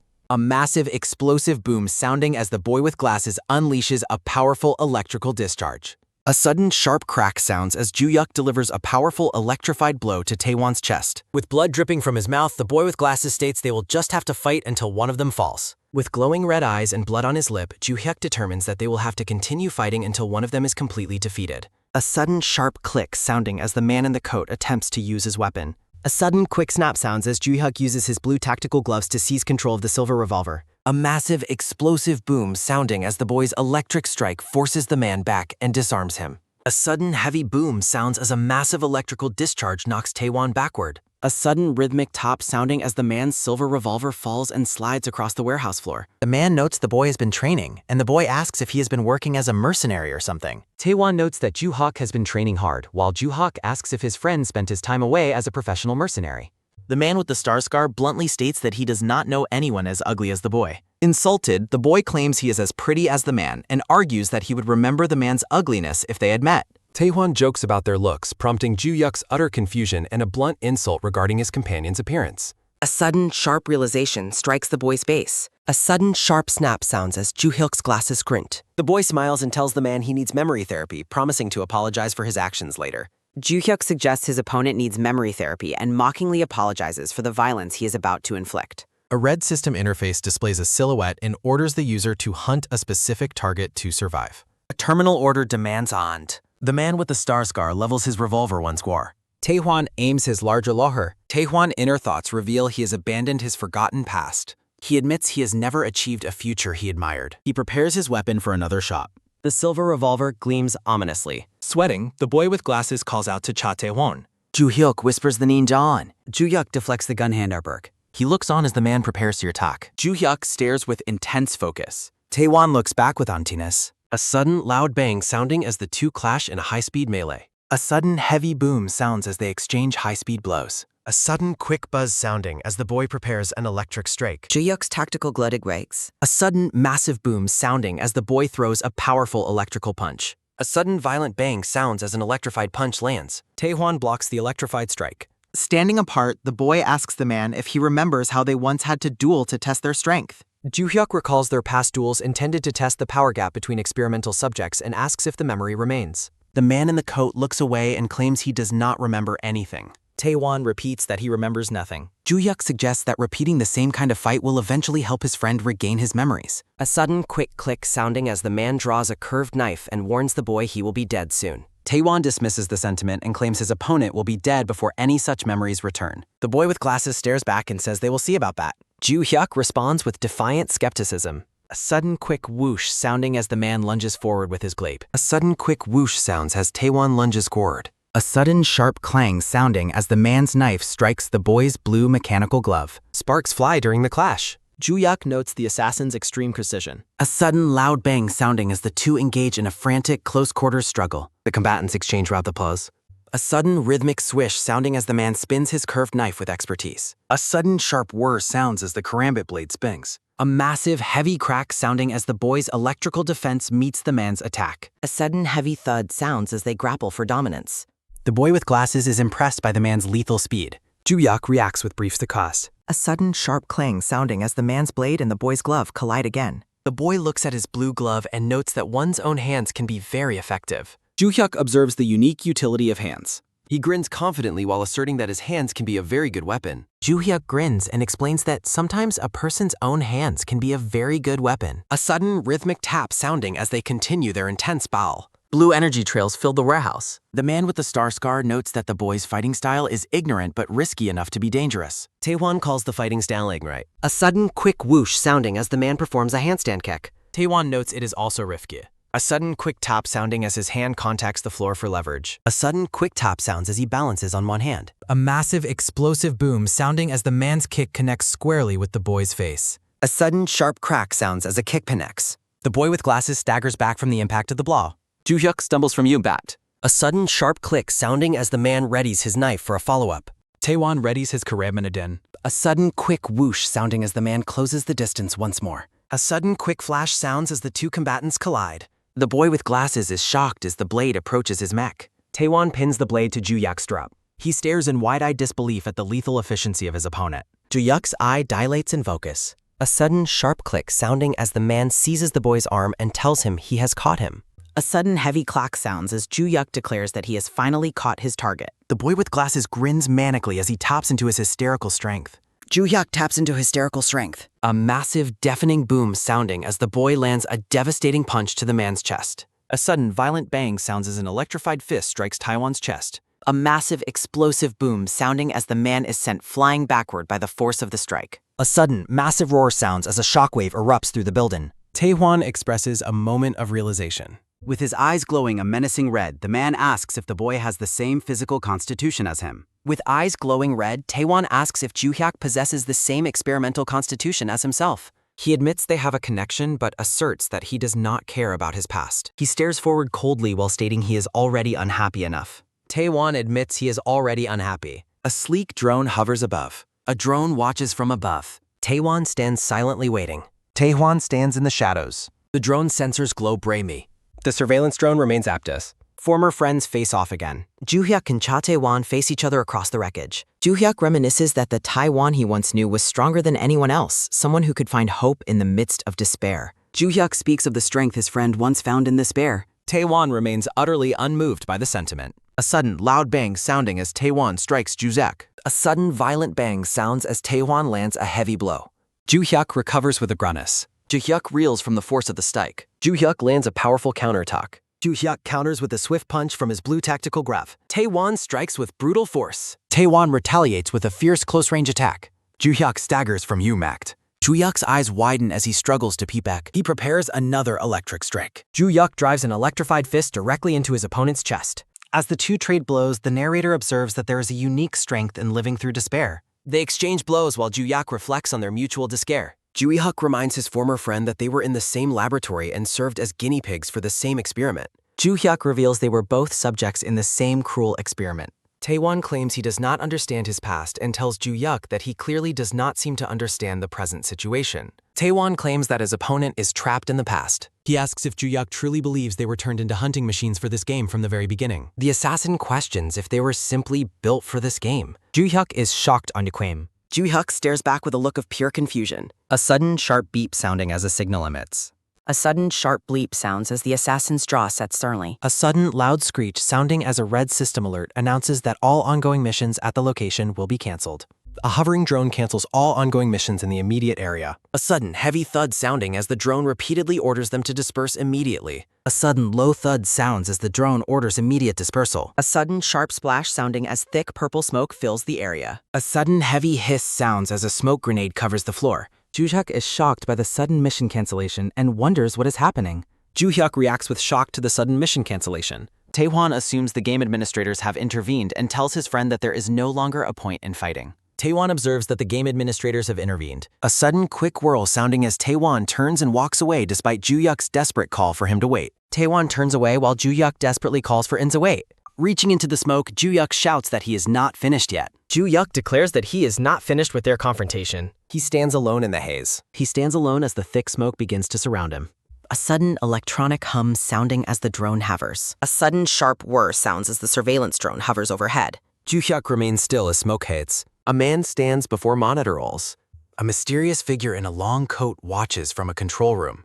Wearing a white mask with an omega symbol, the man asks if his adjustments were enough to motivate the player. A masked administrator mentions making adjustments to ensure motivation. Ju-hyuk sits and reflects deeply. Ju-hyuk sits in the dark processing the recent revelation. He ponders Taewon's disturbing revelation. He questions the idea of being a machine made for hunting. He repeats the hunting machine phrase. The cold words of his former friend echo in his mind. Ju-hyuk wonders if the designer of that hellish laboratory could actually be the administrator of the game. Ju-hyuk considers the identity of the laboratory's designer. He stares forward with wide eyes. He wonders if that same person is now running the game. Ju-hyuk stands in a steaming shower, his muscular body visible. Ju-hyuk views his scarred reflection. He gazes intently at his own reflection in the mirror. He stands under the shower water. The aftermath of the fight leaves him in quiet contemplation. Jagged scars cover his entire back. Deep, jagged scars form a massive pattern across Ju-hyuk's back. Peaceful mountains stand under clouds. Lush green mountains stand under a heavy, overcast sky. A traditional house sits plying. A sudden fierce crackle sounding as flames engulf the building. A sudden violent roar sounds as the laboratory is consumed by fire. A sudden sharp gasp sounding as Ju-hyuk wakes in terror. A sudden sharp gasp sounds as Ju-hyuk wakes up in Sal. He sits up, sweating profusely. Young Ju-hyuk sits up in a rustic, unfamiliar bedroom. He looks toward the paper door. He looks toward the light filtering through the sliding door. A man with long hair and a beard slides the door open and tells the boy to get up. A bearded man slid the door open and orders him to rise. He explains that since he is the one who saved the boy's life, the boy must obey his commands from now on. The man demands complete obedience in exchange for saving his life. Ju-hyuk looks up from his bed and tentatively agrees. The young boy stares at his new master with silent apprehension. When he recovered, the man took him out and taught him how to hunt. The man takes him into the woods to teach him how to hunt. Furthermore, the man began to impart all of his survival knowledge to the boy. He begins to impart all his lethal knowledge to the boy. The man explains that there is much suffering in the world and tells the boy to become stronger if he wants to avoid it. The mentor explains that only strength can prevent further suffering. Ju-hyuk admits the man's right. Ju-hyuk reflects on how accurate those harsh lessons were. Over the next several years, Ju-hyuk trains relentlessly in combat, physical endurance, and blade proficiency. Years pass as the young man undergoes grueling physical training. The mysterious man has suddenly vanished. Ju-hyuk searches the snowy landscape in disbelief, calling out for the man who mentored him. He is left alone with only the realization that his mentor departed without any lingering bitterness. A scarred man introduces himself as Commander Kim Jin-tae of Special Forces Unit 709 and reveals he has a message. Commander Kim Jin-tae delivers a message from Ju-hyuk's mentor. Standing in the snow, the commander explains that the mentor's final request was for Ju-hyuk to attend school and live normally. He reveals the mentor's final wish for Ju-hyuk to live normally. Stunned by the silent departure, Ju-hyuk suppresses his grief and fixes his gaze on a new objective. Kim Ju-hyuk recalls his friend leaving in silence, stunning him, and explains how he suppressed his emotions to stay focused on his objective. He stares intensely into the snowy wind, declaring that he desires to become stronger more than he wants a normal life. Looking ahead with resolve, the young man declares that he wants to be stronger than a normal life would allow. Commander Kim Jin-tae agrees to train him under the strict condition that Ju-hyuk completes his schooling first. The scarred man admits he understands why the boy was entrusted to him and agrees to teach him if he finishes school first. The commander orders the boy to follow him as they leave the mountain home behind. Following his graduation, the young man officially enlists as a soldier in the Special Forces. Ju-hyuk explains that he joined the Special Forces as a soldier immediately after his graduation. He quickly becomes a skilled operator, leading tactical strikes alongside his masked squad members. Tactical soldiers aim their weapons precisely. During a workout, the massive collection of jagged scars covering his back becomes clearly visible. A sudden heavy wheeze sounds as the young man strains against a pull-up bar, exposing the deep scars across his muscular back. The man with glasses reflects on how his years of training were meant to prevent him from ever being helpless again. Now wearing glasses, Joo-hyuk vows that he will never be as helpless as before when they finally meet again. Shirtless and scarred, he walks home. He walks shirtless bulor. A glowing system interface appears, mockingly asking how it feels for him to have reunited with an old friend. A system notification appears and asks Joo-hyuk how it feels to finally see an old friend. Joo-hyuk confronts the hacker behind the screen, demanding to know what they want after orchestrating the encounter. The hacker offers congratulations on the touching reunion, prompting Joo-hyuk to demand to know what is wanted from him. The hacker's digital avatar explains they simply want him to perform well in the missions and games they provide. The digital face explains its desire for him to perform well in any mission for its entertainment, offering information and benefits in exchange. Joo-hyuk warns the entity not to attempt any covert maneuvers through government or private organizations behind his back. The entity warns him against doing anything stupid like trying to go behind its back through any private or government organizations. The hacker laughs and boasts that as a world-class expert, they control and manipulate all information globally. The hacker boasts about being in the global top 10 and having the power to control and manipulate all information in the world. He decides to wait for opportunity. Joo-hyuk decides to wait for an opportunity. With a chilling smile and glowing eyes, Joo-hyuk tells the entity to state its demands first. With his eyes glowing a menacing red, Joo-hyuk demands that the entity tell him what it wants first. The glowing digital face responds that it finds his current aggressive mood quite entertaining. The avatar expresses approval of his mood. While Joo-hyuk dresses, the hacker brings up the special female participant who has been staying in his home lately. He looks over his shoulder, questioning if the hacker's interest is limited to just her involvement. Joo-hyuk questions if that's all he needs. The entity suggests he should try to recruit her for a mission, but their conversation is suddenly interrupted. The entity suggests that is enough for now and mentions that he could try to get the girl to go on a mission. The black-haired girl bursts through the door with an exuberant greeting, startling him mid-sentence. A black-haired girl with a wide-fanged grin suddenly bursts through the door and cheerfully asks how everyone is doing. The hacker remarks that the situation is about to become much more interesting. Joo-hyuk believes this will be fun. She is startled to see him and immediately recognizes him as the person who stole her shuriken. Flustered and blushing, the girl's breath catches with a sudden, quick hiccup sounding. A sudden, sharp hiccup sounds as she blushes intensely and looks away in embarrassment. She peeks timidly back into the room while trying to whistle nonchalantly to hide her embarrassment. Peeking back through the doorway, the girl whistles nervously and tries to excuse herself from the room. Joo-hyuk marches toward her, causing her to jump with another sudden, quick hiccup sounding. A sudden, sharp hiccup sounds as Joo-hyuk lunges toward the girl, causing her to recoil in shock. She waves her hands dismissively, nervously promising not to hold a grudge about her stolen shuriken. She panics and promises me blame. He suddenly reaches out and grabs her arm with a firm, decisive grip. He firmly grabs her by the wrist. He pulls her close and asks her to play with him, leaving her utterly bewildered. Joo-hyuk stares intensely at the girl and demands that she play a game with him. She's taken aback by his sudden intensity before he clarifies that he is referring to a team game. Joo-hyuk stands over her, questioning if she is genuinely interested in participating in a team-based mission. She looks at him with utter confusion and asks if he is suggesting a team game. She blushes deeply and excitedly agrees, reminding him that she had actually been the one to suggest it previously. She recalls that he had already asked her about it previously and agrees to participate with him. He looks at her seriously and states that he will only agree to the partnership on one specific condition. He smiles and sets one condition. When she asks what the terms are, he begins to explain the rules for their upcoming mission. She asks about his specific condition. The black-haired girl smiles slyly and insists that he must trust her completely regardless of her actions during the game. Joo-hyuk tells her that she must trust him completely during the team game regardless of what he decides to do. They wait at a night stop. They wait at the lonely bus stop. He admits that he still lacks any information regarding the nature of the upcoming team competition. Joo-hyuk admits that he still does not know what the specifics of the team game will be. Joo-hyuk asks her one final time if she is certain she wants to be on his team. She holds up a small object and explains she is only joining for her own benefit, then tells him to put it on. The girl clarifies she is only participating for her own benefit and hands him a small item, telling him to put it on. She presents the black and red wristband, identifying it as a specialized trick device for the mission. She explains it is a trick tool. A red bus arrives with bright headlights. As a bus approaches, she notes that their pickup has arrived while he secures the device. She notes that the pickup has arrived as the bright lights of the bus illuminate the dark road. A red bus arrives at night. The bus stops with a sharp screech. The bus driver wearing a teardrop mask opens the door and coldly tells them to get inside. The driver, wearing a white mask with a single blue teardrop, orders the pair to get into the vehicle. Inside the bus, rows of passengers sit silently, each wearing an identical white mask as instructed. He instructs them to find a seat and put on a mask as they board the crowded bus. Joo-hyuk boards the Mr. Giz bus. He steps onto the Gurk bus. Joo-hyuk puts on his May mask. He puts on the white mask. The girl waits with her mask.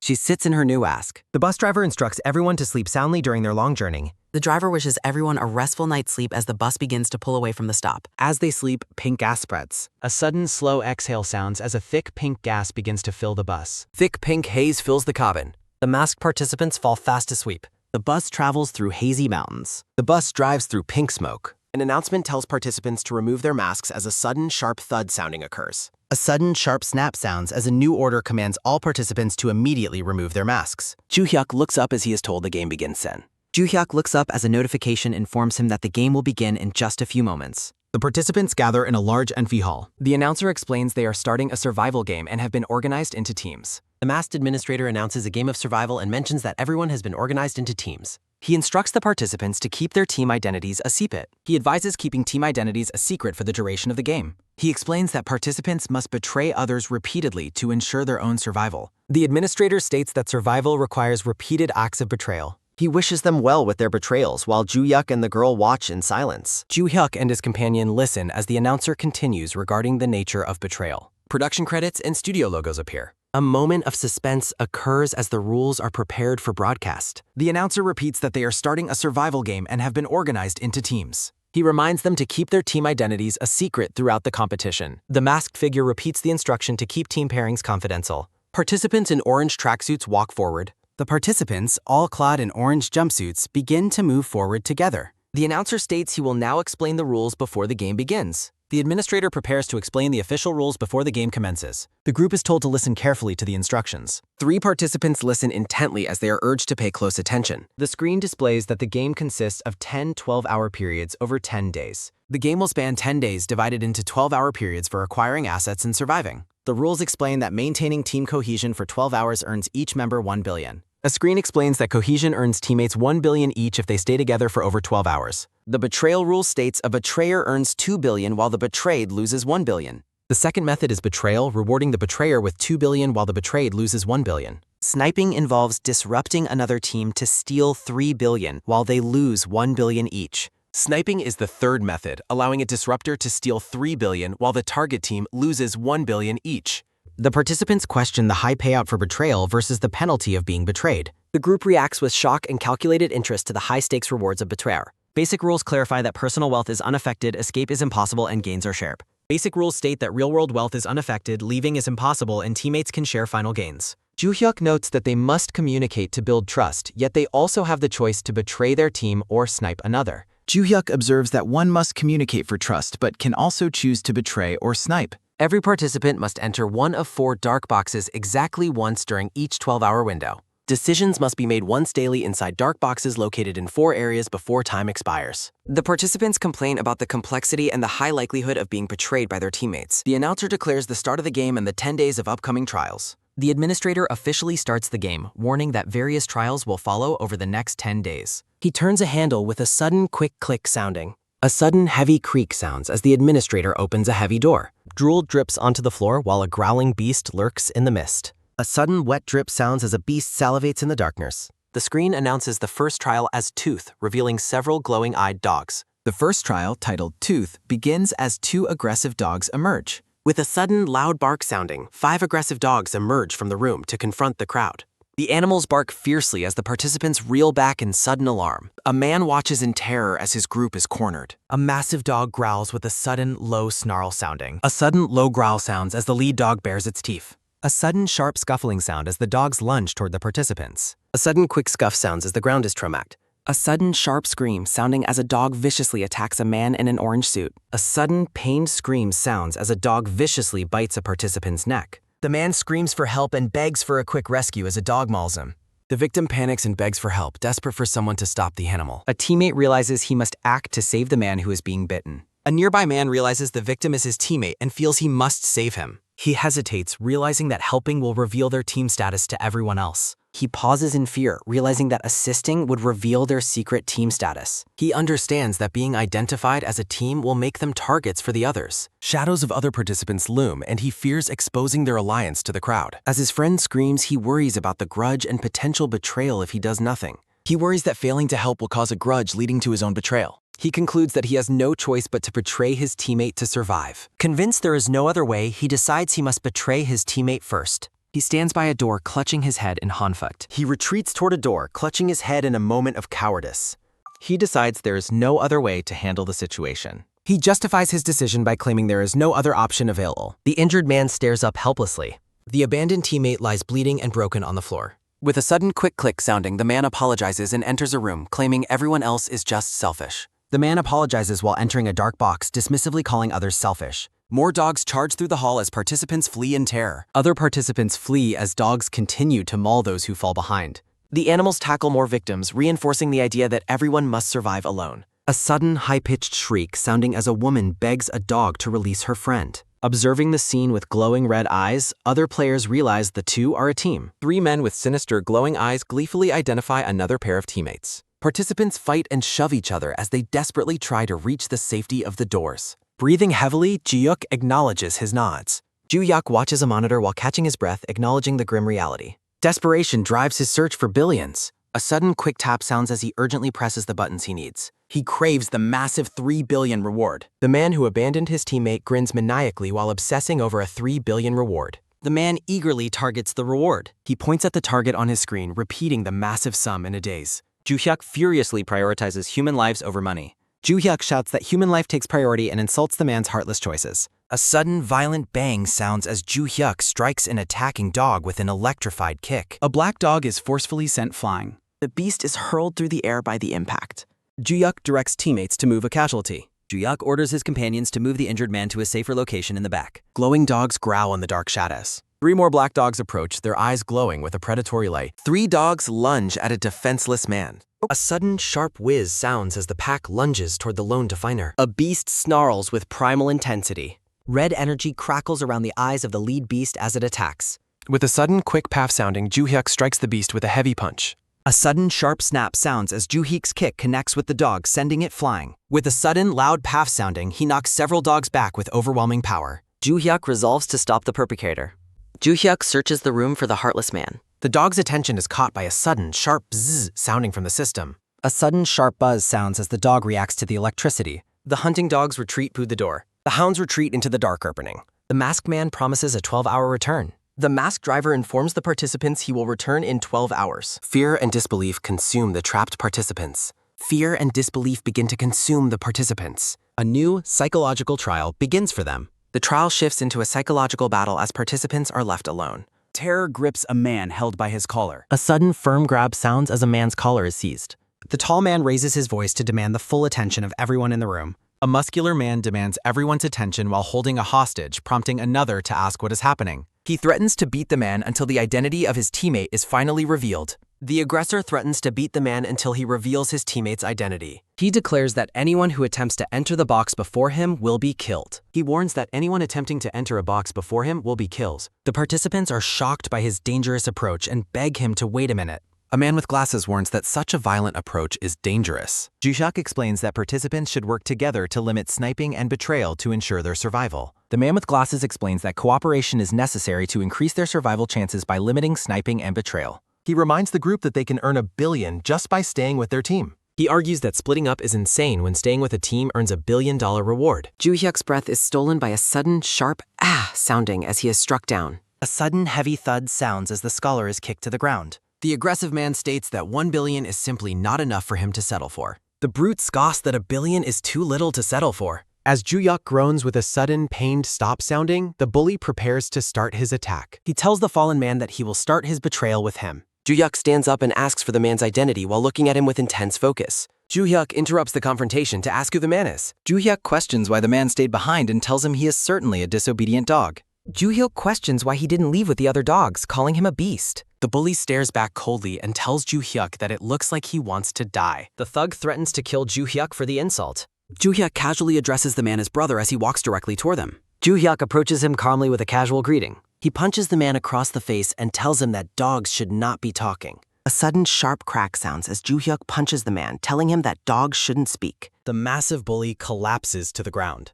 The bully collapses onto the floor in a single hit. The onlookers are stunned by the one-blow knockout and realize they cannot have such a powerful fighter as an enemy. Bystanders wonder if he was knocked out in one blow, noting his earlier fight with the dogs and deciding he is too dangerous to oppose. Identified as P099, Ju-hyuk's overwhelming force discourages any further use of force among the participants. Identified as P099, Ju-hyuk's overwhelming force discourages further violence among the participants. Participants struggle with fear and isolation. The group splits between those staying loyal and those seeking new howers. Betrayal and sniping turn players into targets. Some succeed in their betrayals while others become the targets of sniping. Joo-hyuk stares at the screen in confusion. Joo-hyuk stares at a monitor in confusion. Joo-hyuk is stunned as the screen displays a message stating his teammate has betrayed him. A system notification informs Joo-hyuk that his teammate has betrayed him. He reflects on their lack of contact and wonders why she turned on him. The black-haired girl smiles and reminds him that he must trust her no matter what she does. The black-haired girl asks him for his absolute trust. Joo-hyuk's thoughts reel at the idea of unconditional trust. Joo-hyuk watches her suspiciously and questions what on earth she could be thinking during the game. The girl smiles enigmatically as the narrator questions her plan. Production credits and studio logos appear. A brief intermission occurs as the pirates roll. He looks at the monitor in disbelief as it confirms a team member's betrayal. Joo-hyuk remains stunned by the digital message of betrayal. She insists that he has to trust her regardless of the action she takes. He recalls the girl telling him to trust her no matter what she decided to do. He wonders about her true, hidden agenda. The girl smiles confidently as Joo-hyuk wonders what she is up to. Joo-hyuk exits the room looking exhausted. He walks through the corridor with his head bowed. He realizes the massive risk of that. Joo-hyuk worries that starting with a massive negative balance is too high of a risk. Joo-hyuk reflects on her earlier cryptic words. He remembers her explaining that her actions benefit her as well. She smiles while promising shared survival efforts. She insists that they have to survive the gang together. Joo-hyuk recalls her smiling in a red apron as she mentions this new development, reminding him that they are now living together under the same roof. The girl reminds him that they are now living under the same roof. She stares back with an intense and wide-eyed expression. Joo-hyuk is haunted by the memory of her intense gaze. A sudden, quick hiccup sounding escapes her throat. A sudden, sharp hiccup sounds as the girl blushes. Joo-hyuk adjusts his glasses as he wonders if she has been deceiving him all along. He begins to wonder if she has been deceiving him from the start. She offers a sly, red-eyed grin. Joo-hyuk reacts with a sudden, sharp snap sounding as he realizes with fury that she is smiling. Joo-hyuk's expression shifts into a menacing grin. He sighs and pushes up his glasses, reasoning that a hasty judgment might cause harm and wondering if her actions are merely part of a deeper strategy. He tells himself that hasty judgment leads to harm and this could be a strategy. She laughs softly while he questions if her behavior is some kind of clever winning tactic. The girl giggles as he continues to doubt her motives. Joo-hyuk stands alone and wonders if he is being mocked by her strange behavior. Joo-hyuk feels like he is being mocked by her behavior. He watches the crowd and deeply questions what her true intentions could be during the game. A sudden firm grip sounding as a man demands to know how his teammate could betray him while the other tells the bastard to let go of him. A sudden loud shout sounds as one participant grabs another, demanding to know how they could betray him. A woman stares at her teammate in disbelief, pleading with him to tell her that the betrayal is not true. The distraught black-haired woman asks Joo-hyuk to tell her it wasn't true and wonders if it is really not true. A man clutches his head in a fit of rage, cursing and demanding to know which bastard sabotaged him. A man clutches his hair in a frenzy, shouting to know which bastard did this before cursing. The masked man announces that the first day of the competition has officially concluded. The masked driver stares forward as a text box informs the participants that the first day has come to an end. He instructs all participants to move toward the designated waiting room to finish their first day. The masked driver stands by a dark doorway and instructs the participants to proceed to the waiting room. Several participants hang their heads somberly. 3 participants stand in the darkness. A text box explains they were left with no option but to proceed. Joo-hyuk looks on in shock as he processes the current state of affairs. Joo-hyuk looks surprised, asking what is going on and wondering if this is where they are staying. The group enters a long industrial hallway. The masked man provides instructions for the break period, identifying the area as a place to handle personal needs and sleep during the 10-day game. The masked driver explains he will provide guidance on the break time, stating this is the designated area for managing personal needs and sleeping for 10 days after the game concludes. He warns that violence is strictly prohibited during the 12-hour waiting windows between the upcoming challenges. He informs everyone that violent behavior is prohibited in this place during the 12-hour waiting period after the game concludes. He points out a table of supplies, noting that participants must purchase any food they wish to eat during their stay. He gestures to a table of supplies, adding that if they wish to eat, they can purchase food here. The participants are stunned to learn they must buy food, questioning the nature of such a cruel rule. 2 men react with shock, one asking if they really have to buy it while the other questions what the hell this is. A sign shows survival rations for 20 million won and water for 10 million won, prompting one man to shout about the price and another to note the cost of water. They protest the absurdity, demanding to know if those who were betrayed are simply expected to starve to death.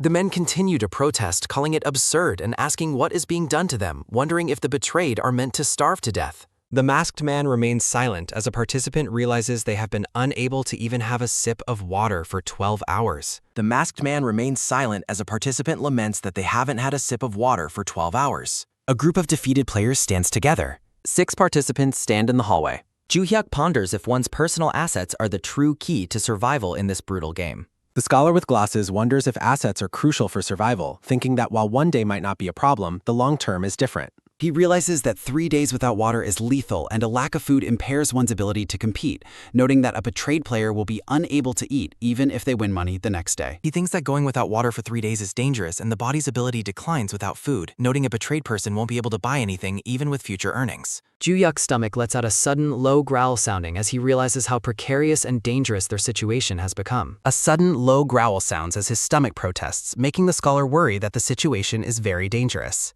He notices something and calls for attention. The scholar looks over as one man tells the others to look. The group realizes with horror that the same brutal pattern of suffering will likely repeat in this new location. A man and woman react in alarm, realizing the same thing will happen here too. The masked man clarifies that box entry is unrestricted and encourages participants to form new teams for tomorrow. The administrator states there are no restrictions on entry to the boxes and encourages participants to form teams for tomorrow. Desperate players begin to gather near the black boxes to find potential partners for the next day of trials. A text box explains that participants desiring teams naturally congregated near the boxes. Many participants engage in rapid conversations with as many people as possible to create a sense of confusion. A text box explains that individuals engaged in many conversations to sow confusion among the other participants. The girl watches the crowd silently. The black-haired girl stands and shouts. The masked man declares that the next phase of the game will take place in their current location with the same rules. The administrator states phase 2 of the game will take place here and rules will remain unchanged. He reveals that the second trial is labor, requiring everyone to burn at least 2,000 calories today. He announces the trial is labor and states everyone must burn a minimum of 2,000 calories today. He explains that progress is tracked in real time by their devices and failure will result in penalties, while a participant wonders how they can manage on empty stomachs. He explains calories are automatically measured with penalties for failure as a man wonders how to do it with an empty stomach and no water. 2 men curse their difficult fate. A man in the shadows curses. Thirsty participants collapse onto the floor. A man sits on the floor, sweat dripping as he gasps that he is thirsty. His attention is drawn by a sudden soft rustle, sounding as a hand offers a bottle of water. A bottle of water is offered. A brown-haired man addresses the starving crowd, revealing that he purchased food and water the previous day and offers to share them with anyone who agrees to his terms. A man addresses the group, mentioning he bought food and water yesterday and will give them to anyone who accepts his proposal. He reminds them that money cannot be earned during the waiting period, making his food the only way to avoid hunger. He points out that there is no backstabbing or way to earn money during the 12-hour waiting time.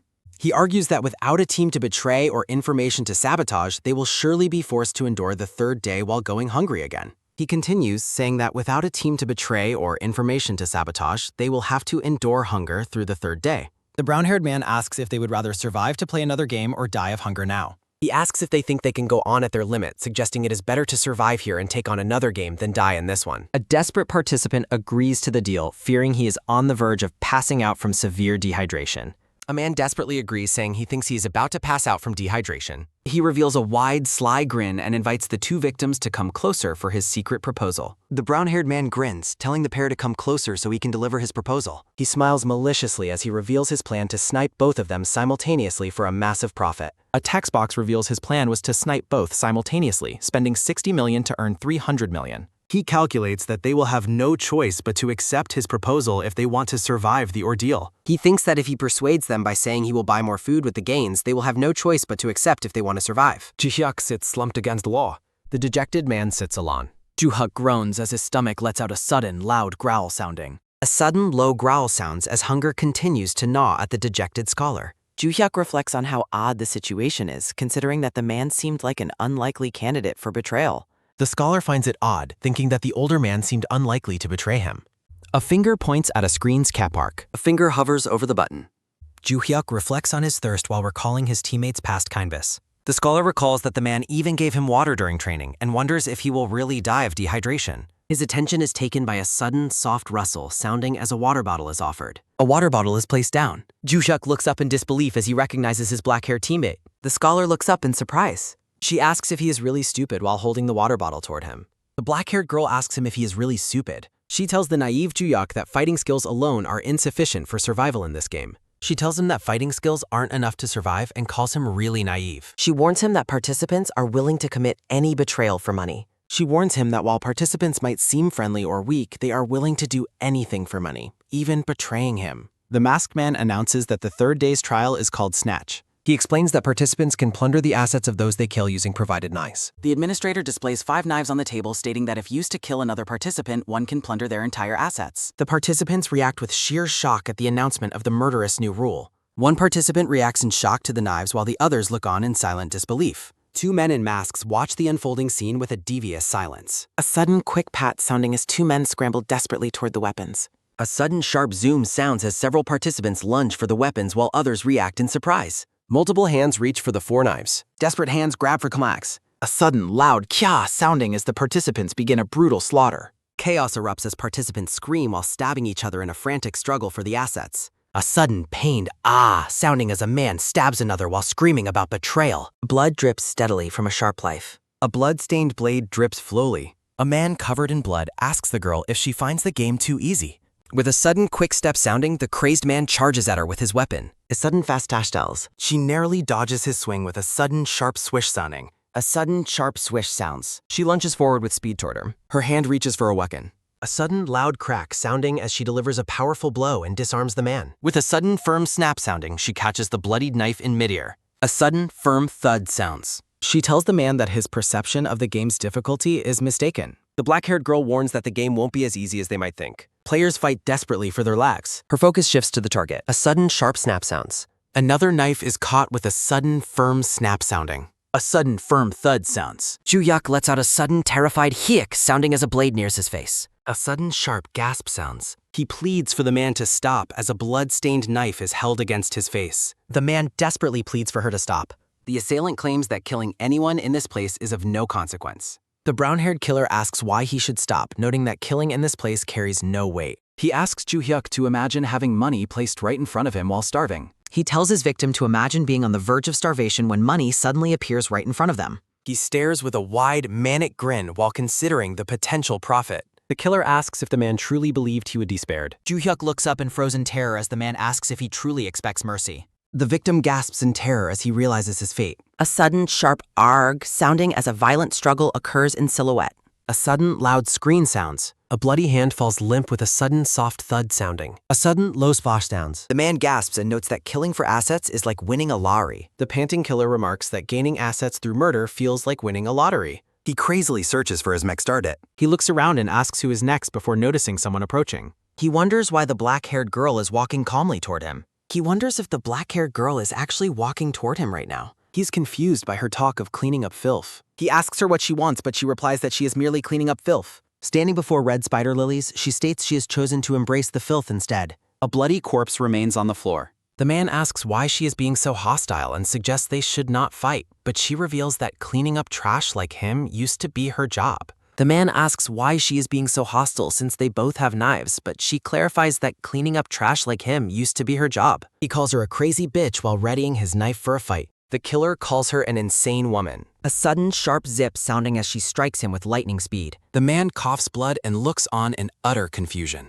He reacts in confusion before suddenly coughing up blood. A sudden massive splash sounding as blood sprays from the man's neck. A sudden loud slash sounds. The man falls with a sudden pain choke summon. The man groans as he collapses onto the floor. Ju-hyuk watches in paralyzed silent shock. Ju-hyuk looks on the suck. A sudden loud kya sounding as a man takes a hostage and demands she drop the knife.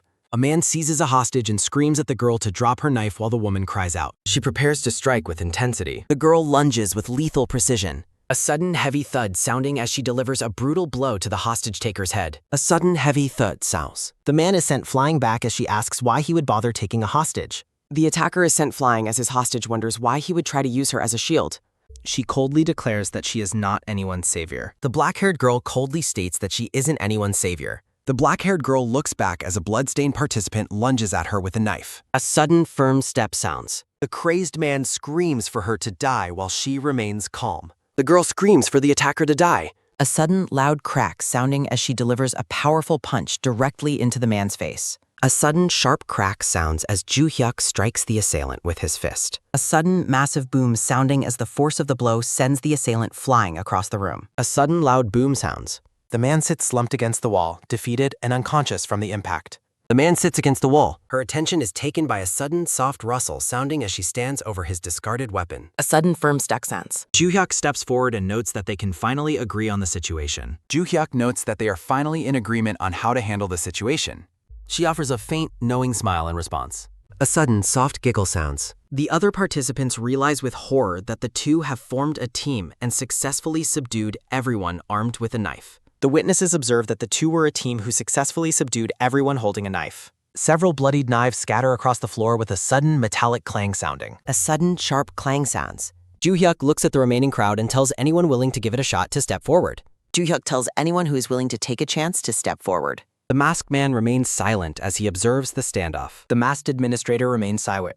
Joo-hyuk and the black-haired girl stand together as the clear focal figures among the surviving participants. Joo-hyuk and the black-haired girl become focal figures among the participants. A system notification reveals that 9 are dead with 21 participants remaining. A text box explains that 9 people are now dead with 21 participants remaining. During the 4th day, participants struggle to endure the furnace trial, which requires 4 hours and 40-degree heat. The furnace trial requires participants to endure 4 hours at 40 degrees. On the 5th day, a trial of Russian roulette is announced where 5 survivors will gain 400 million while 1 dies. Joo-hyuk learns that the 5th day features Russian roulette where survivors earn 400 million won. A participant trembles with a sudden sharp click sounding as he holds the revolver to his head. A sudden sharp click sounds as the participant trembles while struggling under the pressure of the game and lets out a sudden sharp gasp. One participant exploits the desperate situation by providing survival supplies to others in exchange for debt. Participants began trading survival supplies to create debts while reaping personal benefits. A man clutches his head while sitting in isolation, struggling to maintain his sanity. Most participants found it difficult to maintain their sanity in the harsh environment.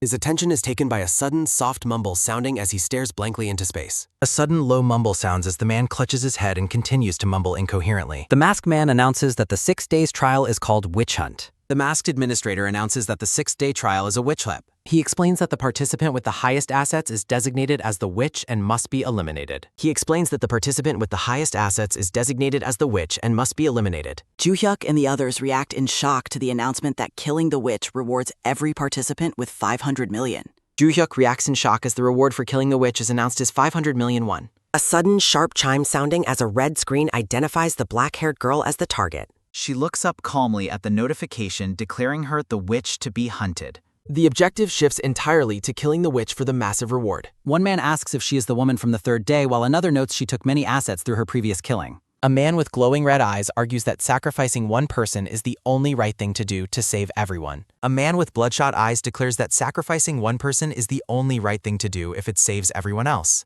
He justifies the murder by claiming she let them starve despite having more than enough money. He justifies the hunt by stating she let them starve despite having money and claims it is no different than letting them die. A massive mouth screams for everyone to get her and kill her. Desperate participants shout to get her and kill her. A sudden, heavy thrum sounding as the participants surround the black-haired girl to begin the hunt. The participants surround the girl as a text box announces the beginning of the trial. She smiles and calls them all trash, stating that she doesn't care if they starve to death. The black-haired girl looks at the crowd and calls them trash, stating she doesn't care whether they starve or not.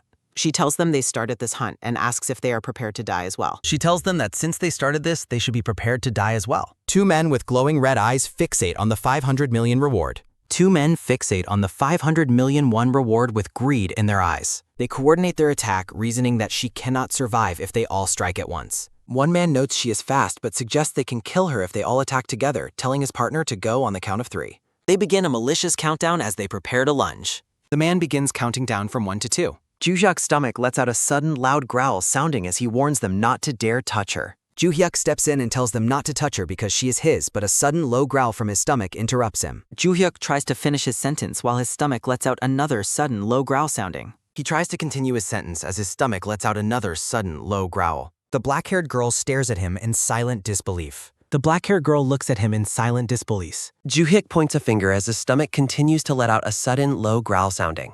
A sudden, low growl sounds as Joo-hyuk tries to finish his thought while gesturing to the girl. Joo-hyuk snaps and tells the crowd he is hungry and upset, daring them all to come and bring it on. Joo-hyuk loses his temper and tells them to just bring it on since he is hungry and upset. 2 participants hesitate, wondering if Joo-hyuk is just as dangerous as his teammate. The participants recognize Joo-hyuk and wonder if he is too dangerous to handle. A man screams that anything is better than starvation and orders the others to beat Joo-hyuk as well. The leader tells the others that it doesn't matter and orders them to beat the bastard as well rather than starve. 3 men charge toward Joo-hyuk as he prepares to fight. A text box explains that siding with the majority means crushing others to survive. A sudden, loud boom sounding as Joo-hyuk delivers a devastating punch to an attacker. A sudden, loud crash sounds as Joo-hyuk strikes an opponent. He yells at them for being annoying and asks if they can't see that he is starving too. Joo-hyuk shouts that they are being annoying because he is also starving. Joo-hyuk shouts for pig's feet as he strikes another participant. A sudden heavy crash sounding as he shouts for short rib soup while delivering a blow. A sudden loud boom sounds as Joo-hyuk delivers a powerful kick while shouting about short rib soup. His attention is taken by a sudden soft groan sounding as the defeated participants lay scattered on the floor. A sudden low groan sounds as several men lie defeated on the floor. A man watches in awe as Joo-hyuk mutters about steak while crazily destroying the nature of the game. A text box describes him as a man who destroys the game genre while Joo-hyuk manically mutters about steak and lets out a sudden low roar. A sweating participant trembles in terror and begs the crazed Joo-hyuk not to come any closer. A terrified large man begs Joo-hyuk not to come near him. He stares with wide, panicked eyes as he feels a sudden, cold chill sounding. A sudden, sharp chill sounds as the man's eyes widen in absolute terror. Joo-hyuk's face turns menacing as he screams for spicy stir-fried pork and lets out a sudden, loud roar. Joo-hyuk throws a powerful, calculated punch. A sudden quick whoosh sounds as Joo-hyuk launches a punch. His fist connects with an attacker as a sudden pain scream echoes through the room. A sudden, rapid thud sounds as Joo-hyuk pummels the man who lets out a sudden, loud scream. The defeated man collapses heavily to the ground under the force of the blow. A sudden, firm thud sounds as the man collapses into a fetal position. He notes to himself that it feels satisfying to deal with the villains. Joo-hyuk tells himself that it feels good dealing with Bagdras. He believes that beating his opponents up is the only correct course of action. He grins and remarks that beating them up is just right. He reacts with surprise as the crowd is ordered to attack his teammate. A sudden shout to get the girl catches Joo-hyuk's attention. A group of men in orange tracksuits charge toward the black-haired girl. A sudden, quick pitter-patter sounds as 3 men charge toward the black-haired prol. A man reaches out to grab her hair as she prepares to defend herself. A sudden sharp whoosh sounds as the girl dodges a grab with minimal effort. She delivers a swift, powerful strike to her attacker's abdomen. A sudden heavy thud sounds as she lands a powerful blow to the man's midsection. The man reacts with a sudden, sharp gasp of pain and confusion. Another man orders her to die quietly while lunging at her with his claws out. Another man lunges at her and yells for her to just die quietly. She avoids a strike with fluid, calculated movements while maintaining her composure. She dodges the incoming fist. She counters with a sharp, devastating blow to the man's face. A sudden, heavy thud sounds as Hwarin knees the attacker's abdomen. The man groans in intense pain and insults her for her ferocity. The man groans in pain and curses the girl. The black-haired girl stares coldly while preparing her next move. Her powerful kick finds its target. A focused gaze is fixed on her target as she prepares a precise counter. A finger reaches for an eye. A bald man watches in horror and notes that she just poked someone's eyes. A bald man reacts with horror while noting she poked the opponent's eyes. She mocks the men for trying to fight her bare-handed and suggests they simply accept their death. Her attention is taken by a sudden low sounding as she dares the beast to come at her anytime. Hwarin dares the beast to attack while a man groans on the floor. Joo-hyuk watches her in awe and realizes his worries were unnecessary while his attention is taken by a sudden soft sounding from the fallen. A sudden rapid thud sounds as Joo-hyuk pummels his foe, noting Hwarin's badassery and his own needless worry. A desperate participant refuses to abandon the 500 million won reward. A man charges at her with a desperate scream and a raised fist. He screams for her to die while the crowd charges. She smiles coldly and accepts the challenge of his death wish. A sudden, soft scoff sounds as she accepts their choice of death with a smirk. A blur of fast movement occurs as she launches into action. A sudden fast dash sounds.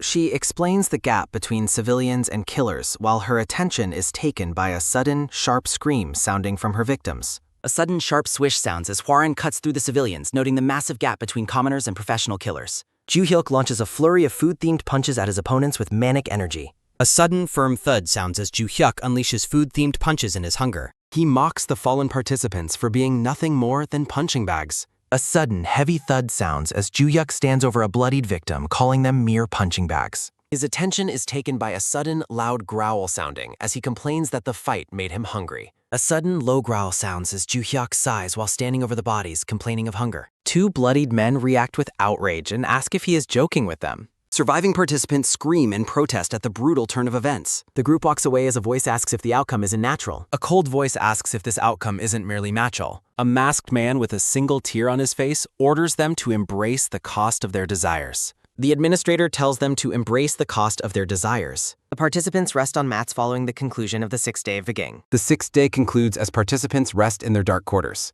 Hwarin announces she is going out to attack and targets those engaged in wrongdoing.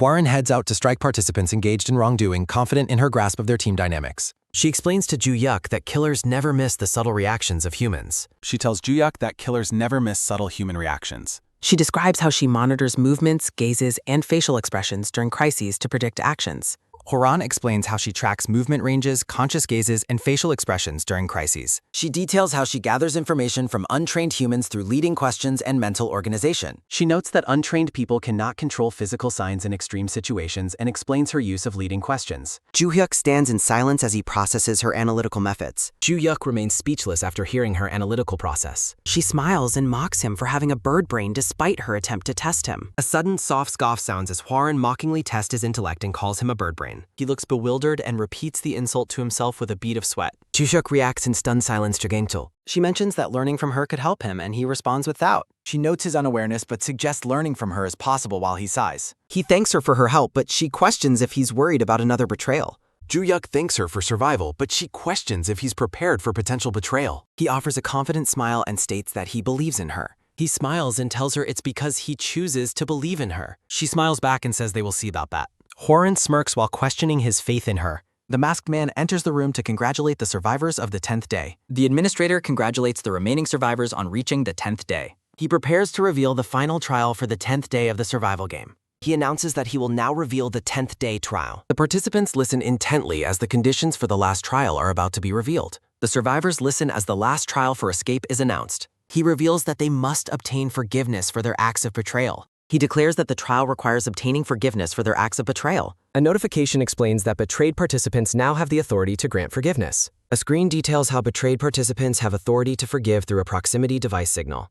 Ju-hyuk asks what happens if the person meant to grant forgiveness is already dead. A participant asks what happens if the person they betrayed has already died. The masked man coldly states that forgiveness is impossible from the dead. The administrator coldly states that forgiveness is impossible from someone who is dead. The men look on in despair as they are told unforgiven participants will stay behind. He informs them that any unforgiven participants will remain trapped in the facility. They react with shock and scream that the rules are absolute bullshit. The survivors react with panicked shouts of disbelief. Ju-hyuk desperately calculates his escape while sweating profusely. A gray-skinned man frantically realizes he must shake hands for 10 seconds to survive.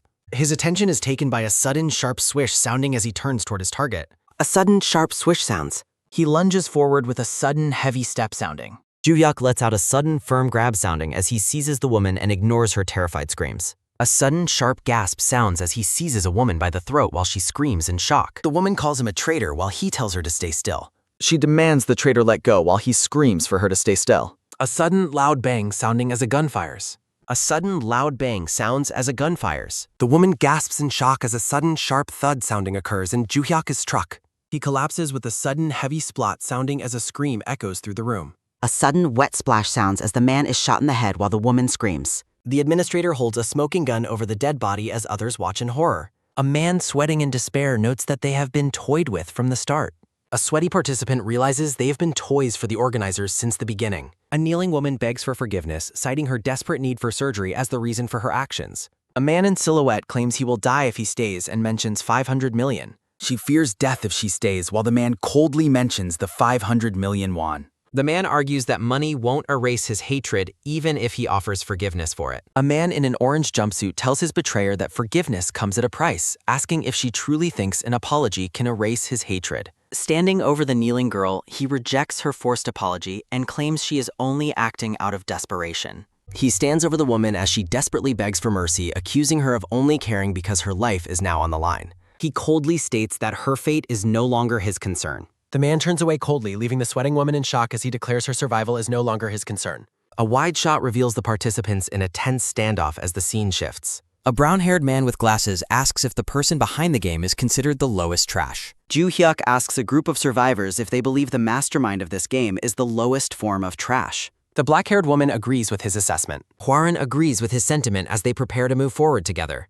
A hand is offered in a silent pact. A hand is extended to solidify their new alliance. She asks if they should proceed, and he suggests they begin cleaning up the trash. Ju-hyuk formally invites her to help him clean out the trash of the facility. She smiles and asks what his true motive is. A sudden, soft scoff sounds as Warren smirks, questioning the true reason behind his sudden cooperative attitude.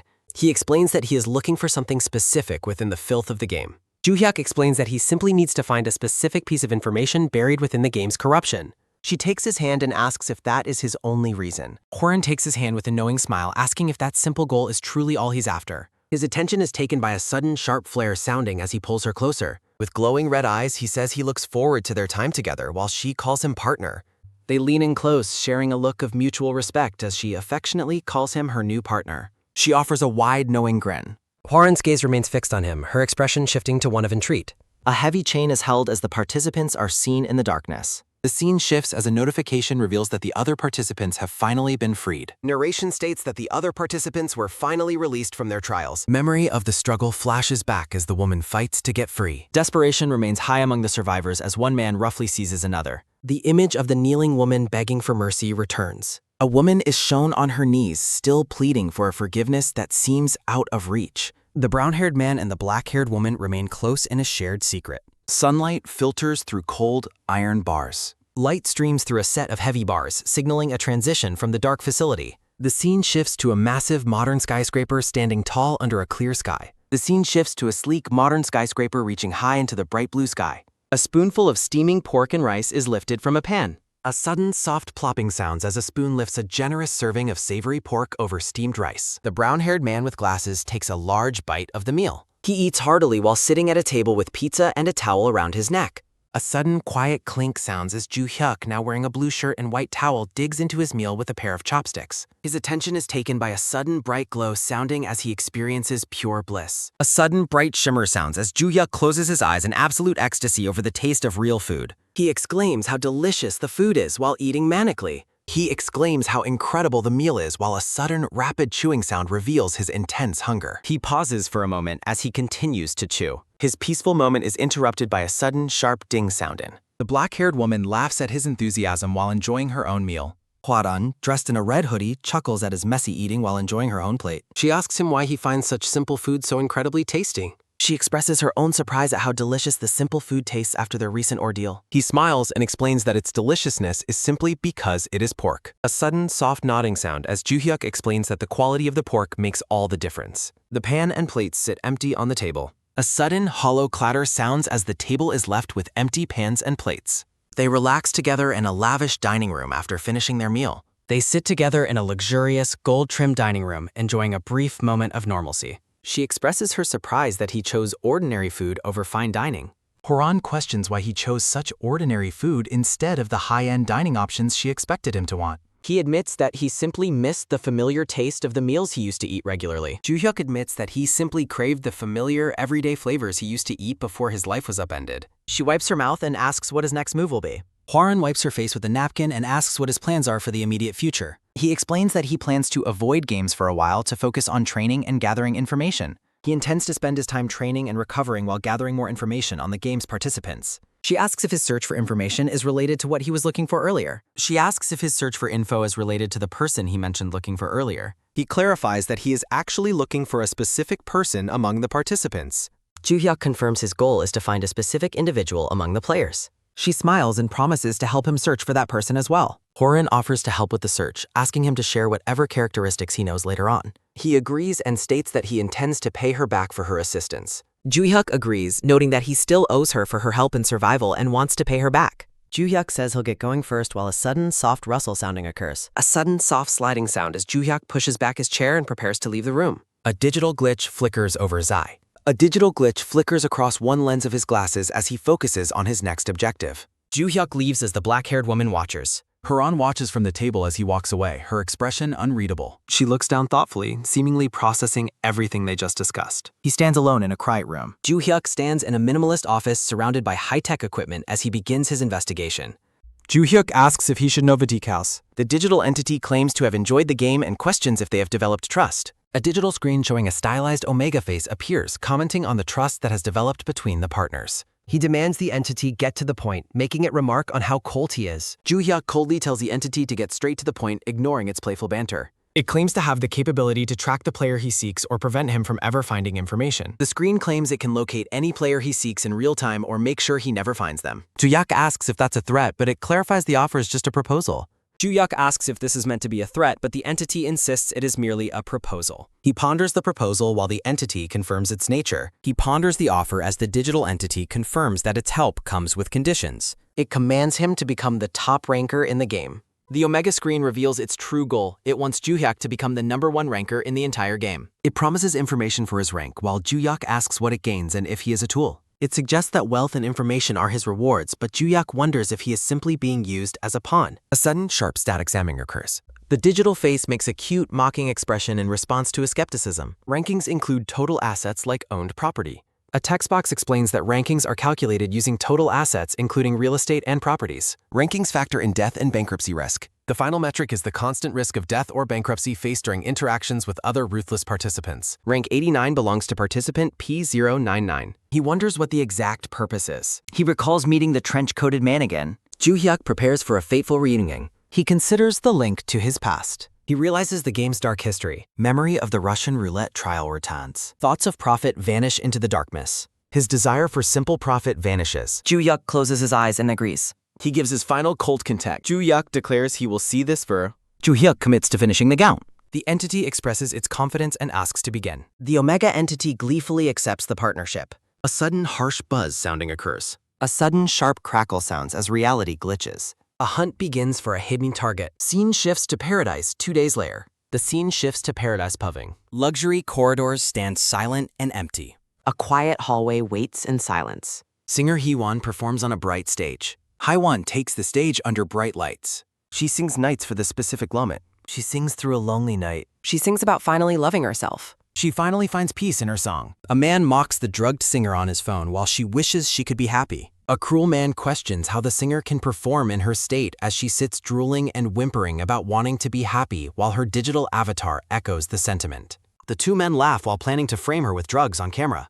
A sudden, sharp snap sounding as they photograph the girl wishing for happiness. The observer laughs and agrees to her request while the brown-haired girl remains in her daze, repeating her wish for happiness. CEO JG orders his men to feed her well until she dies. CEO JJ orders his subordinates to keep the singer fed until her inevitable death. She reflects on her past early sorrow. Hye-won recalls a childhood defined by sorrow. Her father died in debt, leaving her with an alcoholic mother. Her past was marred by her father's tragic deaths and her mother's alcoholism. Deprived of love, she became the target. The girl became a target for others. Her school desk is covered in graffiti. Hateful insults cover her school desk. Singing was the only thing she had. Music became her only salvation in life. Music provided her only source of joy. Singing brought her the joy she lacked. She wonders if happiness is too much. She wonders if her hope is vain. A red cross marks the CEO's face. The predatory CEO is marked for vengeance. Both henchmen are marked with red crosses. His enforcers are next on the list. Nightmares of past trauma haunt her memories. Nightmares of past abuse continue to haunt her. She busks in public to keep drinks. She refuses to let poverty kill dreams. Antagonists stare coldly at the one-in. Men in suits loom over Hye-won. Juhyuk enters disguised as a waiter and asks who ordered fruit. Juhyuk, disguised as a waiter, interrupts with a platter of fruit. The men order him to get lost and read the situation.